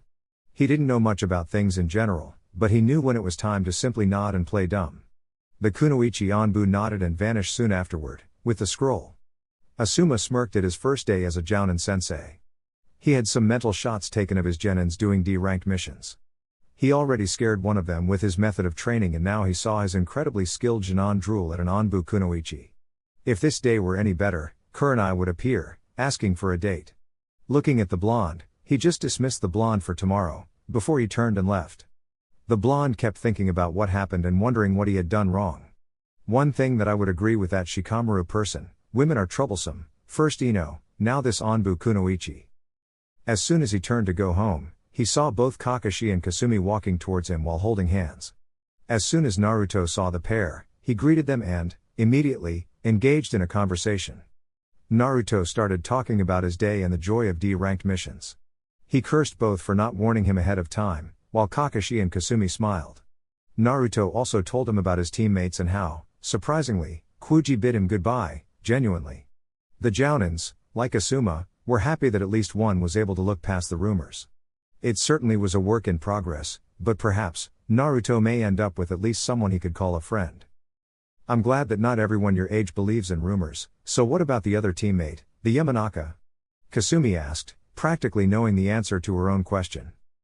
"She is the same as the others, though I'm not bothered by her actions." "So, are you two on a date?" Both Kakashi and Kasumi acknowledged the blonde's attempt of changing the subject, but none of them pressured him. They both knew that when it came to personal questions, Naruto preferred avoiding them all the time. Still, if he wanted to improve as a shinobi, Naruto would have to learn how to socialize a little better, seeing as he would be tagged with other ninjas for missions in the future. Kakashi promised to take me out for some sushi. The blonde smiled, which was a rare feat in itself. In fact, Kakashi and Kasumi were the only ones to whom Naruto had intimacy with. Well, don't let me keep you, then. Both jounins nodded and said their goodbyes to Naruto, who in turn went to his small apartment. He had a scroll full of earth techniques and a bucket of instant ramen waiting for him back home. The next day Naruto woke up at the same time as yesterday for his kenjutsu practice. However, upon arriving at the training ground, he saw a kunai on a tree nearby, holding a note. Upon close inspection, Naruto sighed seeing as it was a note from Tori.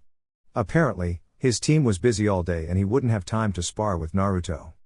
Naruto shrugged it off and placed his sword inside a scroll he took that was inside his kunai holster. Seeing as his plan had changed, Naruto decided to practice the earth techniques he studied last night. Until now, Naruto learned to use Doton ninjutsu only for defensive purposes. The inner decapitation jutsu wasn't exactly offensive, as the only thing he did was trapping the enemy below the ground. The scroll, elaborated by Kakashi, related C and B ranked earth techniques for him to learn. Last night, he focused his attention on 2. Doton Doryusu, Earth Release, Earth Rising Spears Technique. Doton Ganban Q, Earth Release, Rock Plate Coffin Technique. Both techniques required expanding his chakra throughout the ground towards a specific area, meaning he couldn't do both techniques in midair or on top of a lake, for instance.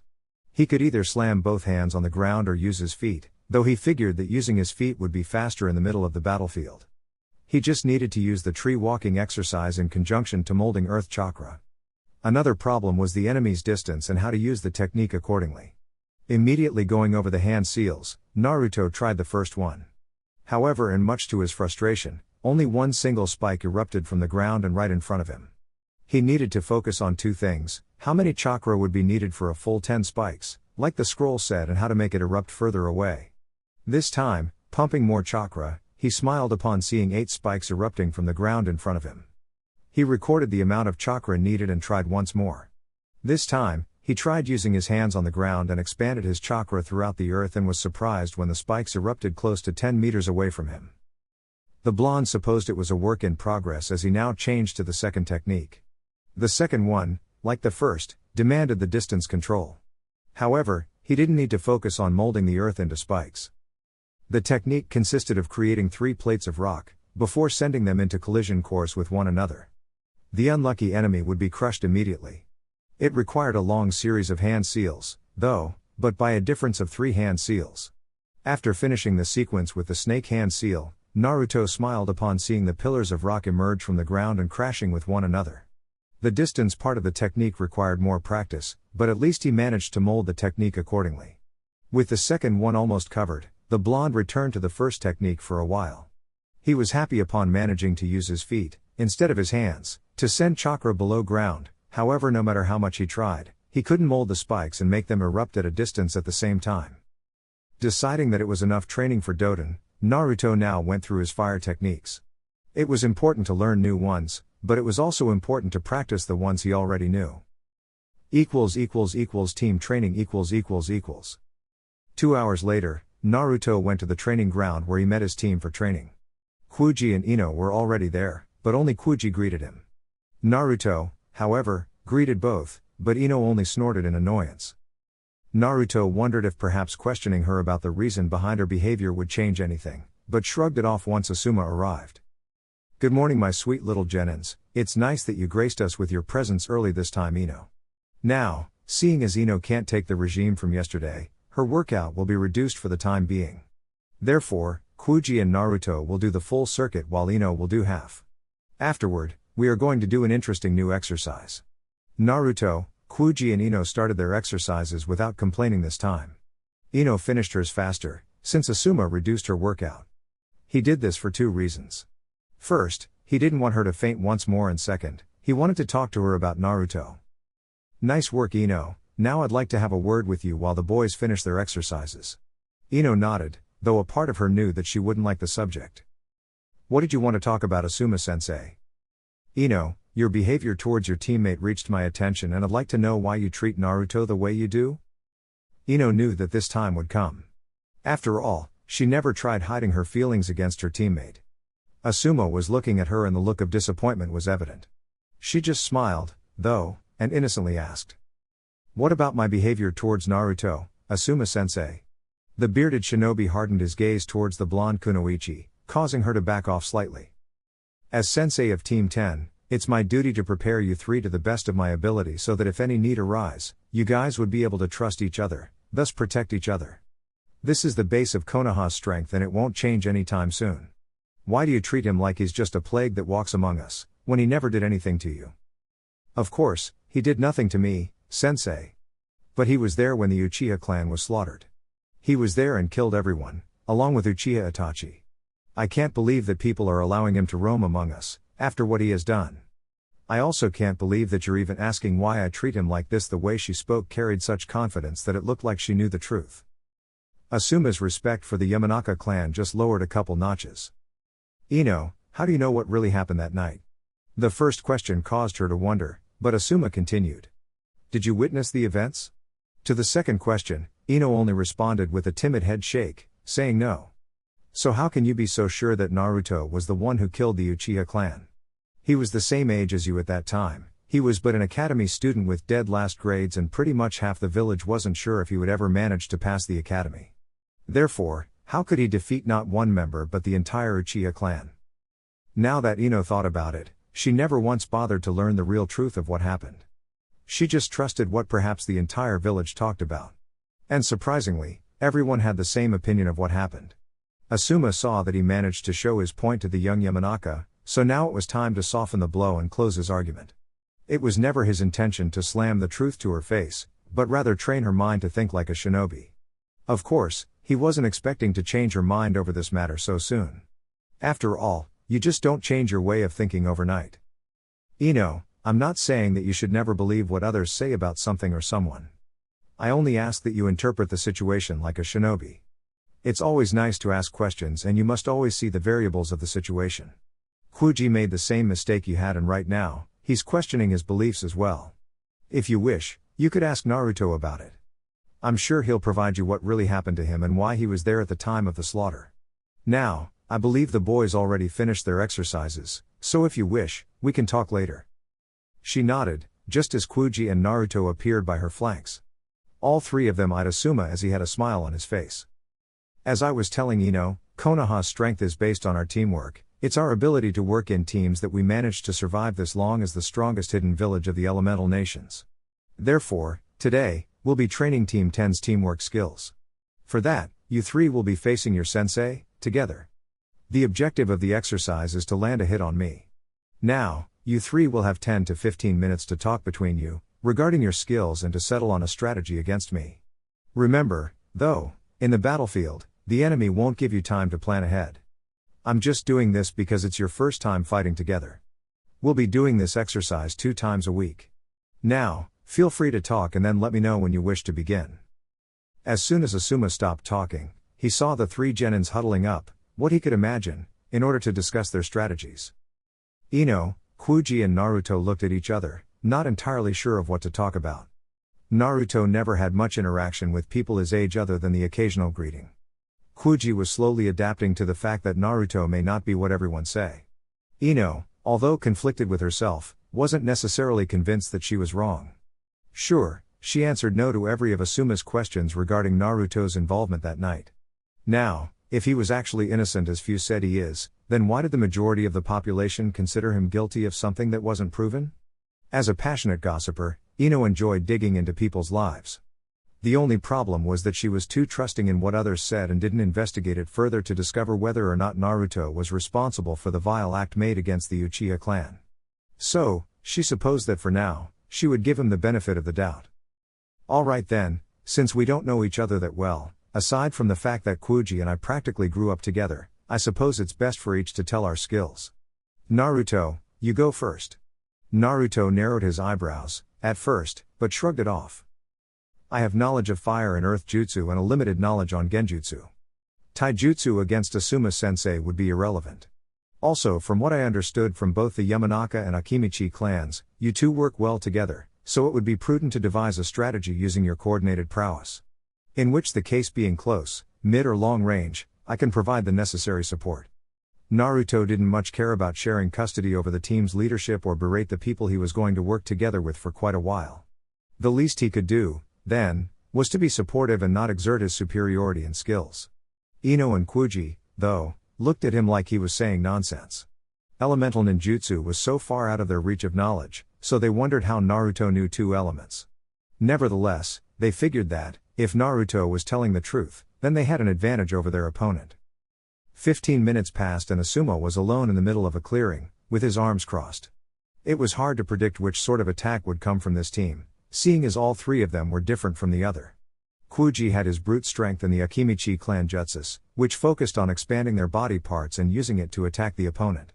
Ino's clan techniques were more focused on the mind, or rather the opponent's mind. Both Ino and Kuji, even together, would be ineffective against someone with knowledge on their techniques. Ino's techniques are restricted and so were Kuji's. Without a third party to back them up, surely one of them would be dead in the battlefield. Here was where Naruto came in, he supposed. Being a jack of all trades as he believed the kid to be, he could adjust to any strategy the team might conjure. In all fairness, the blonde was an Uchiha with limitless amount of chakra. All of a sudden, 5 projectiles appeared in his line of sight, before he grabbed one of his and deflected the projectiles effortlessly. He didn't have to wait long, before he saw Kuji expanding his entire body and rotating towards him like a tank. Asuma was about to jump away from the technique when he sensed 2 hands grabbing both his legs, before bringing him underground. Asuma looked at the approaching tank and used a simple replacement technique to get out of the way. He didn't have much room to breathe, before more kunais and this time shurikens came at him. Focusing on a simple wind technique, Asuma focused a small draft of wind in front of him that blew the projectiles away, just as he saw Ino from the corner of his eyes, forming the sign for the Shintenshin no Jutsu and dodged slightly with a smirk, while charging straight at the frightened Ino, who saw her attack being dodged so easily. Before he even began to reach within striking distance, Naruto suddenly appeared in front of her doing hand seals, before transforming the air gathered inside his lungs into fire. Kat and Enden, fire release, great fireball technique. Asuma winded his eyes as soon as he was enveloped by the technique, since Naruto couldn't have known such a strong fire technique. He made a mental note to have a serious conversation with Kakashi, once this was over. All the man said was that Naruto only began learning elemental ninjutsu. Asuma wasn't able to ponder further when a giant fist came straight at him. He managed to dodge the attack, before he charged Kuji with plain taijutsu once more. However, once more Naruto proved that Kakashi was just screwing with him. Asuma was about to attack Kuji, when 3 earth pillars circled Asuma. The seasoned Jounin knew which technique this was from previous fights against rock nins. He knew what usually happened right after the pillars surrounded the enemy and he didn't want Naruto to have any ideas. The man found it reasonable to end the exercise, unless the blonde wanted to test more dangerous techniques against him. Okay, that's it for now guys. Great job all of you, managing to fight as a team is hard work and you 3 managed to impress me. However, if this was a real fight, then I wouldn't be as passive as I was just now. Next time, I'll increase the stakes a bit. However, you 3 are on the right track. Ino and Kuji work well together and for what I've seen, you acted as their support from afar, right Naruto? The question was more like an affirmation, but Naruto nodded anyway. Now, let's go and take some missions with the Hoka. Asuma stopped when he heard Kuji's stomach growling like a beast. Well, I believe it's best if we had some lunch, first. To the barbecue place, then Naruto and Ino weren't as enthused as Kuji upon hearing that they would have some lunch, which earned a warm laughter from Asuma. The team started out rough, but they were on the right track now. Even though Ino and Kuji had their reservations concerning the events that surrounded the Uchiha Massacre, both managed to set that aside and work together with someone they always believed as being a criminal. Asuma sure had his work cut out for him, but after watching the fight, he knew that, in the right circumstances, Team 10 could very well be a force to be recognized in the future. Tonight, he would conjure a different set of training for each of his 3 genins. I did the right thing, asking To-san for a team of genins. Chapter 8, Team 10. It had been a couple months since Team 10's first D-ranked missions and Sarutobi Asuma couldn't be more proud of his little genins. Akimichi Kuji managed to increase his speed because of the bracelets. The boy even learned new jutsus from his clan that, if used accordingly, would give a lot of trouble to his opponents. Kuji went as far as to follow Naruto's speed for a couple of minutes and even managed to dodge a few hits from the non-Uchiha Sharingan user. Granted that Naruto never used his eyes against his teammates, but it was an improvement nonetheless. Kuji's weights increased more, but Asuma was confident that he would get accustomed to it in no time. Yamanaka Ino evolved as well, regarding her taijutsu. After constant pressure from Asuma and her father, she focused more on increasing her strength and speed. What generated her interest the most was the fact that Naruto managed to dodge all her attempts with a bored expression on his face. It was infuriating and she used this energy to increase her stamina and speed. Still, she couldn't land a hit on him, but at least she was faster than before. Like Kuji, she also got training from her father regarding the clan's jutsus. She practiced the Shintenshin further, learning to adapt the technique in stress situations. Now, she was learning the next one called Shinraishin no Jutsu. It consisted of disrupting the opponent's control over his or her body, forcing him or her to do things like attack the opponent's partner.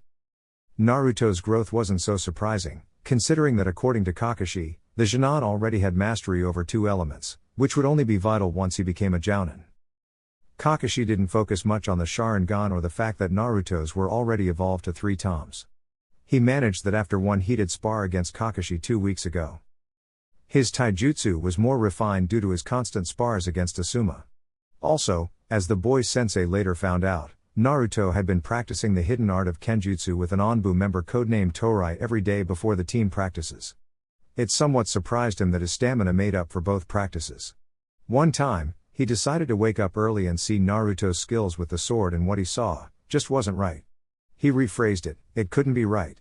Tori, he knew, was an accomplished swordsman inside the Onbu. However, upon seeing him sparring with Asuma's student, he was surprised to see that Naruto was keeping up with the man. Of course, Naruto's Sharingan was activated, but that alone didn't diminish his skills. As far as teamwork was concerned, Asuma deemed acceptable, for the time, the strategy created by the team. Even if Naruto was by far the strongest, he would always be the support of the team, leaving Ino and Kuji to the front lines. At first, it wasn't as effective, because Ino wasn't focused on attacking others, leaving Kuji alone to face the enemy, with Naruto backing him up just in case. With time, the strategy bore fruit, as Ino saw the opportunity given by her teammate and improved her skills with projectiles and her taijutsu. Also, Naruto managed to anticipate the enemy's movements quite well. He would step in once he realized that either Kuji or Ino wouldn't be able to avoid the attack. Still, Asuma gave his insight from time to time, placing Naruto and Kuji on the offensive with Ino as support with her projectiles. Kuji was the only one of the team with no knowledge, or even familiarity, of fighting in long range, hence why he was always placed up front as far as teamwork was concerned. It was his clan's specialty after all, so he never complained. The last thing that changed between the team was their interaction. 2 months served to dim Ino and Kuji's misconceptions of their teammate, and now the only thing they didn't approve of was Naruto's distant attitude towards them. He always asked them questions, he never took action alone, even though he could very well cover for the entire team. However, he didn't hang out with either of them, after team training or missions. Both Asuma and Kakashi tried talking to him, but the Genin always gave them the same answer. Naruto's theory was that both Ino and Kuji didn't know about the other truth about him. It was quite frustrating how Naruto used the Kyuubi as an excuse, but neither could ascertain whether or not Naruto's hypothesis would come true. The Kyuubi was responsible for many deaths, and that included both Akimichi and Yamanaka Shinobi. So, as the Jounin responsible, Asuma decided to increase the amount of missions of the team, so that they could participate in tougher missions and possibly develop a much deeper bond. His attempt wasn't unheard of, as ninjas, with similar sufferings, could better relate with one another. Right now, after returning from their 4th D-ranked mission of the day, Asuma saw it fit to see if there was another mission for his team. Since their formation, Team 10 performed close to 3 missions a day, finishing the impressive amount of 40 by the end of the last month. They would break the village's record if the Hokage's warm heart wasn't in the way. The old man, seeing Team 10's impressive records, gave them all a 10-day vacation. Right now, they were finishing their 55th mission, which actually was for the Hyuga clan. An important member of the main branch required a team to deliver a scroll to a weaponsmith, whose office was located a few miles outside of the village gates. It wasn't considered C-ranked, because it was still within the village's perimeter. Once they delivered the scroll, the man handed a black case to Asuma, containing a gift to said member of the Hyuga clan. Despite having increased her stamina, Ino was against the idea of yet another mission. "Sensei, we are already at the end of the 4th mission today. Can't we go home for the day? I'm exhausted?" Naruto and Kuji remained quiet while Ino and Asuma were talking. The first, though, didn't mind another mission much, considering that he didn't have anything to do besides that. Kuji, on the other hand, wished that Asuma gave in and sent them home. Despite improving a lot, the Akimichi still maintained his old habit. Their sensei sighed in dismay, seeing that his plan backfired. According to his experience, the Hokage would consider his team ready for C-ranked missions after 2 maybe 3 more missions. But Ino was right, he was already pushing them harder than usual. "Alright Ino, after we deliver this to the Hyuga clan, the team is dismissed." A sudden smile appeared on her face at the possibility of a great bed to rest in after today's training and missions. It wasn't long until the mission was finished, before the members said goodbye to one another. Naruto shrugged it off and, with hands inside his pocket, roamed towards his apartment at a slow pace. Despite not being late, the street he was in was rather empty, considering the number of restaurants and pubs. The scene alone was strange to him as he activated his Sharingan briefly and realized the reason. He just resumed walking, though, like he was not aware of the danger that was looking at the Genin from the roofs. The lone Chunin loathed Naruto, since the Kyuubi attack. The beast devoured his little sister, at the time. He didn't even had time to get her out of the way, and since then, he trained hard every day, so that one day, he would avenge her death. Almost everyone was inside the restaurants right now, leaving the street empty for a clean execution. The man casted an altering perception genjutsu, so that once his attack hits, Naruto wouldn't be able to dodge. The kunai was sent flying straight at Naruto's back, before piercing it all the way to his chest. The Chunin, then, vanished from his position, before appearing right in front of his target. He cursed at a tree log that was in Naruto's place. The Chunin was clueless when Naruto, from below the ground, grabbed both his ankles and dragged his entire body below ground. The Chunin was surprised once the blonde appeared in front of him, looking at this face with apparent boredom like always. The Chunin's name was Ishizaki, no clan related, and he was 28 years old. He, suddenly, saw Naruto's Sharingan eyes spinning like a vortex, until the man's eyes were closed. Naruto had seen the genjutsu with his Sharingan and immediately dispelled it. Upon opening his eyes, the Chunin was surprised to see a bunch of kids pointing at him while laughing hysterically. He didn't know how he ended up there, in the first place. Naruto watched this from the top of the roof and turned to leave, however he was stopped once Kakashi appeared and placed a hand on his shoulder.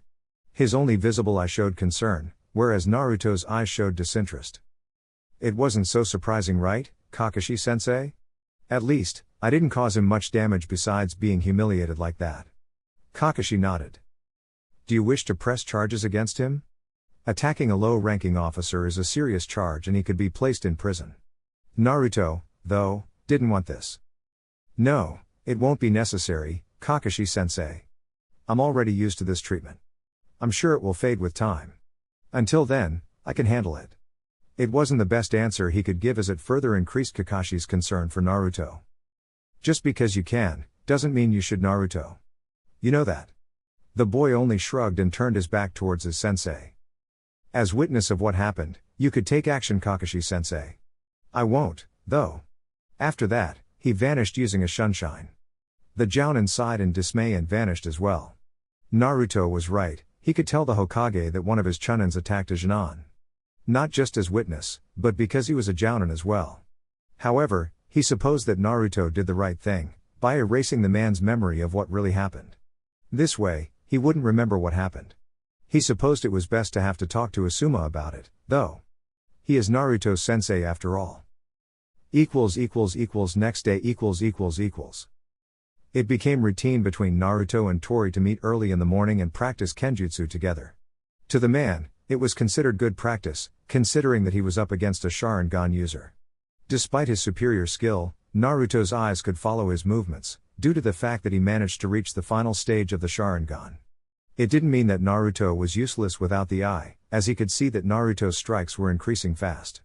The spar was progressing nicely, almost developing into a showdown between swordsmen. However, it was time for Tori to end the training, as he sensed one member of his team approaching.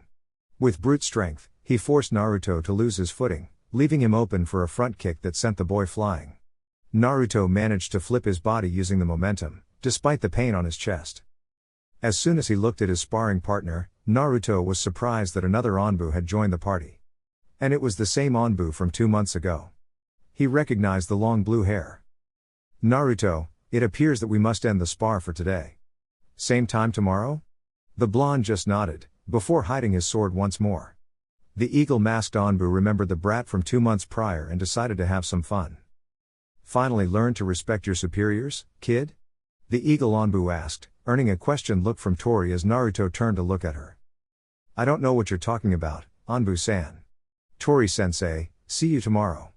Naruto, then, turned and walked away, leaving an infuriated Anbu who didn't enjoy being ignored. Despite this, if she ever showed that the brat got to her, she would no doubt be the laughingstock inside the corporation. She heard a small snicker coming from her superior Tori. Probably, she was already too late in avoiding her fear, she reasoned. Eagle, then, vanished and went to look for the kid, seeing as, being a junior Anbu, her mission was to scout around the village. It took a while, before she saw him purchasing a few sticks of dengo, possibly, for breakfast and took a seat below a sakura tree. Being privy to confidential documents, she had access to Naruto's file and was interested. Because of the Kyuubi and the rumor behind the Uchiha Clan's massacre, Naruto received several attacks by Chunins. Despite this, he managed to defeat them with the use of the Sharingan eyes. Eagle sort of admired the kid's will to fight despite the odds. "Are you stalking my student Anbu-san?" Eagle was already on edge, but relaxed once she saw Asuma standing behind her. "I'm not obliged to explain myself, Asuma-senpai. I'll take my leave now," Eagle said, before she vanished, earning a snicker from the jounin. He, then, analyzed Naruto for a bit. It was strange to see the boy so at peace with himself, despite its cold exterior towards others. Perhaps after years of being ignored by others, he ended up getting accustomed to it. Asuma feared that Naruto enjoyed being left alone. He left before Naruto could turn and see him, despite knowing that Naruto saw the entire thing. The jounin was correct, though, since Naruto's Sharingan was activated the entire time and he was able to feel the trace of chakra from both the Anbu and his jounin sensei nearby. He didn't say anything at the time, but he really wished to be left alone. At training ground 10 . Once everyone was gathered, Asuma decided to change their routine for today. Today it was time for chakra control exercises, instead of just taijutsu and stamina training. However, when Naruto said that he already had tree climbing, as well as water walking mastered, Asuma frowned and cursed Kakashi once more for not telling him that. He knew that Ino and Kuji had been training in chakra control with their families a bit, but not the tree climbing exercise. He decided that Naruto would practice a much advanced form of chakra control, consisted of suspending a kunai on top of his hand, using just his chakra. While he was doing this, he taught Ino and Kuji the tree climbing exercise. The team spent the majority of the morning practicing chakra control. Ino's chakra capacity was much higher than before, hence why it took quite a while for her to run out of chakra. Still, Ino managed to master the exercise after 5 attempts. Kuji took longer, but by the end of the exercise, he managed to cover a large distance. Naruto managed to keep the kunai suspended for about 10 minutes, before he couldn't any longer. This exercise involved continuous bursts of chakra and strong ones at that, to carry the heavy metal over his hand. As such, the strain on the chakra coils was too much for a Genin, even one of Naruto's skill. Asuma knew that, though. He wanted to test how far Naruto's skills progressed, and to see that he managed up to 10 minutes, before tiring, was impressive. After a small break, the team went to the Hokage's office and picked up a mission. Unfortunately, for Asuma, most of the D-ranked missions were already taken, meaning that his team would finish their day early. He figured that after the mission, they could focus on some teamwork exercises. After his team left from the Hokage's office, his father asked him to stay for a while. "Asuma, starting tomorrow, Team 10 will be assigned to C-ranked missions. It still baffles me why neither of them contested much from doing them, but they've earned it." Asuma smiled at his father, before leaving the office. He met his team outside the Hokage's office building and quickly relayed the mission to them. It was quite surprising, the contents of the mission, because it was considered D-ranked. They were supposed to hunt a group of low-level thugs that were causing havoc on the village's poorest neighborhood. This job was normally meant for ambush, but the Hokage figured that sending high-level shinobi to beat low-level thugs were a bit of overkill. They could very well be dealt with by Genin-level shinobi. It was the first mission that involved actual fighting and all 3 members were quite eager about it, especially Naruto for some reason. Little did everyone know that the blonde was on the verge of exploding in front of the Hokage because of these so-called D-ranked missions. He smiled upon hearing from his sensei that starting tomorrow, his team would receive C-ranked missions. That meant that his hard work paid off in the end. Traveling towards the neighborhood took little time as the team settled to observe the area a bit. Normally, this place was reserved for bandits and rapists. It represented the dark side of Konoha and the aura around the vicinity was rather cold for comfort. It was like the team had entered a cold cave and Ino was already shivering. Asuma knew this much, because he passed by here on occasions, once he was a chunin. This area hadn't changed much since then and he doubted that it would change any time soon. The population roamed freely throughout the crowded and littered street. Their mission was to capture a gang of bandits that were accused of starting a new drug point in Fire Country. The mission, although relatively easy from the ninja standpoint, had a lot of variables. This area was forsaken by the shinobi population, so if anyone showed up, people would be suspicious and the gang would flee, or worse, take hostages. It was imperative that the team didn't appear as shinobis, hence why Asuma instructed them to take off the headbands for later use.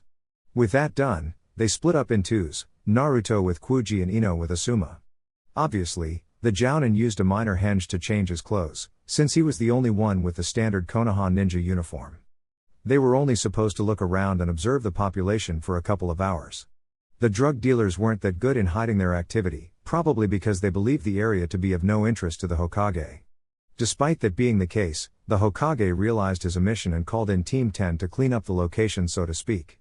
Although it was considered a forsaken zone, there was no heavy crime being committed, like murder, because if that were the case, Anbu would come and sweep the entire area. The boys appeared to be chatting amongst themselves, while looking around for clues as to the gang's activities or, if they're lucky, their hideout. The condition of the villagers was below poverty, if the street's condition was any indication. The houses were almost on the verge of collapsing due to lack of maintenance and the only attempt at commerce was a local magazine shop that happened to be closed. Apparently, no self-respected businessman would want to invest in this place, at least not before Team 10 dealt with the drug dealers. After walking for about an hour, the boys met their sensei and their teammate at the same place where they separated. Naruto reported to Asuma that they had little luck in finding anything. However, the triumphant look on Ino's face showed a different story on their part. We saw a man selling 10 grams of opium as soon as we separated and we followed him to a dark alley.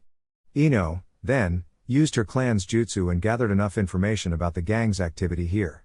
She also hit the jackpot. We know their hideout's location. The boys nodded and even congratulated Ino for a job well done, which she appreciated. Kuji's compliment wasn't such news as Naruto was and it still surprised her how he could be this nice while on missions and completely distant afterwards.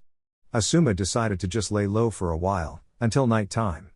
According to the intel, the gang would have a big meeting tonight regarding their operation and how much money will be split between the dealers.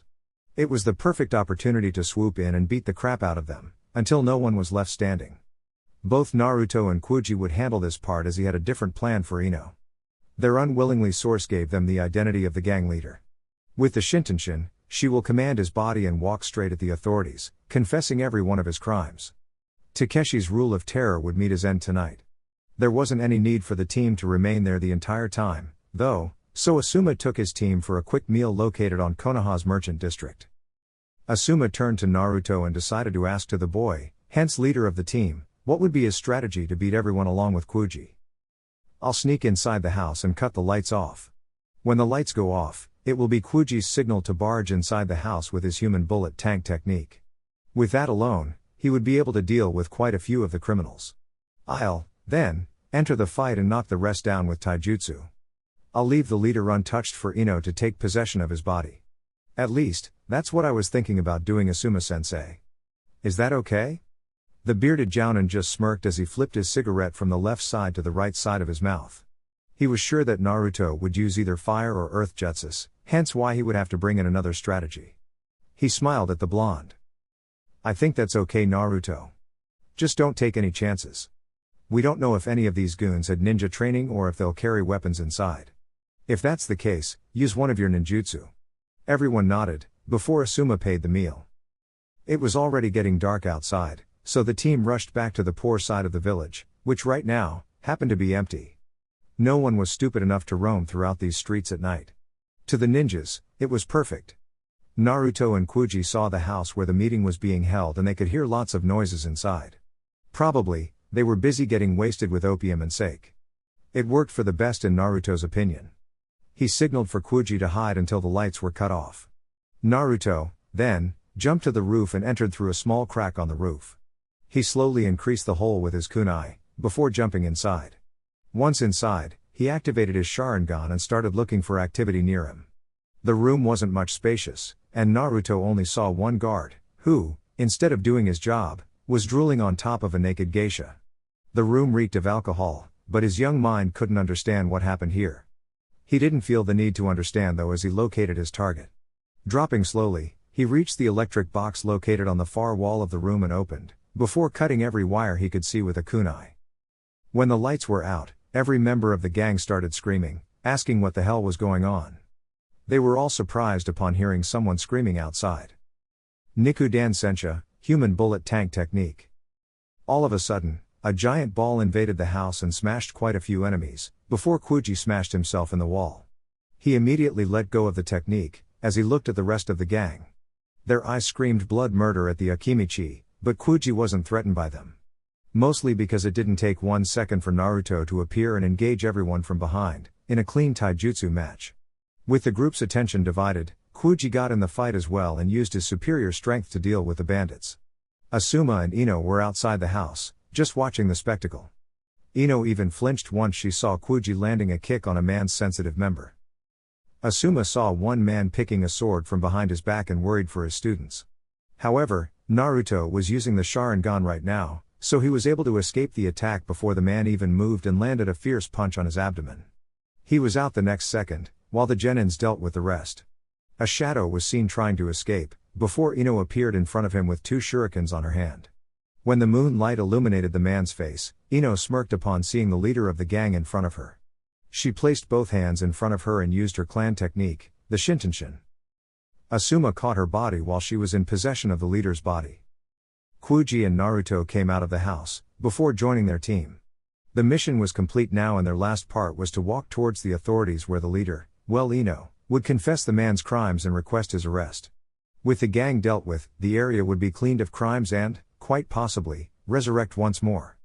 The Hokage had a business plan for the neighborhood. With the gang gone, the next day, contractors would come, with security of course, and build some shops and even a neighborhood hospital.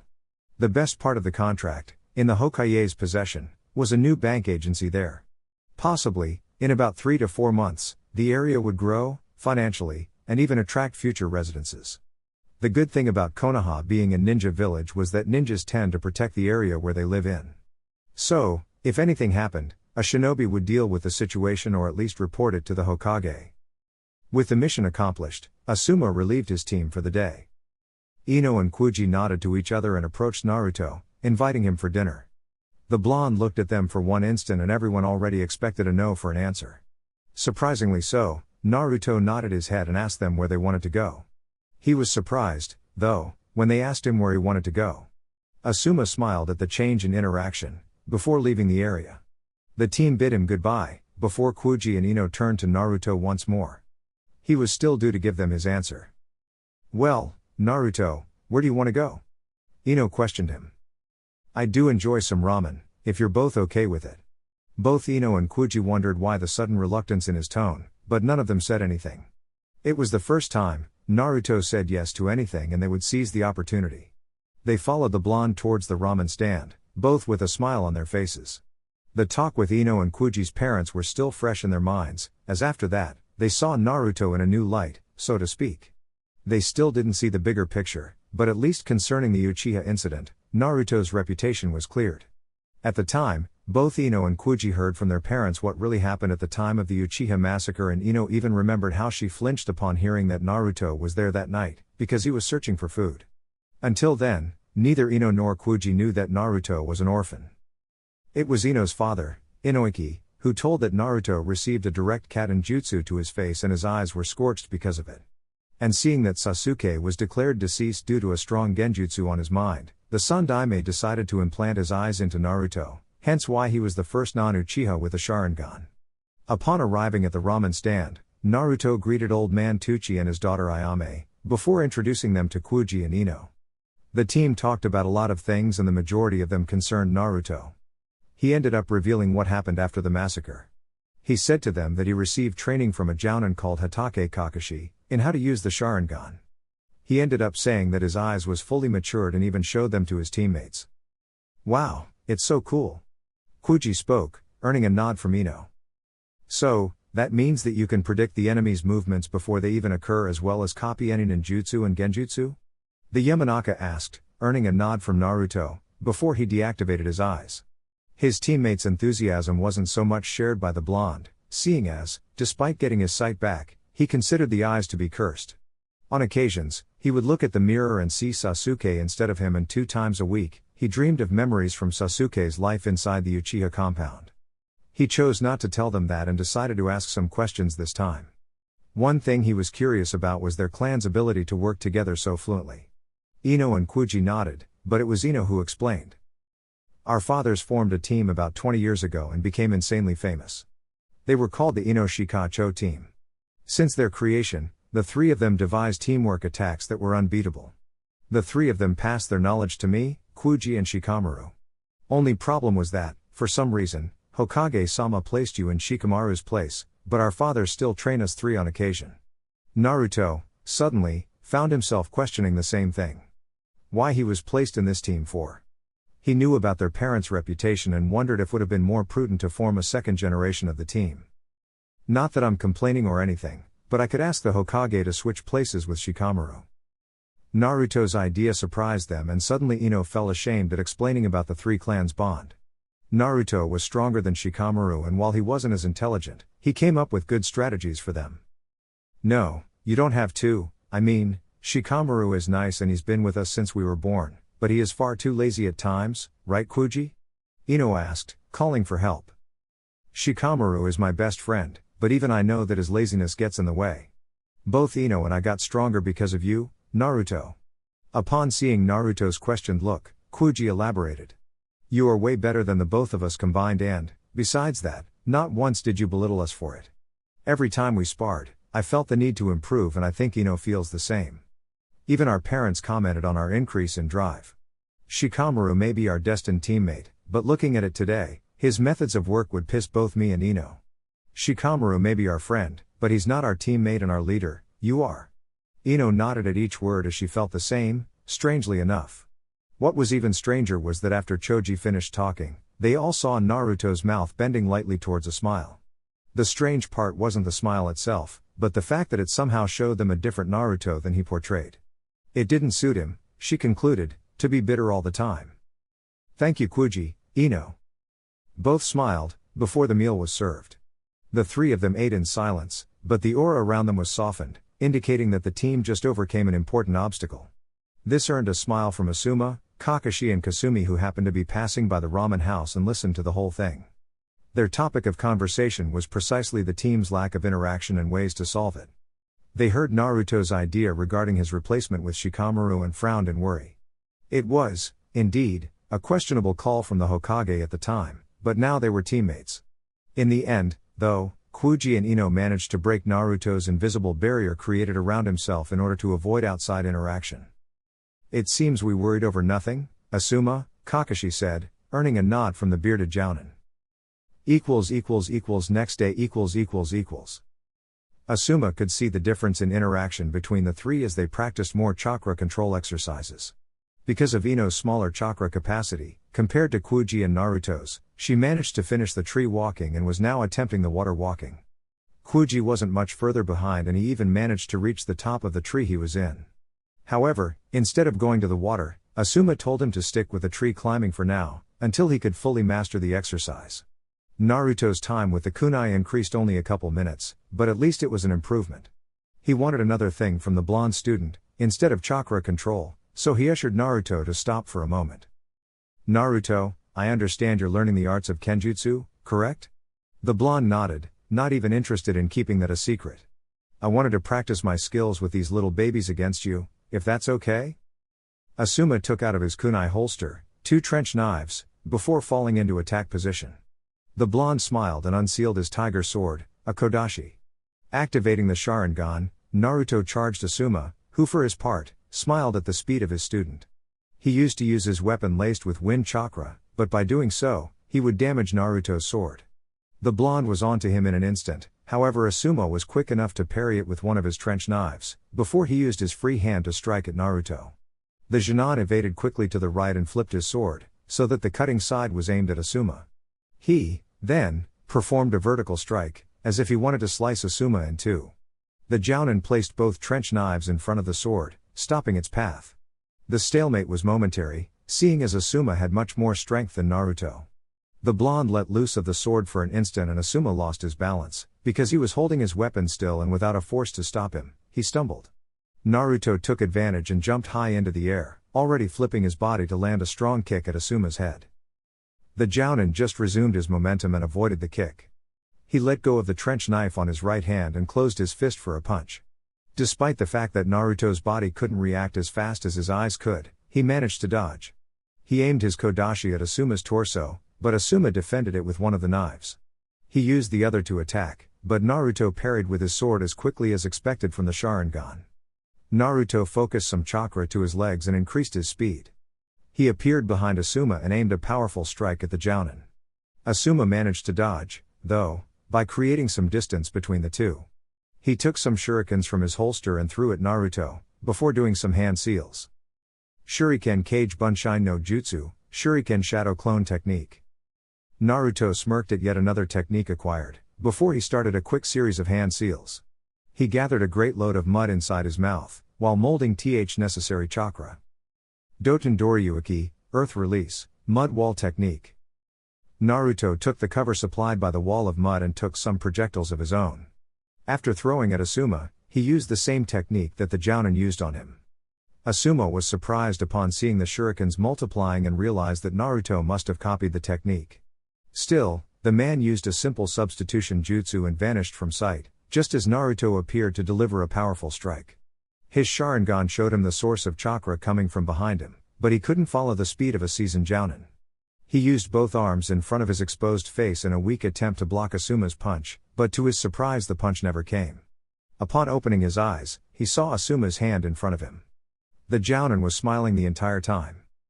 Naruto, nice spar, but you shouldn't focus on copying every technique you see before you. Perhaps, focus on those who would be useful to your fighting style and nothing more. Be ready for future spars like this as I expect you to improve constantly.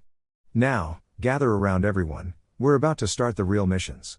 Quite possibly, Asuma was the most enthused of the four, regarding the initiation of C-ranked missions. Ino was actually dreading the possible outcomes as she knew what C-ranked mission represented. It was their first and quite probably it would be outside the village's perimeter. Once out of the protection provided by the village's walls, who knows what could happen. Kuji, being Kuji, only thought about the amount of food that he would have to pack once he went home. Naruto, on the other hand, was more interested in meeting new enemies to face in battle. The Hokage's office . And so the team marched towards the Hokage's office, where the Sandaime Hokage was busy smoking his pipe. He was expecting his son's team to show up any time now. Meanwhile, he was busy analyzing the team's charts with a smile on his face. His decision to prevent the Ino Shikacho team's second generation allowed for a much more balanced team, and the same time, he formed a team with plain condition for tougher missions in the future. Asuma was considered an elite Jounin, and Naruto, with his Sharingan, had the potential to surpass his sensei. Kuji and Ino were well on their way to surpass their fathers. Shikamaru, for his part, was mostly brains and very little effort, hence why the Hokage believed that he would be better in another team where he could be tested. Plus, there wasn't one situation that Kakashi couldn't fix if needed. All in all, his team decision ended up being the correct one in his decision. A knock on the door was heard and his son entered, followed by his genins. Team 10 presenting for duty, Hokage-sama. The old man Hokage looked at the team with pride as he threw a scroll to Asuma with the letter C engraved on it. As I said yesterday, this will be Team 10's first C-ranked mission. It will be a simple escort mission towards Wave Country. Please come in, Tazuna-san. The door opened to reveal the client.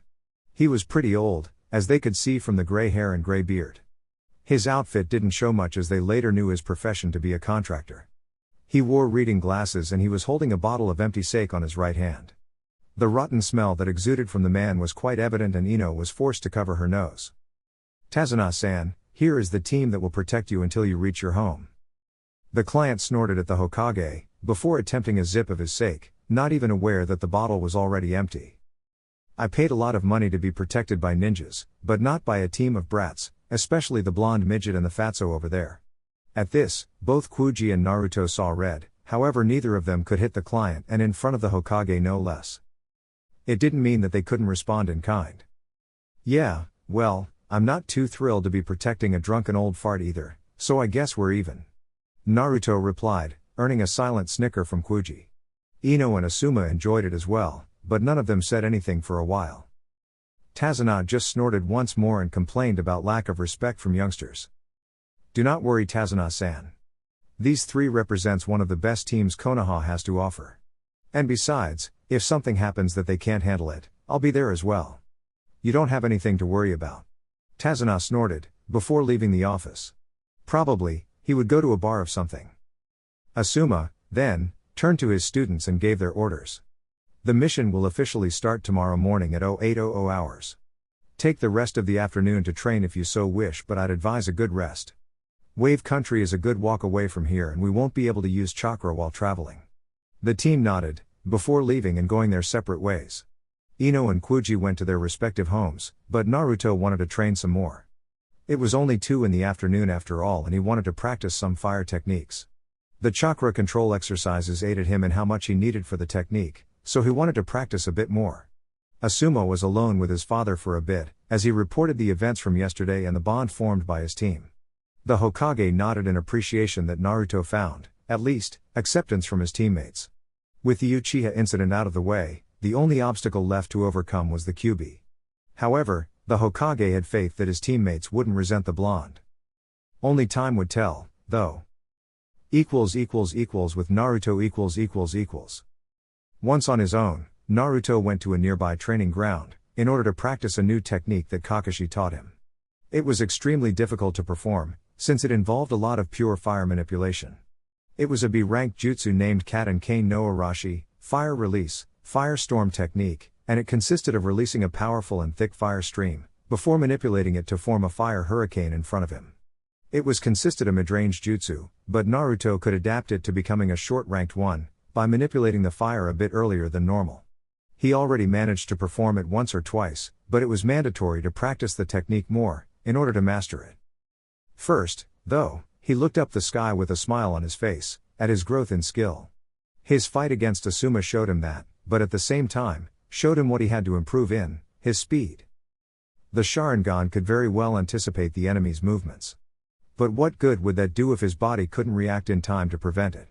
He would take today and practice the fire technique, the new one he copied from Asuma, and finish with a couple of physical exercises meant to increase your stamina and speed. He would overcome every obstacle in front of him as he grew up. This mission could very well bring forth new challenges that will help him improve, possibly, new enemies to face, who knows? Maybe, Naruto may run into some missing nin from another village or something. If only he knew. Alright everyone, that's it for part 1 of Cursed Eyes. For those who want the full story immediately, I have already posted the full story over on Patreon. Anyways, until next time, peace.